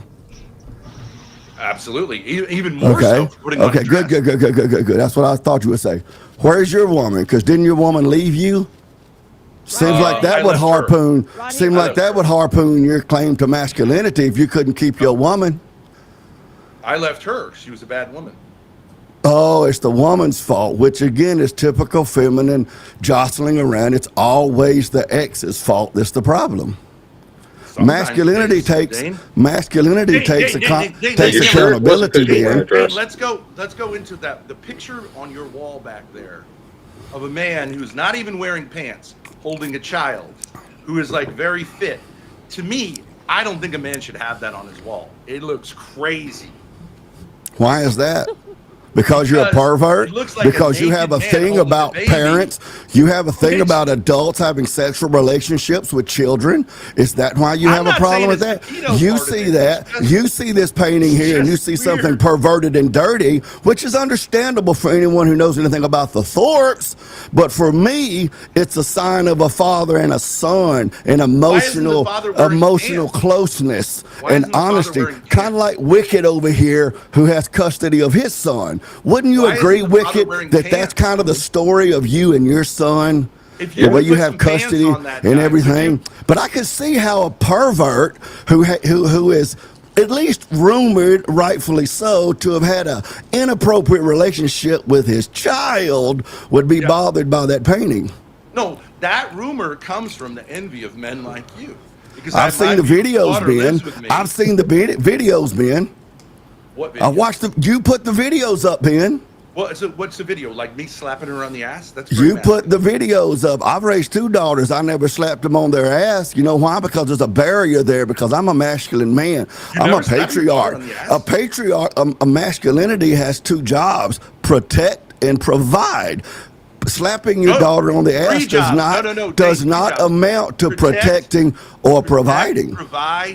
And wear a dress, right? Protect, provide, and wear a dress. In the Thorpeverse, that's what the Thorpes say: protect, provide, and wear a dress. Fellas, let's do one mic at a time. Go ahead, Ben. You could get the statement, and then Wicked, you up next. Drink your drink, Dane, because you can't just stand up as a man.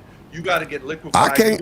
I might not can stand up as a man according to Ben, but I can keep a woman for damn near 4 decades and don't slap my daughter on the ass, either one of them. So I think I've kind of trumped your ass. To a marriage as keeping a woman. It sounds like you treat her like a dog. I know you can't think of it as keeping a woman because you are a woman, so that offends you when I say that. But for a masculine man, he understands he keeps a woman because he protects her, just like I kept my truck. I have a truck outside I just got finished working on. Why was I out there working on my truck? Because it was my property. Real quick. One mic at a time, fellas. And if anyone doesn't know that's in here, the woman at the bottom in the right corner, that's Grace Thorpe. That's Ben Thorpe's daughter. So Dane is speaking about Ben slapping his daughter on the hind cheeks. What kind of slap was it? You want me to slap her right now? I'll slap her. Go watch the video. We don't do that on stream. Tell them about her sucking on the beer bottle like it was a penis, Ben. Tell her about her going down on the beer bottle that was between your legs. Don't get excited, Dane. Okay. All right. Let's do one mic. Let's do one mic real quick. So let's have Wicked give his ask a question on this. So I had a question. You said it's not masculine for a man to get advice from another man about being masculine. That's the topic, correct? I really think I think there are no essentially that's your whole point of view, right? So who did they get advice from about being a man? They go to women. You know where you get your advice from? Your balls. If your balls are connected to your brain, your balls will tell you what to do. So you just listen to your hormones, and that defines on what you're a man. So a guy who listened to his hormones and sexually assaulted a woman is a man, according to what you just said, correct? Balls did not tell you that. That means you're disconnected. What do you mean? Their balls told them, I am horny, I need sex, and then there's a woman, and then they assaulted them physically, and then that's what happens. So according to what you just said, that's okay, and that's masculine. I just want to make sure I'm understanding this. That's when you're disconnected. Dane, your audio is good. All right. Like when you went to get those tattoos on your arms, what does that have to do with anything that I'm saying? Can you stay on topic, or are you just that stupid you can't understand what I'm saying? That was your bitch mind saying, I want to impress other guys. That you look like a loser. And again, obviously you can't stay on topic, so again, this is all feminine answering your shit. I question. understand why I you're so gave you an attracted to your daughter, illustration. because I she gave must you be an a lesbian just like you in your brain, because you can't think like a He's a fucking man lesbian because now? you're that stupid. Think about what I'm saying to you. If you say that it is okay for a man to pretty much slap another woman on the ass because his balls told him to, or stick his dick in her wherever he wants to, and does anything he feels like because his balls told him to, that's being masculine. Why would your balls tell you to stick your dick somewhere other than a woman's vagina? That's what you said. That's what I just. Are you? That's Do you horrifying. have a? You're Okay, saying listen. you would Maybe do take that. your Hang on, headphones Wicked, off, Wicked, take the can I shit ask out of your you a ears, because you obviously can't hear anything because you're too Dream, stupid we're to having a understand something. conversation. If you're getting upset, Okay. I'm getting upset let because you me- can't let me help understand what I'm bridge the saying gap. to you and answer the I can question. find you a bridge and you can solve this problem. Okay, otherwise, be a man and talk like a man. Yeah, let me just I'm bridge the asking you a gap real quick. question, and you, Wicked. like a woman, No, you're is getting regarding upset like is a not even bitch. answering Wicked, let me question. You're bridge just the regarding to gap. your feelings. I don't. He's not answering the question because I don't think he understood what you just said. So let me see if I can bridge the gap real quick. So he's saying, Ben, since you said that, well, what makes the man masculine if he adheres to, his testosterone, his balls and stuff like And that. everything else. But then Witkid asked the question. He said, "Well, like men get horny around women, so if he adheres to that and he physically or sexually assaults her, is that masculine?" No. So obviously, So what was so hard therefore, about answering that question when he said it, when I asked it? Hey, Wicked Is Dream, it let me because ask you a question. you're not as Let me ask masculine and you a you're question afraid of right me, now. so you have Are to attack you- my tattoos? are you That doesn't Ben, make why don't you sense. You answer can't even his logically question follow a before you sentence. ask one? Are you upset right now, Wicked Dream? No, I'm actually Ben, why trying to don't you understand how answer stupid Wicked's you are, so you question? can't understand my fellas, question, but you can fellas, real understand when quick. Cooley asked the same exact question, so I So just bad don't faith. understand that. Fellas, real quick. Let me mute everybody real quick because the chat is complaining. Zero decorum. So real quick, Witkid, I'm gonna let you land your plane on this because Dane went. I'm gonna let you land your plane on this, and then I'm gonna let Ben respond. Once Ben responds, I'm gonna just move it over to Tyga. Once Tyga gets his chance, then I'm gonna move it over to Grace. Once Grace go, it's just open panel. Then if you want to attack someone's argument, you can go ahead and attack it. So let me go ahead and unmute Witkid. Floor is yours. All right. So again, my question was, who do you ask? And then you couldn't even really answer that question. You said to ask your balls. That was your answer to my question. So if I'm asking my balls and my balls tell me, hey, I'm horny, go do this, and I do that, that's what masculinity is. Yes. So my balls tell me, go assault that woman over there because I'm horny, then that's masculine, according to what you just said. Your balls are telling you to hurt a woman, to attack a woman? Well, no, my balls are telling me I'm My horny, and balls what never do you do tell when me you're that. horny? You have sex with a woman when you're horny as a man. That's what you do. Your balls tell you to go over to that Therefore, woman? let's follow on. Dude, shut your mouth. All right, follow the logic, you idiot. Okay, listen to me. If you do, let's go to step one to what you said. You take a man, and you're a masculine if you follow your balls. Step one. Okay, let's go follow your logic. Now, shut up. Step two. You Hey, Wicked Dream, follow your hey, balls, why and don't then you shut go your like, hey, fucking bitch-ass mouth? dude. Why don't you shut up? Because you can't shut up and listen to what I'm saying while you're talking. Don't you understand that? He's just a bitch. You Dude, you make a can't point, listen to me while you talk. You do Fellas, not fellas, understand that. fellas. Your balls I like, say, I want to create fellas, life. Ben. This is I like ridiculous, the, I like He the ad can't even hominems. understand me while he's talking. I like it real quick. Let's move on to Tyga. Go ahead, Tyga. Bye-bye. Well, to be honest with you, Cooley, thank you for having me on like twice now. But like, I'm here to like challenge Dub in the chat, who says that I'm, basically he's running away. He doesn't want to debate me. But who's Dub? This Dub Track, he's talking. I don't Is he think backstage? he's really. I don't think he is. I think he says, "Oh, it's full," or whatever excuse. I mean, I would love. Oh to no, talk to it him was about full though. It was full. So Okay, people that's got fair. reason. Stop coming up. Reason. I keep kicking you out. Stop coming up. Cuddy, yo, I gotta kick you out for right now. Stop coming up. Yeah, You bring gotta Dub admit, up though- whenever we gotta can. create some Let- rule. You have to- let you Ben have to Thorpe admit and that Wicked Reason and is Dane dumber than do Ben, their though. exchange. Okay, cool. All right, Tyga. Go ahead. Now, Grace. I was gonna ask, Wicked, what is You're very something- low. Is that better? Yeah. Hello? Testing? That's better. What is something that a man would have to ask, like a coach or a masculinity guru or whatever? What is a question that you would have as a man that you need advice on? Just curious, an example. An example of masculinity. Or that I you guess No, would an, be you an give. example of a question that a man might ask one of these guys who gives advice about masculinity. Like, what would it be? Like, what clothes to wear, or like what are we talking about here? Well, again, I would say the same as Cooley with virtues. So, what are your virtues? Go down to And then you behaviors.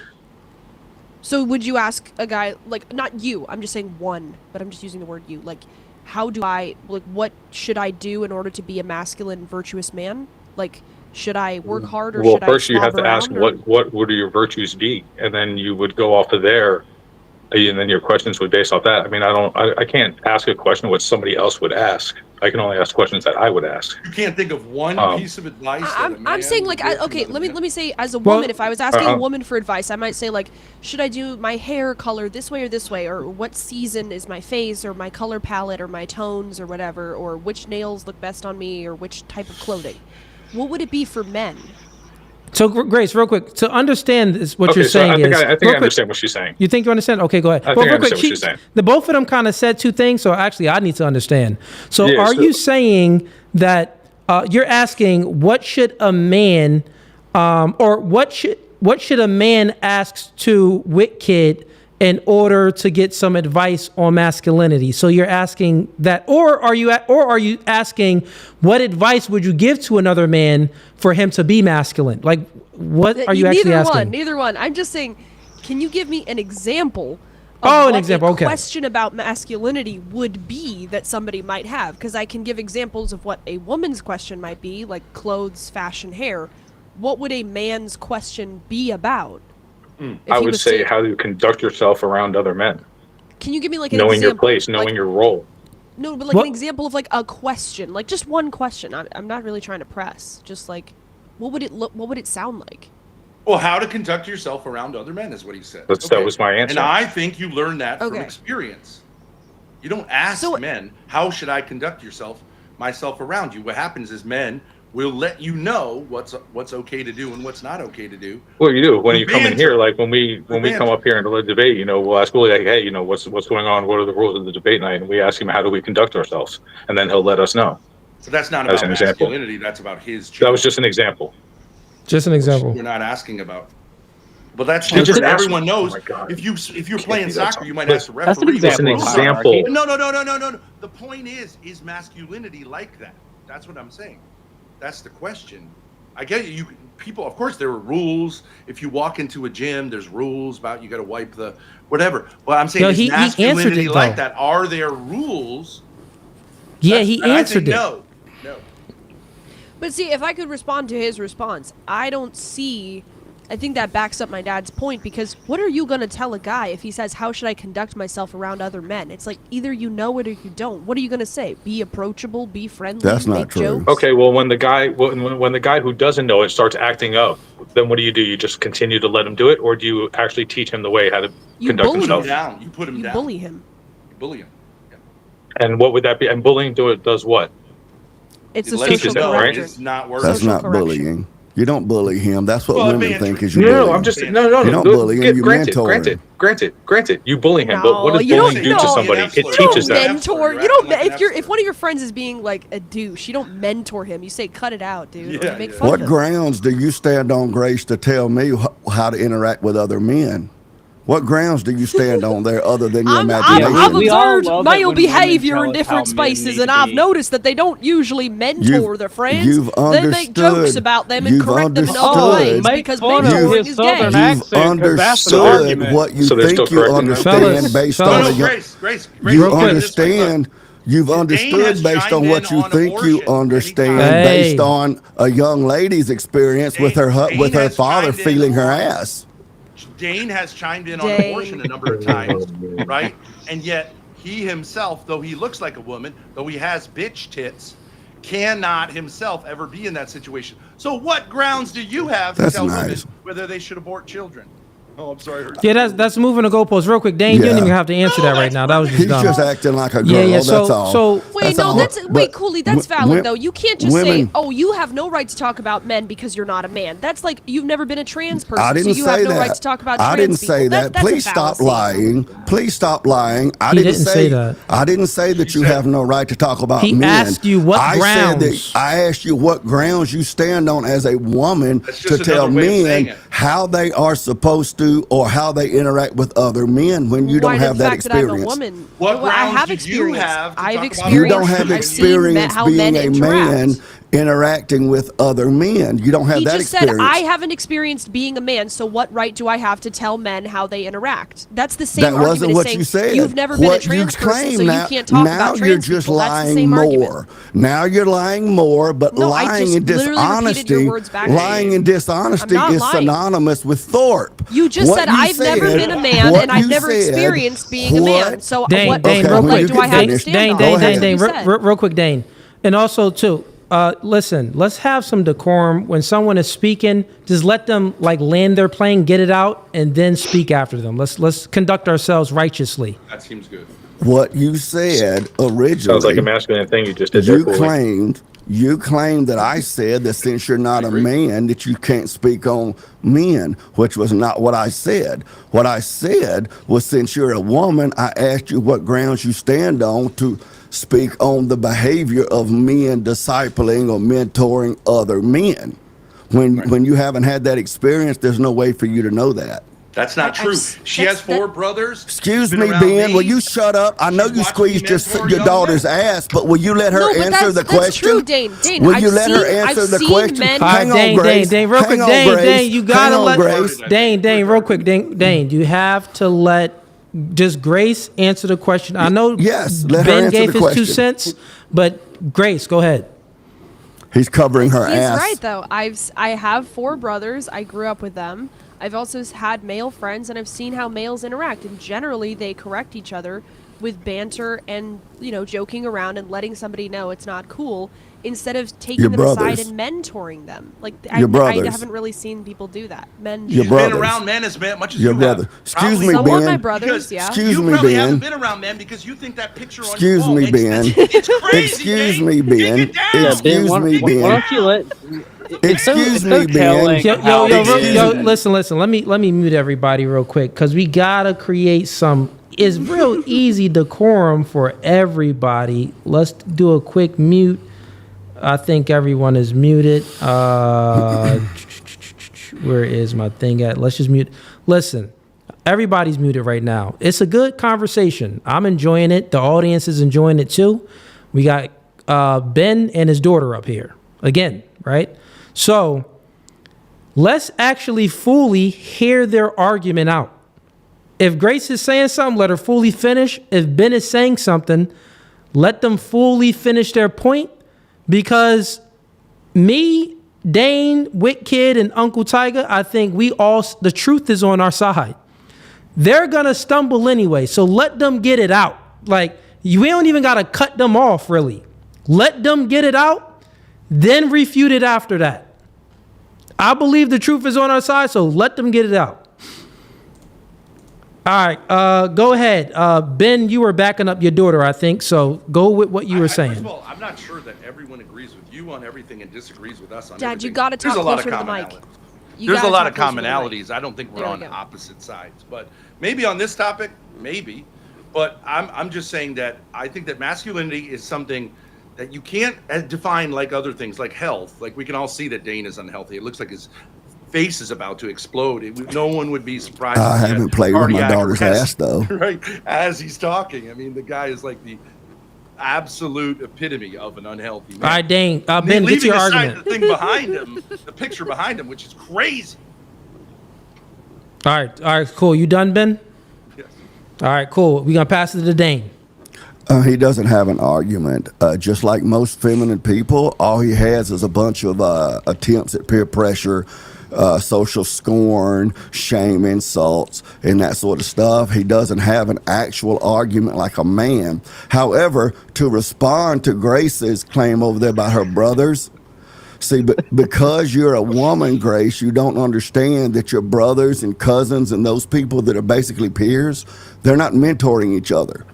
In order for there to be mentoring, there has to be a man who's an elder who's teaching and leading and guiding and correcting younger men and not squeezing their daughter's ass.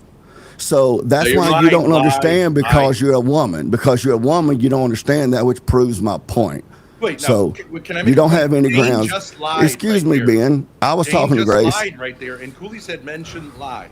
You know, and I know that I said I slapped her on the ass. Now you changed it to you squeezed her ass. Okay, That's a okay, lie. squeezed, slap. Slap, I never squeeze, touched who either cares? one of my daughter's It's a lie. ass. Who I cares? never It's a lie. touched Fucking weird. either one of my daughter's ass. Wicked, will you get your pussy out of the camera because you know it's Well, bad there's enough one we down gotta there, look so at I was trying Ben. to get another one on camera, I Real guess. quick, we got Dub backstage. We got Lying. Steven. Uncle Tiger, you said you wanted to debate with Dub, right? We're gonna bring Look, that up I mean- after we done Yeah, here. hey, I would love. Hey, I want everybody to finish their You gotta exchange. look I don't. Okay, I I'm don't have gonna any put you beef with backstage the- for right now, Tiger. I'm gonna put you backstage, and I'm Well, gonna bring you well- up when I bring Dub up. Oh, okay. Yeah, I got you, Tiger. Because let me bring up Steven, just to get more diversity in here. Oh Where Lord. we at? As if Ben and Grace weren't bad enough. Here's Steven. Man, have some mercy on me, brother. Okay. All right. So, let's give the floor to Grace, because Grace, you came up here to defend your father. Also, I'm sure you want to push forth another question or an argument. I think I was trying to figure out what exactly, if you guys say giving advice about masculinity is masculine, what actual advice is there to give? And Wicked Okay, I said- could give some advice if you want that. no, well, I was trying to figure out like what is a question someone would have about masculinity, and Wicked was like, okay, well, how do I interact with other men? Yeah, And you that's a guys good were question. saying- you guys were saying like, well, there's some advice to be given there, but I kind of disagree. Kind of like on a social level, I don't really think you can teach somebody how to be masculine around other men. It's kind of like they got to kind of put themselves in that situation and learn what works and what doesn't. And I don't really think advice is going to help. So I don't know. I don't think that would work with I'll men explain. or women, honestly. I'll explain actually. So here's what I'll give an example. So when you play sports, I don't know if you, as a man, if you play sports, we know the boys that are on the team that's playing sports with us that was raised without a father figure or was raised without any type of masculine guidance. We can sense it. They're more emotional and they're more effeminate. They are more sensitive. The boys, all of us, right? We're cracking jokes. We're not sensitive. It's all fun. This other kid comes around. He's a little bit more sensitive.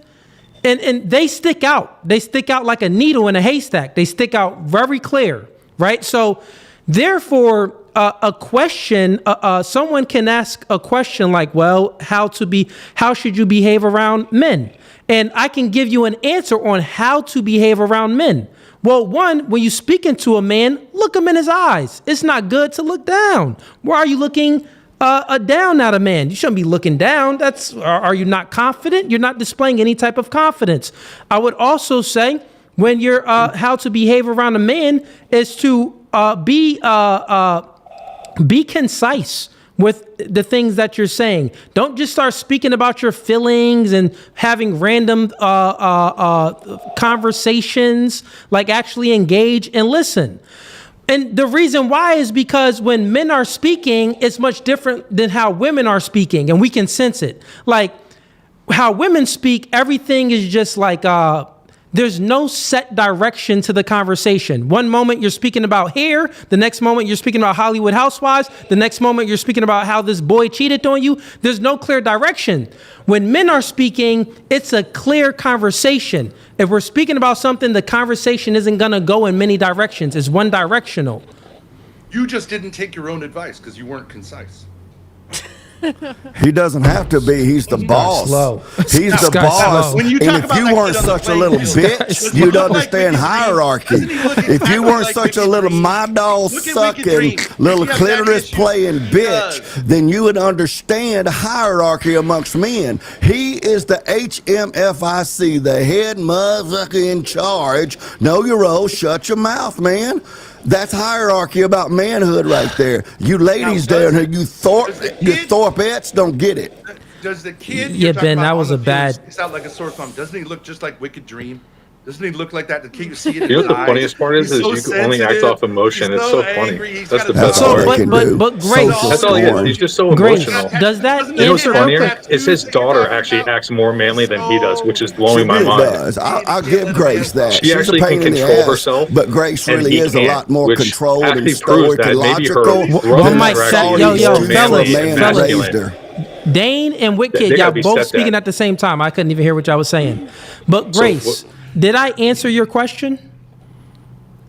Not really, because what? I mean, I don't really understand what you're saying. You're first, okay. I'll make 2 points. Okay, quick points. Sure, First go of all, ahead. the advice you're giving is not true for every guy. Some guys are emotional, artistic, sensitive, and they get hella pussy. Doesn't they're, have they're to be. musicians. They're artists. Just And because you can't get tell them, vagina does you're- not mean that you're masculine. You and your father keep appealing to women in order to determine if someone is masculine. I do not, within my framework and my definition of masculinity, it has nothing to do with appealing to women. Shit. But that's Hey, my gay. son's waking up. Fuck. No, it isn't gay. Talking Actually, about. you know what? You know the truth? The less men actually appeal to women, the more women they attract.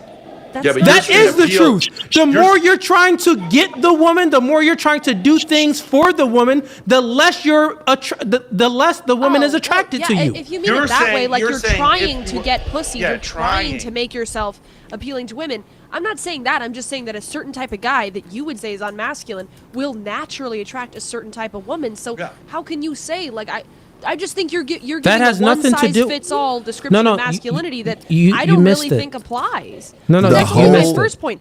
Can I just really quickly make a second point? Sure, That's go only ahead. my first point. My second point is I shared a chart backstage, if you want to put it up. What you're doing is giving men advice, which is generally considered the manosphere side of YouTube.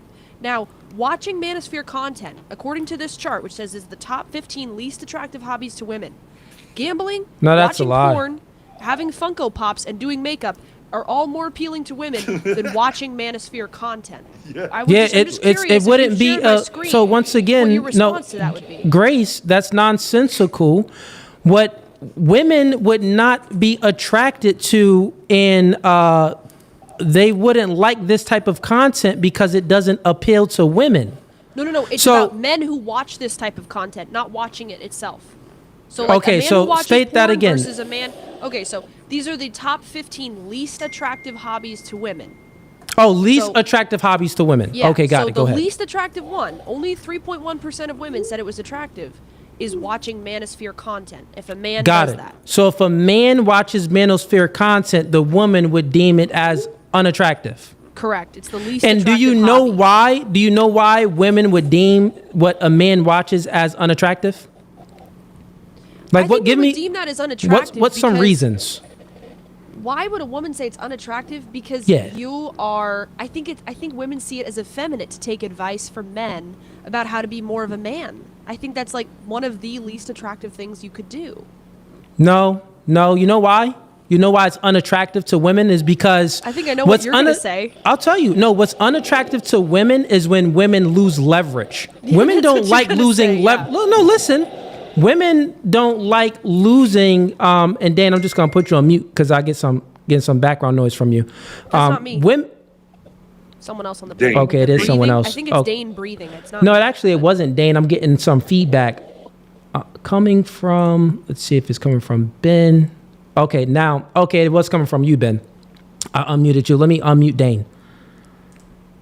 Okay, so the reason why women say that they don't like men that watch manosphere content is because women do not want to lose leverage. And by leverage, I mean that if they know that this type of content speaks about female nature and give men game on female nature so they don't have the ability to manipulate men with withholding sex for compliance and with behaving in certain ways where they're not reciprocating any value to the man back to them.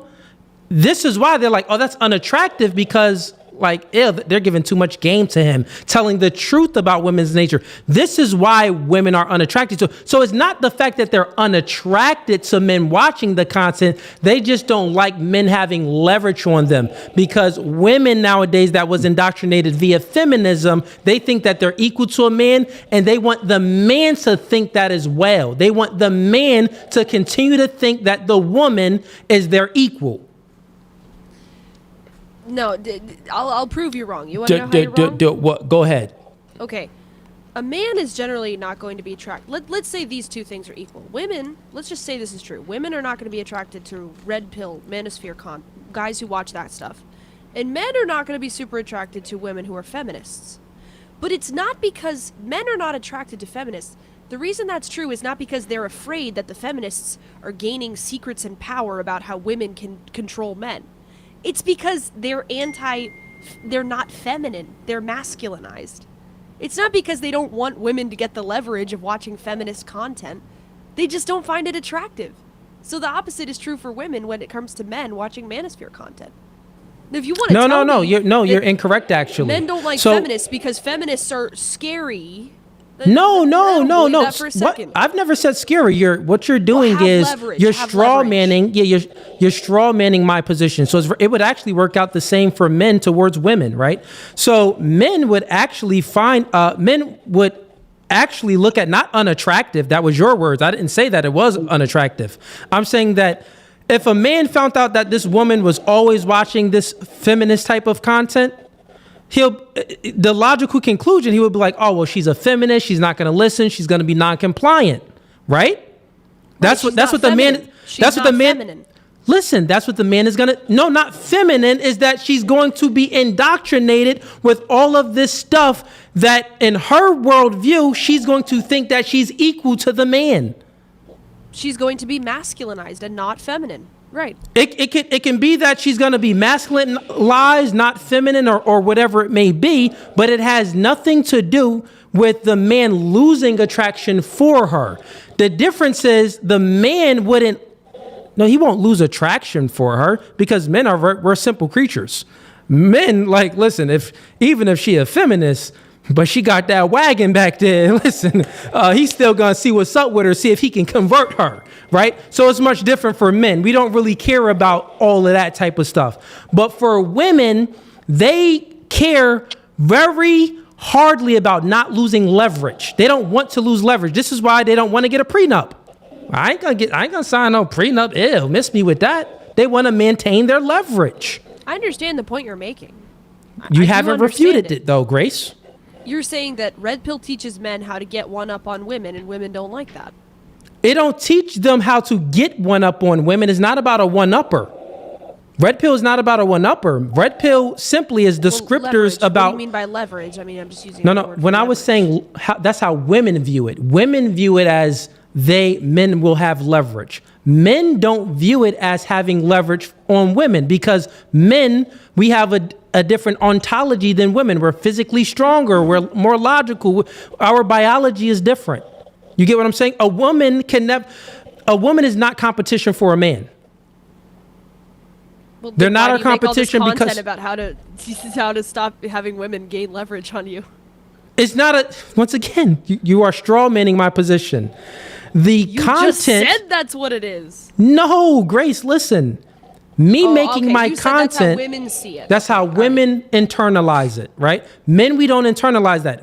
I do this content to give men the reality and the differences of male and female intersexual dynamics, but you don't to give them the truth. Can I just jump in here? That's exactly what a feminist would say. A feminist would say, I don't hate men. I'm just giving you the reality of the situation. It isn't true, though. That is absolutely true. That's what they would say. But feminism, the ideology. Men are built. It's the same. It's the reverse thing. Grace is not the same. A feminist would say, this is a patriarchal system. Men don't really know it, but they want to take power away from you. They want to subdue you. They want to control you. Is feminism true, or is feminism a lie? Wait, let me just make my point. Just like manosphere people will say, it's a matriarchal system. Women want to take power away from you. They want to dominate you. They want to steal money from you. They want to extract from you. And I'm just telling you the reality of the situation. You're missing the point. But it's a power argument on both No, sides. no, it's not. And both sexes find it unattractive if No, the no, other no. sex is watching how to get power over the No, sex. no, no. You get what I'm saying? No, you haven't demonstrated that. I actually refuted all your claims. You have not refuted any mine with any of your demonstrations. What I'm saying is very simple and clear. I'm going to ask you this question. Is feminism true or is it a lie? Feminism, like, what do you mean? There's lots of definitions. Feminism, the movement towards egalitarian and for men and women to be equal. Is that true or is it a lie? Is a movement true? You mean, is it a good The movement? the ideology of, you know what feminism is. Feminism is, they want egalitarian, for men and women to be equal. Equal, like, in the eyes of the law. Equal in the eyes of the law, equal opportunity, equal rights. This is what the ideology is about. This is what the movement is for. Do I think that's true? That is it what true? the movement is? No, is what the movement is about, is that true within itself? Can men and women ever truly be equal? We're gonna get into this thing again. Equal, like equal but different? Yes. Well, once again, The exact I'm going to same ask you the equal question. Power? No. And if we're speaking, okay, so not the same equal power. If we're speaking about equals, let's speak about rights, because that's what feminism is for. It's all to give women equal rights.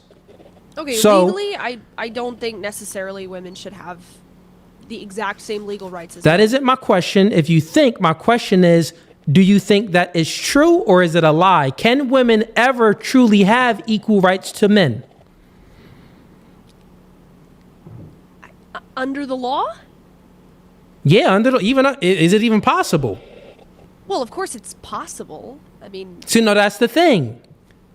In our worldview, it isn't possible and we can demonstrate it. The reason why it can never be equal for men and women to have equal rights, because women will always have to appeal to men to enforce their rights. But men can never appeal to women to enforce their rights. This is why it would never be equal. I do not want to debate the force doctrine. Yeah, what if I lock you in a basement? Then what are you going to do? Stupid woman, I'm stronger than you. Okay. No, that's not what I Men said. are stronger than women. I No, agree. that's not Men what are I stronger said. than women physically.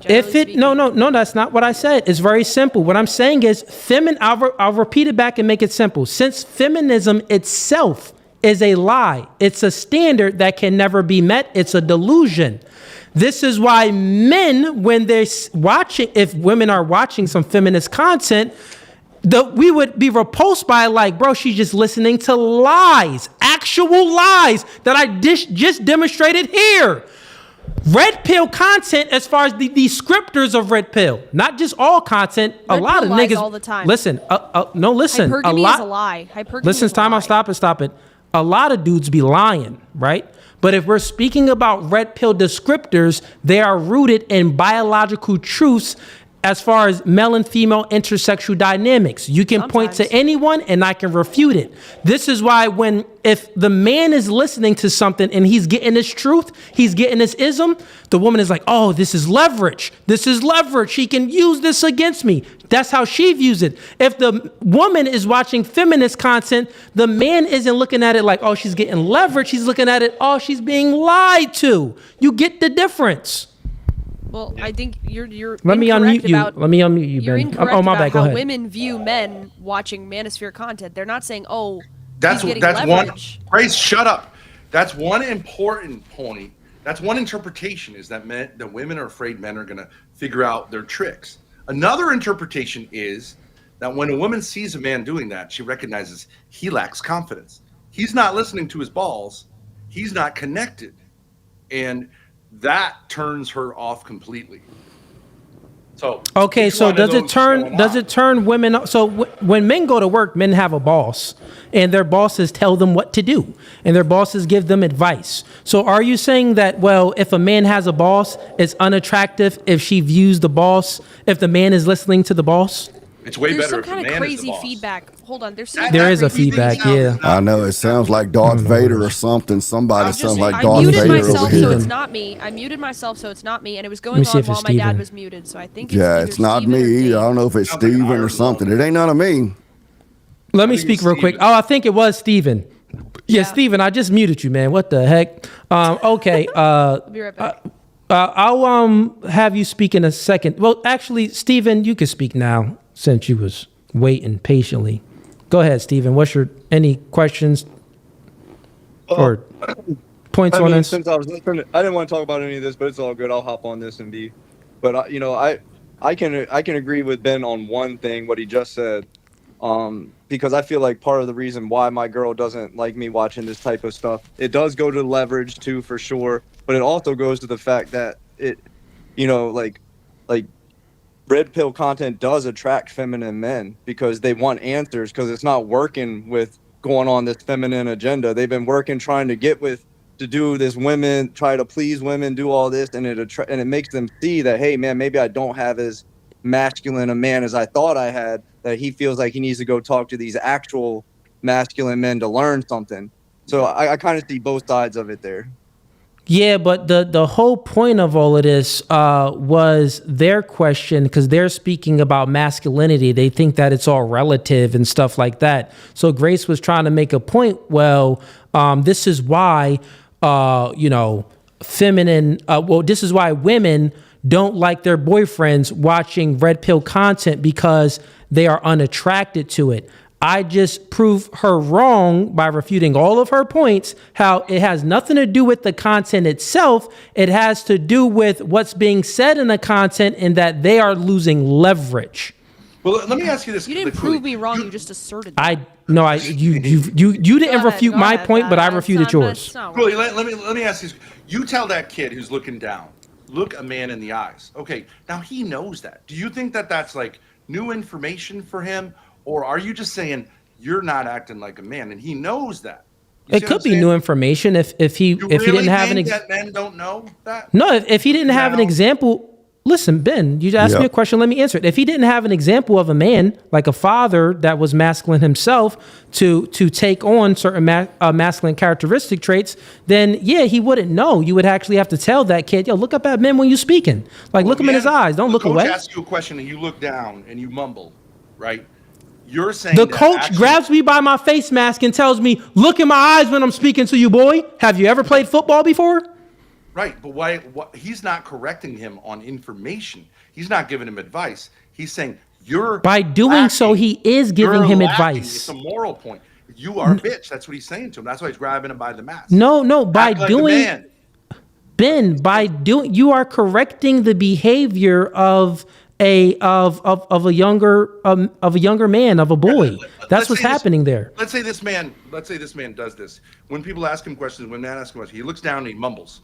Okay, now are you saying that he should, let's say, have a class where he's forced to look men in the eye? No. And wait, hold on a minute. Who said class? What? Wait a minute. Well, because these guys will have guides to do. That's how women think, Cooley. That's how they think. They think you have to have a class. Dane, just hold on a second. Go ahead, Ben. Do you think it would be a good idea? Because football coaches will say, like, all right, let's learn technical stuff. Like, let's go to a seminar about how to, their quarterback camps, right? You can learn the technique, how to throw a spiral better. What about if a guy had a camp where he taught men how to be a man? And like week one is look a man in the eye. And so you just sit there with the guy and then you force him to speak articulately instead of mumbling. Is that going to work? No. The quarterback camp might sharpen his skills. Okay, let me repeat.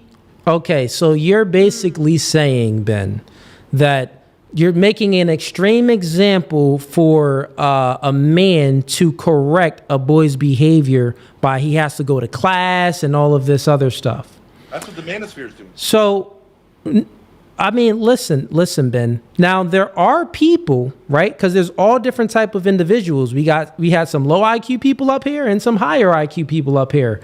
The low IQ people, you would say that they would need a little bit more help. And also the low IQ people, those people would actually be more likely to get the extra help because they will be like, oh, I don't get it. Please help me. So it's so in that scenario, if there's a class like that that's helping young men, would that necessarily be bad if that young man, listen, if that young man really needed that much help, would it help them? I would say yes. And you know why? Let me listen. You know why? Because you've been in school, right? And people rode on a small bus. Mm-hmm. You maybe was a small bus rider. I don't know. I was for a little bit, yeah. That's crazy, I'm right? shocked. I'm shocked. I'm not shocked. I had a brain. So listen, we know that the kids that ride on a small bus and that's in a classroom, how many teachers do they normally have in a classroom? Too many. 3. They got a lot of teachers in the classroom. And how many kids be in a classroom? Not a lot.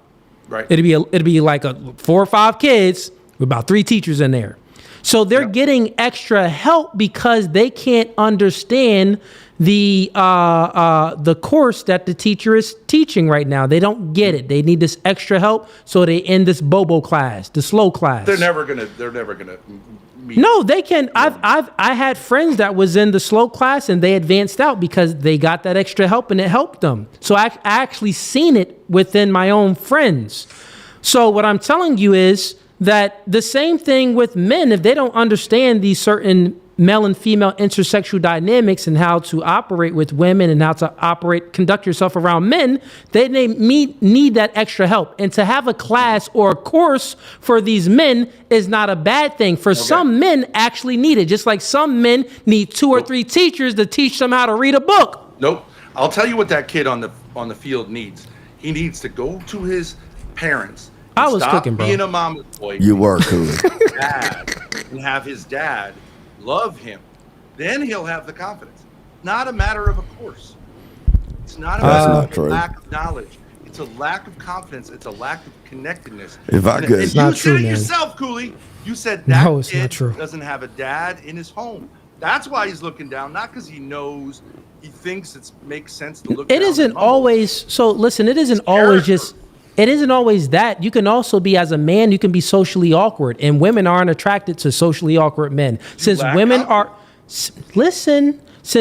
are generally speaking happen to develop socially faster than men, meaning that they're more socially mature than men, then, you know, and some, we're on slower paces, and some men, it takes them much more time to interact with crowds and interact with women more socially and be more and be there. Well, guess what? They're just going to need that extra help. That's all. Okay, but nothing is wrong with that. Let's use this as an example. I think that you know how to run game. I know how to run game. Dane knows how to run a certain game at the old you-can-eat buffet. But so we all know how to do this. Now, could we teach someone else that? No, for 2 reasons. One, you got to have the confidence. If you don't have the confidence, you can look the part, you can say the right words, but it won't hit. And secondly, because we're all different. Dane's game is saying like, this buffalo chicken is good. And she's like, well, yeah, I could see you would know what is good at the all you can eat. Hey, Ben, can you teach confidence? No, you cannot teach. You can't teach confidence? I can teach confidence. You want me to show you? I'll demonstrate it here. This is how you teach confidence. So teach Steven some confidence. Real quick, let me, I'm just going to mute you, Dane, because I'm getting some feedback. So I'll tell you, you said that you can't teach confidence. I'm going to demonstrate to you how we can teach confidence, right? So there's some people that get, they have social anxiety when they're reading in front of a class, right? They're shaking their paper, they're stuttering when they're reading. They get social anxiety. The reason why they get social anxiety because we would say that they're unconfident. Right? So I taught many children how to overcome social anxiety.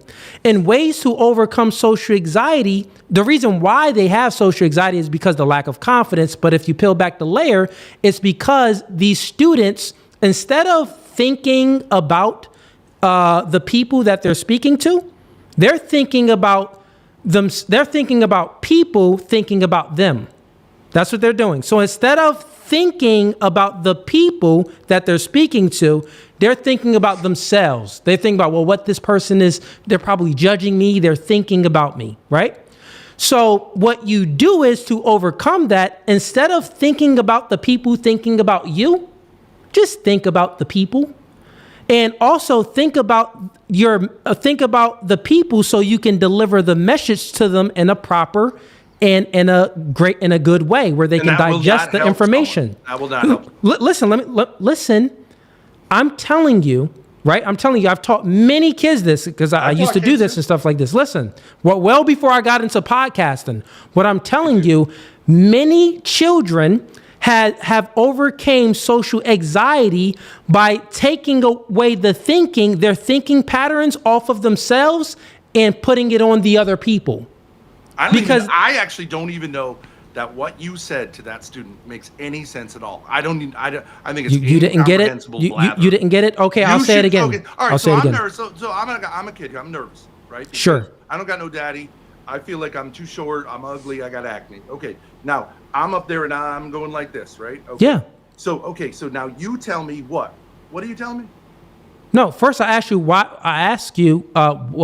Why are you nervous? Why are you thinking this? Well, they're all answers. When people experience social anxiety, all the answers is them thinking that people are thinking about them. But the reality is, in classroom, they are. No, they're judging you. No, wrong. The reality. No. Stop it. Stop it. That's reality. No, stop it. The reality is, when you're up there reading your paper and presenting your presentation, the reality is that most kids aren't even paying attention. They're thinking about their next turn to present their paper. They're thinking about themselves, because most people have a solipsistic view of thinking that the world revolves around them, especially women. So most people are thinking about themselves. This is reality, which means that when you're presenting a paper, it's nonsensical to think about people thinking about you, because generally people don't give a freak about you. So stop thinking about people thinking about you and have some more confidence within yourself and deliver the message. That's what that does. Trust me, bro. What I'm telling you is, listen, you asked me to demonstrate how you can build confidence within someone. Yeah. I broke it down to the meta level. How you can overcome social anxiety and get more confidence by not thinking about other people thinking about you. I used to sit in the back of the class when there was a kid who came up, it was awkward or whatever. I was waiting to I'm cooking all night, bro, but they just listen, man. I'm cooking all night, bro. Like, that's what boys do. If that kid was given that speech and you could walk out, I would have walked out. Most kids would walk out. But when you're forced to watch a performance, you're going to be looking for some way, because you're insecure too, some way to make fun of that person. They're right. Do you think? They're right. Do you think? And so one, I just gave you a clear demonstration of how someone can develop their to be more confident, right? I can give you many other ways as well. Here's another way, right? Anything. You just said I lied clearly, to them that these boys that isn't a lie. I clearly demonstrated it. No, people aren't looking when you're presenting a paper. Once again, I'm not saying all. I'm giving a general perspective. So generally, people aren't thinking about you and like, oh, you're going to mess up and you're going to do a mistake when it's in a classroom and they have to present their paper next. What they are thinking about themselves. No, stop it. What they no. Listen. What they are thinking about is, well, they're next and they have to go present their paper. The other things that they're thinking about is, oh, I hate this classroom. Why am I even here? Like, people aren't really thinking about other people as much as you think. Only the type of people that think that way, that, oh, the world revolves around them, oh, everyone is thinking about me. Narcissist people think that way. People that aren't really that confident think that way. And they display that. Do you know what the number one fear of people is? The number one fear of people in general. He's going to ask me another question. Public speaking. And you know why? why? Are they afraid of public speaking? And you know why? When the limelight's on you and you screw up, people will notice. Because they're thinking. No, listen. They're thinking. You mess up your speech because you're thinking about other people judging you. So they experience. Listen, bro. Listen, I'm telling you very simple. That is a strategy so someone can develop their confidence. Maybe. I'll give you another not maybe, that is a strategy, and you can even Google it. This is a strategy that helps out. Yeah, but I'll give you that in education. I think you're lying. I'll give you another one. You know, another thing, and then we'll hear Steven's perspective, or if Dane wants to go. I got you, Dane. I'll take you off on mute. Reason, I see you backstage. All right. Here's another one to develop confidence. Right here, what we say on this manosphere type red pill podcast space. Right. Another good one is, well, in order to become more confident, is listen, man. You have to go out there and make something of yourself. Right. You're less confident because you probably have a reason to be less confident because you're fat, you're lazy, you haven't accomplished anything, you haven't done anything, right? Dane, normally, listening. Listen, man, listen. Let me just land the plane. When you accomplish things, you start to feel more confident. I agree with that. If you studied for a test, you'll feel more confident as if you didn't study for a test. Right. Meaning that you put in some preparation, you prepared. So as men, one of the things that we tell them over here is, well, listen, you have to go out there and accomplish some things, man. And when you accomplish, listen, but if every man doesn't know it. If you think Dane red pills thinks he should be fat? Listen. Now you're just moving the goalposts. Dane thinks he should be fat? No. Every man doesn't know it. If many men, a lot of men watch this content because they don't know it. They'll buy someone's course because they don't actually understand these things. Just like there's people that got 3 teachers in a classroom because they don't really know how to read. They don't really know geometry like that. They can't get it, so they get some extra help, and then they do get it. That's the same thing with red pill content creators. As far as some of the viewers, they may need some extra help. But what I'm saying is, yes, but what they should not spend any time listening to someone tell them to make a bag. They should just make the bag. It's a waste of time to hear. You already know it. Make the bag. Why aren't you making the bag? Why are you fat?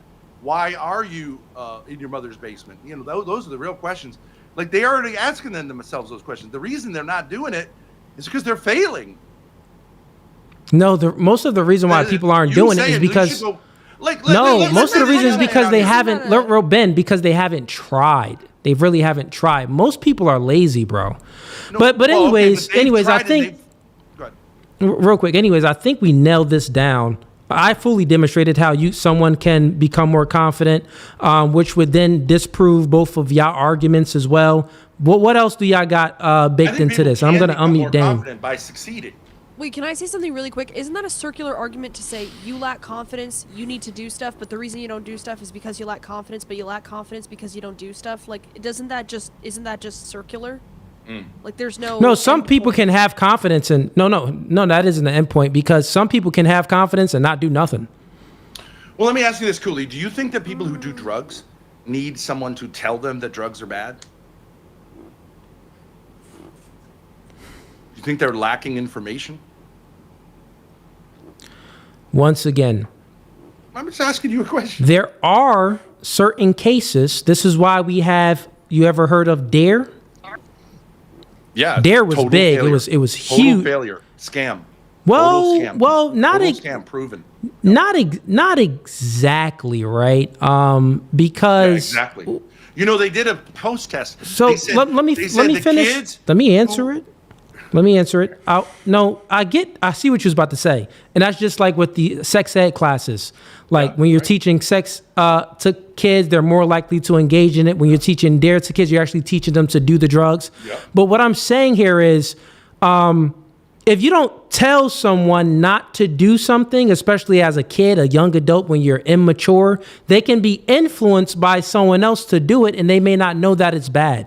So you think girls? So okay, if you grew up, right, and you seen your mother smoke, your father smoke cigarettes, everybody was smoking cigarettes, and then your friends are smoking cigarettes. Now we know there are bad side effects of smoking cigarettes. If they never got the information that it is bad for them, they'd see it. The house smells. Parents are coughing all the time. A lot of people who don't drink come from alcoholic households. It's the best. No, you just moved it. My example wasn't alcohol. My example wasn't alcohol. My example was just cigarettes. And cigarettes, People that smoke cigarettes is much differently than weed. If you're smoking cigarettes, you can still perform and you can be high functioning smoking cigarettes. So just stop it. Now, if you're smoking weed, I can see like, yeah, man, your parents just laying there high, sleeping all the time. Yeah, you can see negative effects of that. But cigarettes, you're not necessarily going to see, you'll see maybe long-term negative side effects if they get cancer or something like that. But you're not really going to see some short-term side effects. I was Both a of my smoker. parents Grace smoke. started They smoking. cough. She smoked for years with me, and then she quit because she's like, But a cough doesn't. She doesn't smoke anymore. Yeah, but what I'm saying You know is, it better than anyone. a cough isn't a factor of, oh, well, it's bad because you're coughing. What? Yes, But I'm saying you sort of agree with me. Sex ed is different than, like, you can learn geometry in school. You could learn a triangle and all the different formulas.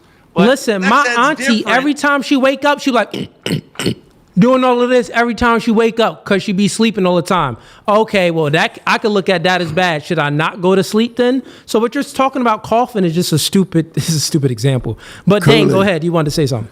Cooley, I got a couple things. Number one is that you need to understand you're dealing with feminine minds, and feminine minds deal with the anecdotal and the exceptions to the rule. They don't deal with the overarching big picture like masculine minds do.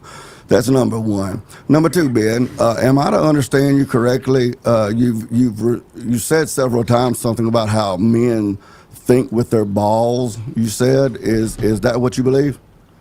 And everything else, but what makes them different than women is, the balls.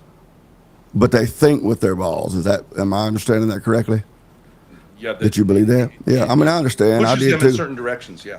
I did too when I was in middle school, but when I became a boy, I put away child. away your When I became a testicles? I believe man, that. I when I believe that. became a man, I put away childish things. But what I do Are believe in testicles doing, childish? That excuse me, seems can odd I that finish? you- Can I you're say what saying I'm testicles saying? and children Can I belong finish together? what I don't I'm get that. saying? Can I finish what I'm saying? You claim that men think with their balls. What I'm saying is I did when I was in middle school, but when I became a man, I put that away and I matured. I became a man. I thought with my brain, with logic, and those sorts of things. However, Seems like you thought with your stomach at a certain excuse me. point, instead of Oh, your I did.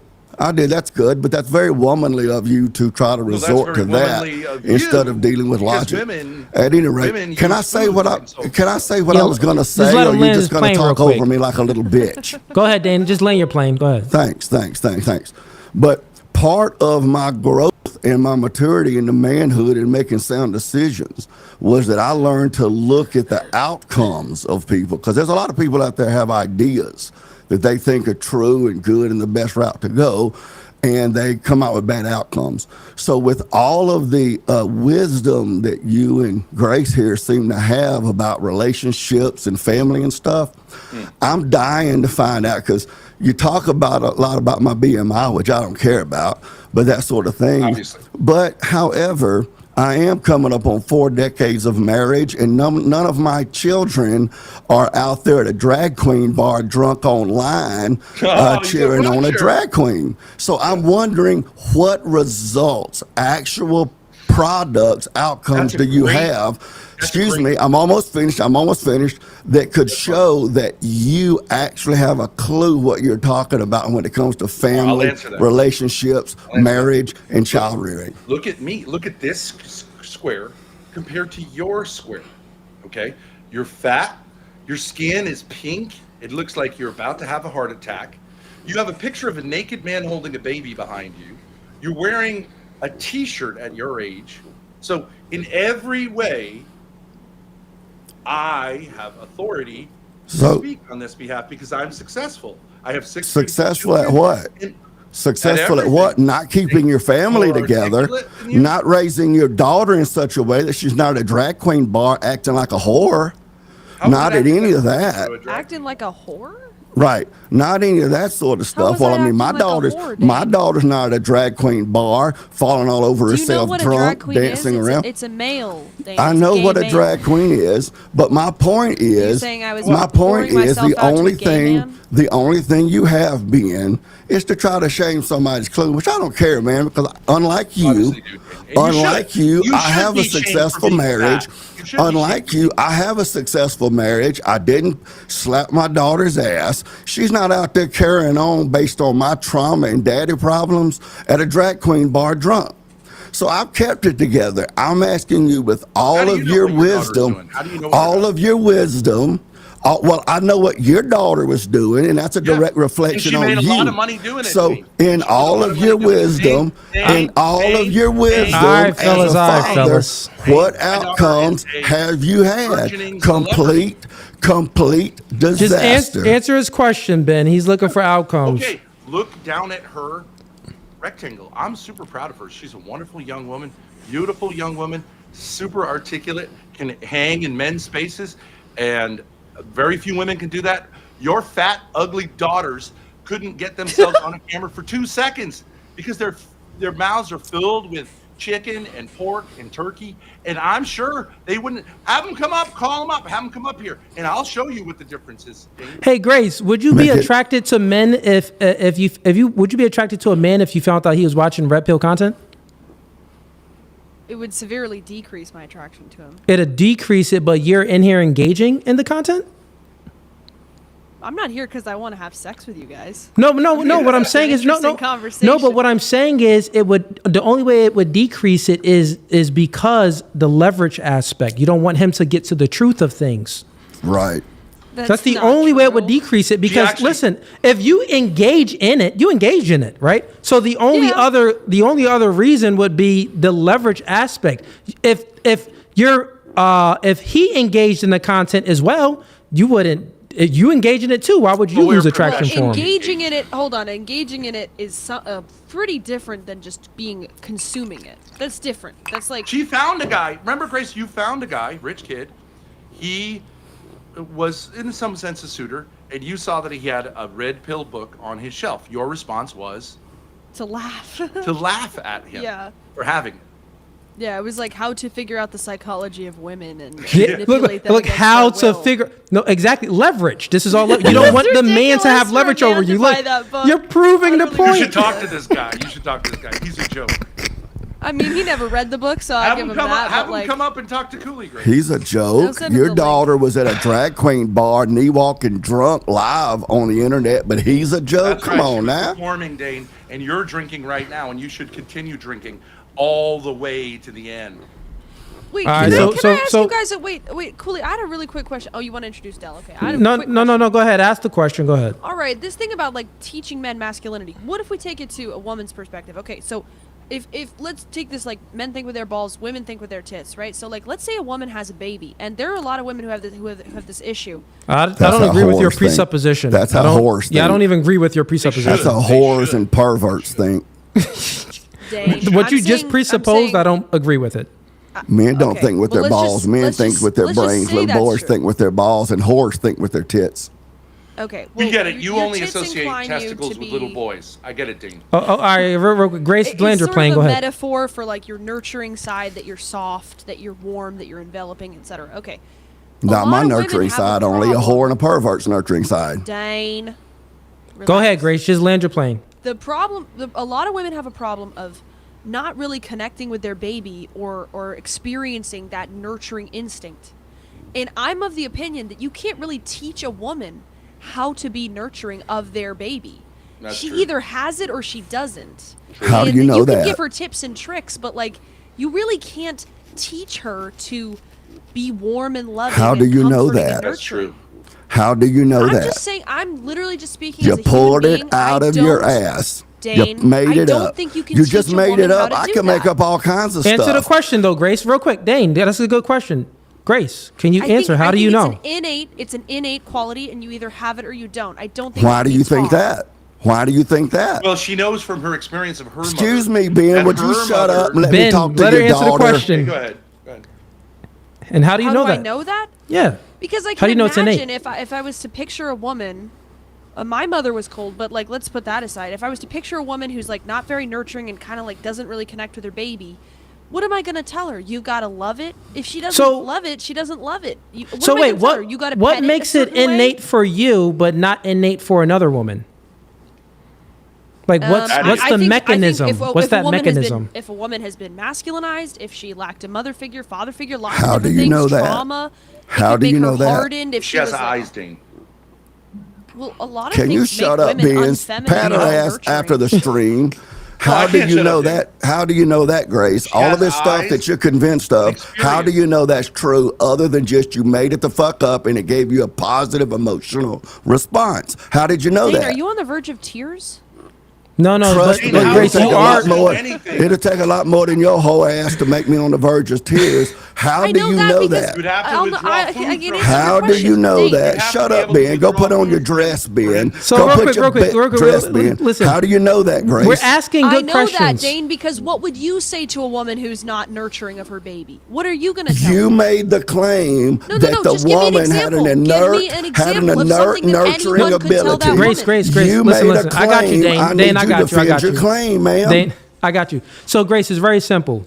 What you just did, you tried to ask him a question. You tried to ask for help. Like, well, how would you know this and this? So he's just asking I'm you a making question on point. how do you know? I'm making a point, which is that no one can come up with advice for a woman who doesn't experience warmth and love. How towards do her you How do you know family. that? But Tell how do me you something- know? great Tell me one assertion, thing but you you could don't tell a know woman that. who feels that way.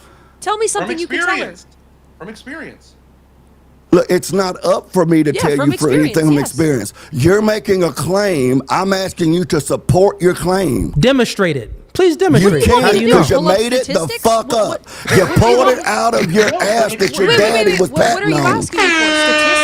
I don't have No statistics. Fugazi. You don't demonstrate it logically. Something the feminine mind thinks because she thought it, and that includes your daddy over here. Well, because I thought it and it gave me a positive emotional response, then it's true. That's your logic. it is true. I'm asking, but it's not. Demonstrate It's not- it. That's not how we have electricity Well, how coming do you to our want me to homes. demonstrate? I've That's given not you how we several have fresh examples water of how coming it's to our true. homes. That's not how sewage is piped away from our homes. It's the fuck because does this have to men, do with sewage? men, you don't understand because you're a woman and your daddy is too. Men used logic and trial and error, and they judged outcomes and they Well, wait a repeated what second. worked. Y'all Wait a don't know second. shit about that. So I'm asking you, I'm asking you to tell me why you Dane, believe that what you Dane, say you're is supposed true to be is the logical actually You're true. getting emotional. Tell me, You're shut freaking up, out. Ben. Shut No, up, Ben. he's Go speak- put on your he's fucking speaking. lace supposed to be panties. the logical Go put your sex. lace panties on, Benny. Go put your Dane, lace you're panties acting on. like a woman. Grace, Dane, I'm Dane, asking Dane, wait you a second. to defend You your said men claims, are Grace. logical.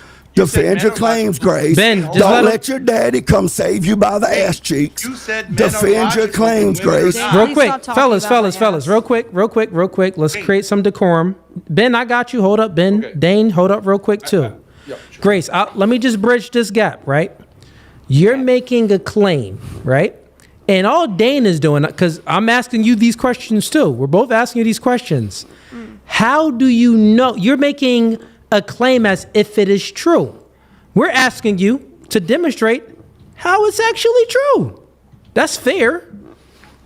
Well, I know it from experience. I know What it from experience? You're what, a day and a half old? What experience? That's right, Dane. I'm a day and a half old. What experience?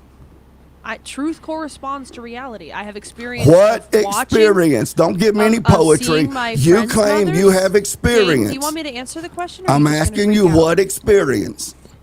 I've seen mothers of all kinds. My mother, my friends' mothers. I've been sort of a second mom to my siblings. And what did you see? And I saw that some of my friends' mothers and my mother, they were cold towards their kids. And I would just say from experience, I can't imagine anything you could tell that woman, any tip or trick you could give her to be warm So, for children. but listen, stop it right there. That's Listen, innate. no, listen. Look what you just said. You just went to what you've seen, what you observed, your experience. And then you went to assert a truth claim that they cannot change their behavior by anyone giving them advice. That's what They you can just said. change their behavior, but you can't teach them how to be feminine. Wait. So real quick. You cannot teach a woman how to be feminine. So wait. You are so real quick.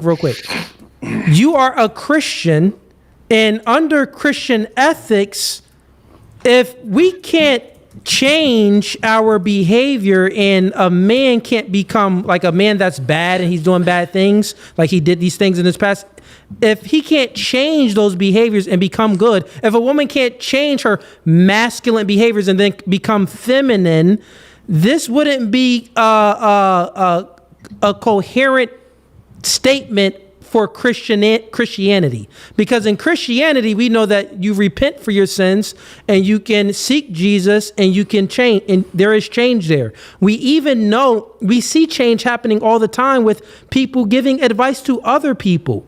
So how you're saying that it's innate, like this innate meaning like this woman was just born being like masculine. Wait, what? That don't even make any sense. I wouldn't say that. I'm saying femininity is innate, and it can be distorted from family dynamics that you grow up in. A lot of these women have issues. Let me just say this: the femininity, they lose it from the first side by having daddy issues, so they don't trust men.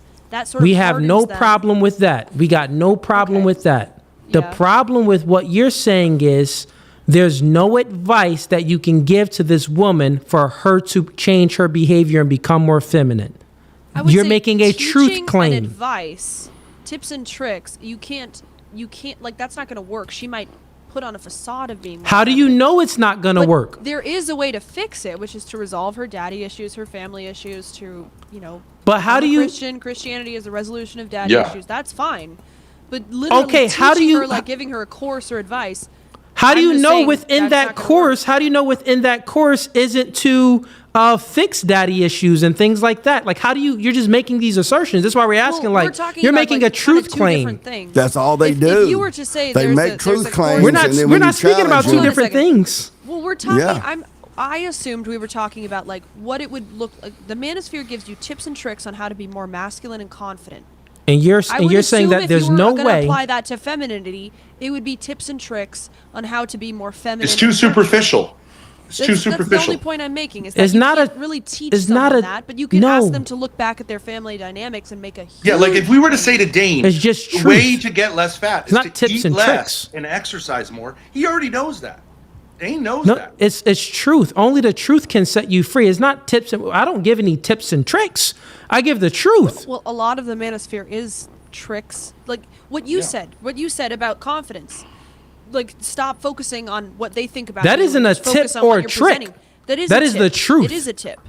That is the truth. The reality is you're performing in front of people. They're looking at you and judging you. That's the reality of the situation. You're just lying. But it's a tip. Like imagine everybody naked to say, okay, you can calm your anxiety down. No. That isn't. Listen. That is the truth. Generally speaking, it is true that people aren't really worried about you. They are worried about themselves. Most people are selfish human beings. They thinking about themselves. They're not really thinking about you that much because you're not that special. But Cooley, if you're performing in front of them, they're thinking about you. Yeah, they are. Cooley. If you're in front of everybody, they're thinking about you. How do you know that they're thinking about you? You would have to demonstrate that. They're looking at you and watching what you're doing. Then no, you would have to. So if you watch something, if you're looking at something, are you necessarily thinking about how many times do kids look at how many times do students look at the teacher, but they thinking about other things? Yeah, I mean, sometimes that happens, but generally speaking, if one of your classmates goes up to present something, you're looking at them and judging them. That's just generally true. The advice. Listen. The truth and the advice would be that it's nonsensical to even think about other people thinking about you because most people really not thinking about you because listen, man, you're not that special. You could say they don't care that much. Maybe they don't care that much. It's like a 2 out of 10 caring. But the fact of the matter is they're watching you give your presentation, judging what you're wearing, judging the way you're giving it, judging your confidence, judging your looks. And again, Grace, why do you believe that? You would have to still demonstrate that. No, it's not. You made it the fuck up. And it's my experience watching people give presentations in school. The feminine mind, judging everything they're doing, feminine mind is most interested in being the prettiest girl in the room because the female mind needs resources. So she needs to be the prettiest girl in the room. So the feminine mind walks into a room and she thinks everyone is. I have to oversimplify it for the thoughts. Dane, are you speaking from experience? Dane, prove that. Dane, So the feminine mind walks in the room, and the feminine. Excuse me. Can I talk? Can I talk? Can I talk? Are you so afraid? Are you so afraid? Are you so afraid of what I'm saying that you can't let me say it because you're afraid of it? That's not what I said. I tried to prove my claim. Thank you. You did this to me. So the woman walks in the room. Prove your claim. I've sat here while I listened to you. Grace, just let him land his plane, then you can ask that question. Thank you. Demonstrate your claim. Thank you. Yeah, he will. You can ask that after. Yeah, go ahead. Go ahead, Okay, the woman walks in the room and she naturally, or the feminized man like this dude over here, walks in the room, the feminine mind thinks everyone's looking at me because she naturally has to be the prettiest girl in the room so she can get resources. The masculine mind, like Cooley, like myself, we don't have that experience. Now, you being a woman, you think because you thought it and it gave you a positive emotional response, it must be true, but it's not. And that's what Cooley and I, that's what Cooley and I am demonstrating it. You're demonstrating it for me. How do you know that women think that? Demonstrate that claim. Prove it. Prove it. I'll demonstrate it. Because no, don't save him. Let him demonstrate it. If you'll shut your dick sucker a minute, I'll answer It's it. our same claim, though. I made the claim earlier with you. Well, he shut my dad up, so I'm going to shut you up. You're his daddy, so shut up. Dane, go ahead, demonstrate the claim.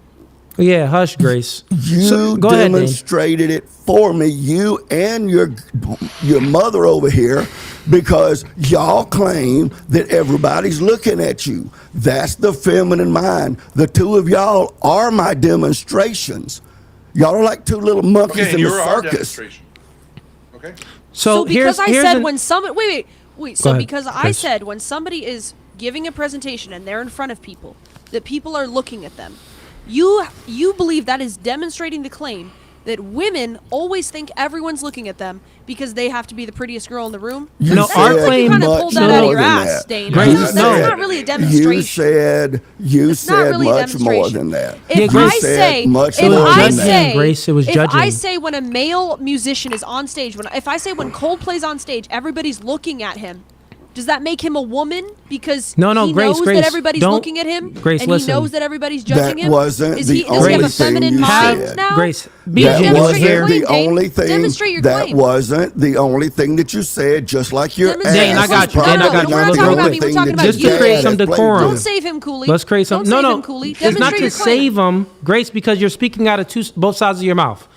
When your claim was that. No, Grace, Dane you are made an being. assertion he should demonstrate his you're not claim. arguing in good faith, Grace. Neither was he. Neither was fucking he, Cooley. Grace, I'm going to demonstrate how you weren't arguing in good faith because you said that your whole argument was, well, no, I believe that. Well, when you're up there reading the paper, most kids are looking at you, and what else you said? Judging you off of all of this stuff. And look, and Dane is saying, well, who really cares about people being judged? Women care about being judged. Men don't care about being judged. The masculine essence is not we don't care about being judged. Women can. So then why are you talking to boys who have low confidence because they care about being judged? What are you talking about? Listen. We're speaking about general. We're raising it up out of their femininity. It doesn't mean that men can't be feminine. No, there's a lot of feminine men. Your dad put on a dress. Can be confident or unconfident. No. No. Well, listen. Yes, that is true. Both women can be unconfident and men can be feminine and thereby unconfident. I agree. No. Yes, but being real quick, Grace. doesn't make you feminine. Of course it does. Does Cooley want his show to attract as many people as possible? And does he want to make money selling merch and blow up on the internet? I don't. I give merch for free, man. What you talking about? I ain't selling no merch. It's free. So yeah, everybody that's tuning in right now, if you want some free merch, go ahead and if you support me, support my sponsor. That's Aura. That's the first link in the YouTube description. If you sign up, you get merch for free. Send me a screenshot of you signing up on Instagram. Real quick on Instagram, Facebook, and also you can email it to me. Send me a screenshot that you signed up. Got it? Real quick, chill out. Send me a screenshot when you signed up. And send me your address. I'll send you merch. I only got mediums and large. And then also, when you sign up, your name goes in a pool to win this free microphone. So listen. Tyler, listen. Everything is free. Tyler, listen. Everything is free. When they sign up for Aura, it's a 14-day free trial. That's free. When you sign up, you get free merch, and then also you can win a free microphone. So what you talking about? Beautiful microphone. That's no joke of a microphone. Cooley. Nah, it is a good microphone. Cooley. Look, loser ass Ben over here. Loser ass Ben over here wants to give you advice on your 4 million followers and subs across all platforms. He wants to tell you how to be successful. Can you stop blazing Cooley for 2 minutes? What you call feminine behavior because he was trying to get everyone's attention. He did a great job. He was selling something. in a sense, and not he's giving a giveaway. No. He's trying to If get the people to sign up for attention, something. if the attention It's gave not me feminine, self-worth, it's if the masculine. attention gave me self-worth, women, they crave attention because it makes them feel good. It gives them self-worth.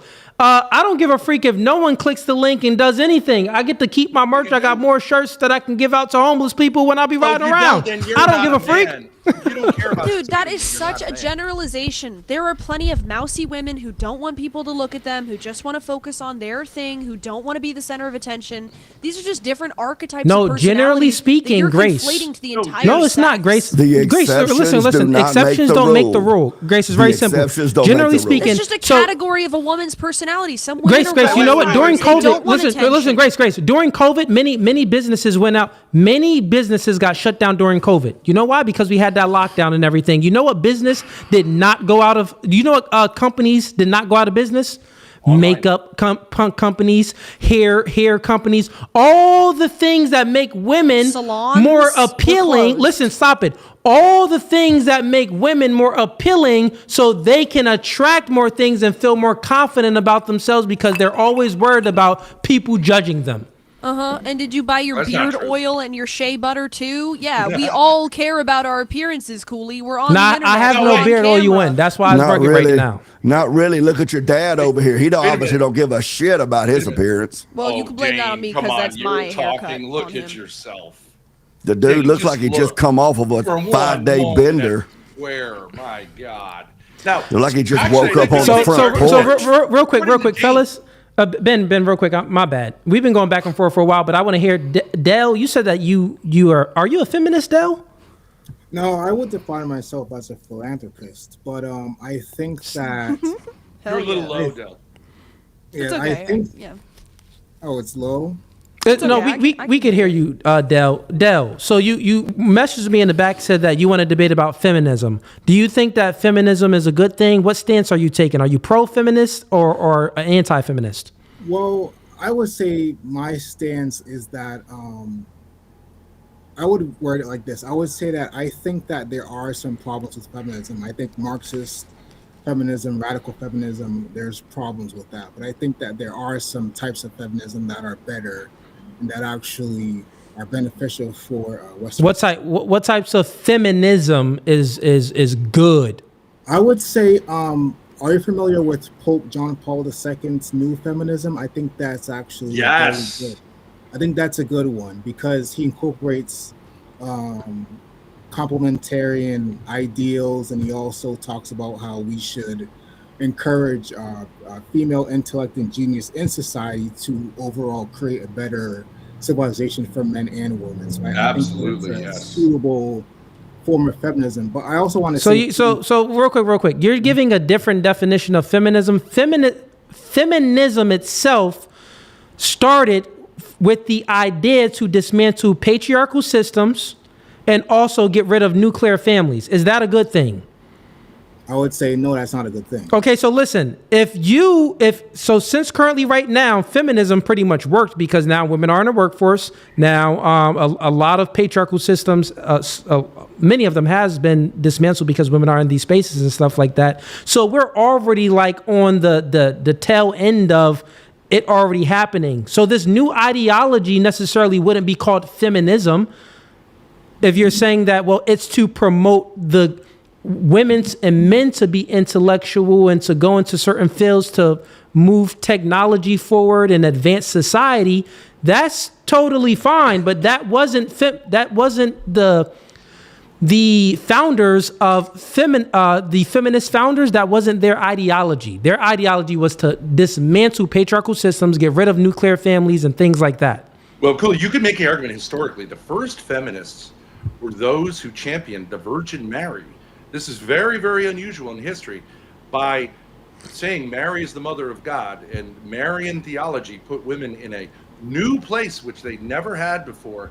Mary being held as the highest of the saints, the mother of God, the most intimate human with the Trinity, was actually a revolution. So if it wasn't called feminism, but if Pope John Paul is trying to say, yeah, but we're speaking about the movements. Like I can also say that socialism and Marxism influenced feminism. Like feminism came out of that. But what influenced socialism and Marxism? Because it has feminist ideas in there too. It could have been what you said as well. But what I'm saying, what I'm making it clear, Dale, is what you just said does not mean that it is feminism. You would have to give me more information from a little bit more from what you said. Well, give me more detail about this new ideology. Well, the thing about it is Pope John Paul II, he produced this type of feminism because he noticed that there were problems. So he's looking to reform, revise, and refine feminism to be optimal and maximize help for women and just society overall. But I would say that, yes, I mean... Would this increase the birth rate? Like, are women still going to have the right to abort children? Are women still going to have the ability to vote how they vote as well? Like, what's being reduced? Like, what rights are women losing, or are they just gaining more rights? Well, the thing about it, Pope John Paul II's feminism encourages women to have children, things like that, and also encourages families. But it also acknowledges that women should have, jobs, vote, things like that. So it's not feminism. Should this be encouraged? Encouraging women to have children, that's okay. I can see a virtue in that, of course. But encouraging women to chase a career in education, what's the good in that for society? Well, basically, John Paul II is saying that there needs to be a balance, an equilibrium, equanimity between having a family and also giving women the right to pursue an education, careers, something like that. But he says that there needs to be a balance, because when that balance is disturbed, then you notice there's problems in society, declines. So yeah, we're seeing that now because the balance is all women think that they're equal to a man. They're more educated than men, and not even educated. They're more indoctrinated than men, generally speaking. And a lot of them are competing with men in the workforce. You don't think women should be educated? I don't think that should be encouraged. I don't think that that's a virtue to be encouraged. You don't encourage your daughters to be educated, to learn? What I'm speaking about is higher education. Like, I don't care. I wouldn't encourage anybody, even my daughter. I don't even care about her going to college and stuff like that. That's not anything that I would push for that. She's going to work for the family company, right? But what I'm saying is, no, I wouldn't. Educated helps the family company. What if she learns No, about because I accounting? can educate. No, currently, right now, education is indoctrination. I don't believe in an education system. Now, there are certain things within the educational system, like if you're going in there to get a certification and to have a certain skill, like to be a doctor and things like that, to help maintain the infrastructure and also the medical industry. No, all of that is good. We need that. We need nurses and things like that too. Should women learn about history? I think women, I do panels, right? I do a dating show. I've had over 800 women on my show. And when I'll ask them questions on history, they can't even name, 3 countries barely. They can't even name. The education system is failing them. Which is why I'm saying that currently right now, it wouldn't be good to push, forth, more education for women, because the education is crap. It's not even working. But you Most of these chicks can't even name 3 countries. You could have 800 men of the same socioeconomic as the women you have, and they wouldn't name countries either. They wouldn't be able to name countries or tell you about history.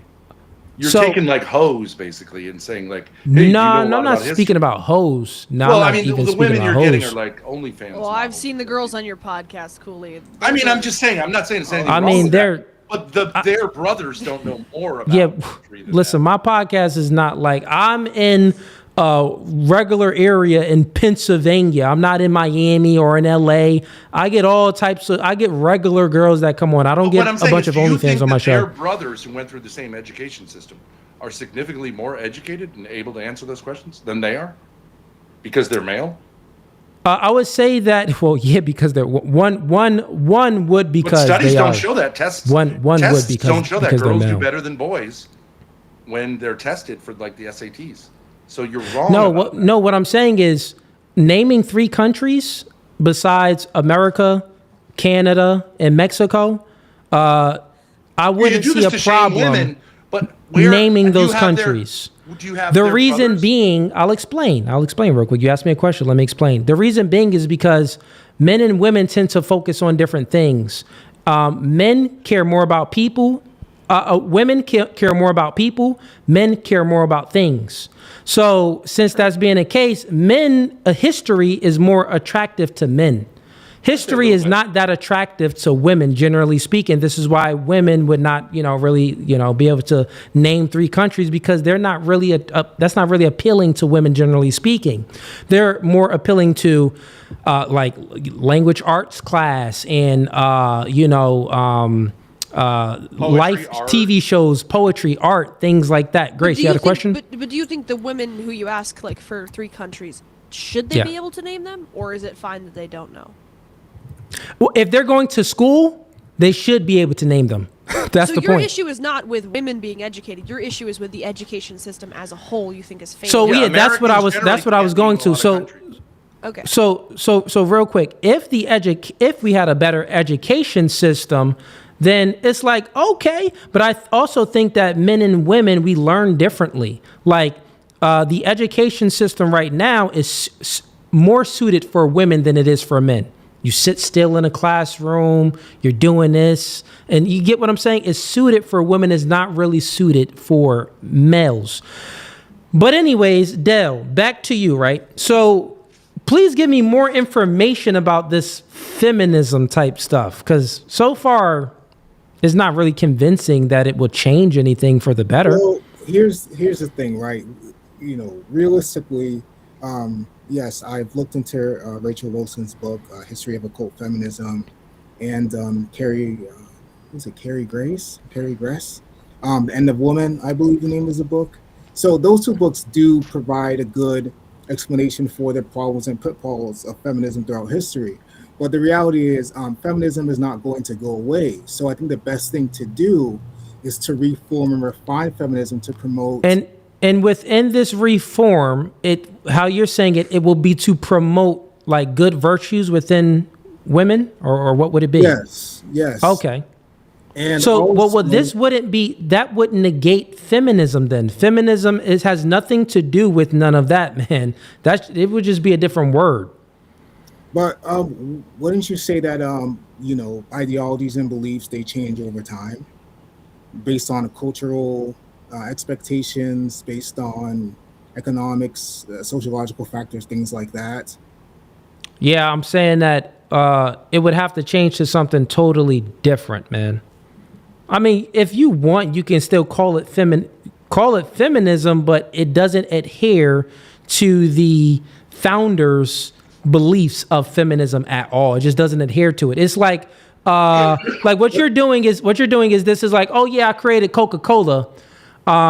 You're trying to say, well, now we got Pepsi. Similar taste. Women should reappropriate the word feminist, like blacks with the N-word, because the last thing feminism is making a woman feminine. It should be called masculinism. It has nothing to do with femininity. Yeah, true feminism. So blacks with the N-word. That was the worst example. Cool. That was the worst example you can give with blacks with the N-word, because I'm not even gonna get in. Not really, because I'm not even gonna get into it. Go ahead. Look. I have 5. No, it's not an insult. What I'm saying is you just don't know where the word even derived from and how.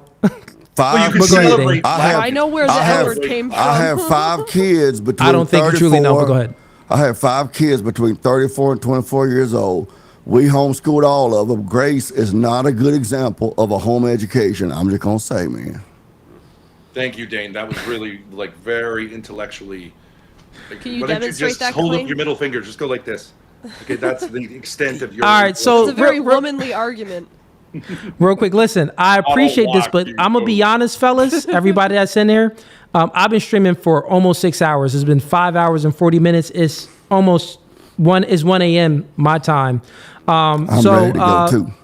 For Ben and Grace, Good conversation. Thanks for having us. One thing I do appreciate about you two is that you're not sensitive. You're willing to dish it out when someone is giving it, and you know what I mean. That's fine over here on No Fugazi. Yeah, you're very Grace, you asked me a question. I believe in the chat. You said that you want to set up like for me to moderate something. Yeah. What I would do is if can I just explain it? It's a group debate. It's actually we're debating. The topic is I just had to shorten it for the super chat. It's that Islam is a better culture overall for women than modern America. And it's me and a Muslim versus counterpoints and a feminist. So I thought maybe you'd be interested. You'd get all the super chats. You'd get all yeah, the because super you'd chats. get the super chats and stuff. Because usually we do it on modern day debate, but I kind of wanted to switch it up. But if it's a no, that's fine. Yeah. I was just gonna say it is gonna have to be a no for me. But here's what I got for you. If you do want to do a 2v2, maybe you get your transgender friend again, and if you want to do a 2v2 versus me and Dane or someone else, and you and your a transgender friend, or maybe even one of your feminist friends or whatever it may be, hit me up and I'm willing to conduct that, and we can make things like that happen. Okay. What about you and You're just not Dell, really a Grace? mod. What about you and Dell? Me and Dell versus Cooley and Dane. I would do that. Yes. For sure. Well, what would the You know topic what? be? Yes. Feminism You know, would just be appropriated. it just what I'm saying is I'm about to end stream here. I got to read off some super chats and then end stream. But what I'm saying, Grace, hit me up via Instagram how you contacted me before, and we'll go ahead and set it up like a 2v2. That's something that I can set up. Sure. Appreciate it. Fair enough. Listen, fellas, appreciate y'all. Good conversation. Dane, Steven, my bad. You ain't barely get to speak, man. Steven back here like, man, whatever, man. Come back up next time, Steve. I'll bring you up much faster. I got you, buddy. Okay. Peace. We got who this up here? Mikey, what you got, Mikey? You want some smoke? What's your ideology, Mikey? I probably don't got time for you today, but maybe later on, another stream. I can't hear you. Your microphone's off. Okay, how do I get that on? I can hear you now. What's up? What? Can you hear me now? Yeah. What's your ideology? What's your worldview? Christian. I'm a graduate theology student. Okay, well, actually, you're cutting in and out. Your audio isn't good. Let me put you backstage. The next debate night is gonna be Thursday. So New Year's Day, I'll be doing debate night. So New Year's Day at 7 p.m. Come back up, Mikey. I got you. All right, chat. Appreciate all of y'all for staying in here for a lot of y'all been in here for a while, man. This was almost a 6-hour stream. A lot of good content, man. A lot of good content. Good debates. So yeah, this was a W stream, and shout out to everybody in the chat. Let me give y'all No Fugazi. No Fugazi. That's for everybody in the chat. Appreciate y'all for holding it down. Click the like button before you go. And also, don't forget, if you support me, support my sponsor, you get free merch when you sign up. If you already signed up, listen, make sure, well, if you click the first link in the YouTube description, you sign up for Aura. It's a 14-day free trial. And I'll be honest with you, I think you'll like it. They'll give you information. If anything was found, like if your social security was binged, like your social security number was binged for being out there, if your credit card or debit card information was binged, they'll give you all of this information, so you'll get a benefit out of it regardless for free. But then also when you sign up, you get the merch for free too. So sign up, send me your screenshot that you signed up on Instagram, Facebook, or email it to me. And my Instagram, Facebook, and email is in a YouTube description. Email it there, and then send me your name and your address or mailing address, P.O. Box, whatever you got, and I'll mail you the merch. I only got 2 sizes, a medium and a large. But also, once you get the merch, just remember, your name will go into a bucket, and I'll be pulling, once we get to 50 people to sign up, hopefully I'll do it on New Year's. That'll be a cool New Year's gift for everybody. But once we get 50 people to sign up, I'll go ahead and pull a name from the bucket, random name, right? And your name goes into the bucket when you sign up, and you get the free merch. But your name goes into a bucket. I'll pull a random name, and then whoever I pull gets this free microphone, right? You don't even gotta be a supporter. You can hate me, but you can be like, man, I like your merch.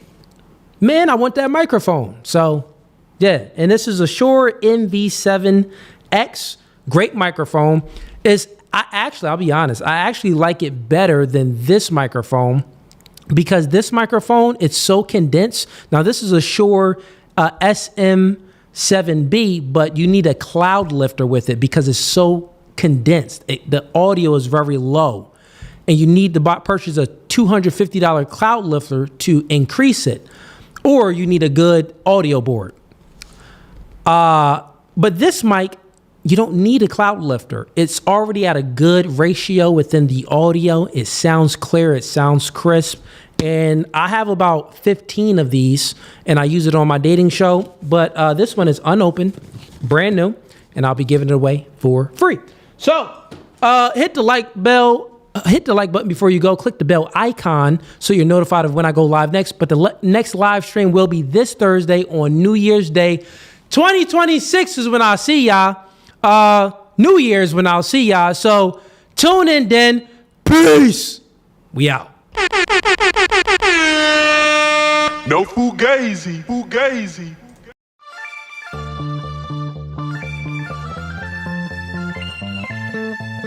And y'all see the suit too, man. Listen, new studio, new podcast by the spirit, not by the letter. Bro, we can go verse for verse all day long. Doing new things. Men are okay with understanding the reality that we are in competition with one another. But you ladies think that you're special. You are in comfort.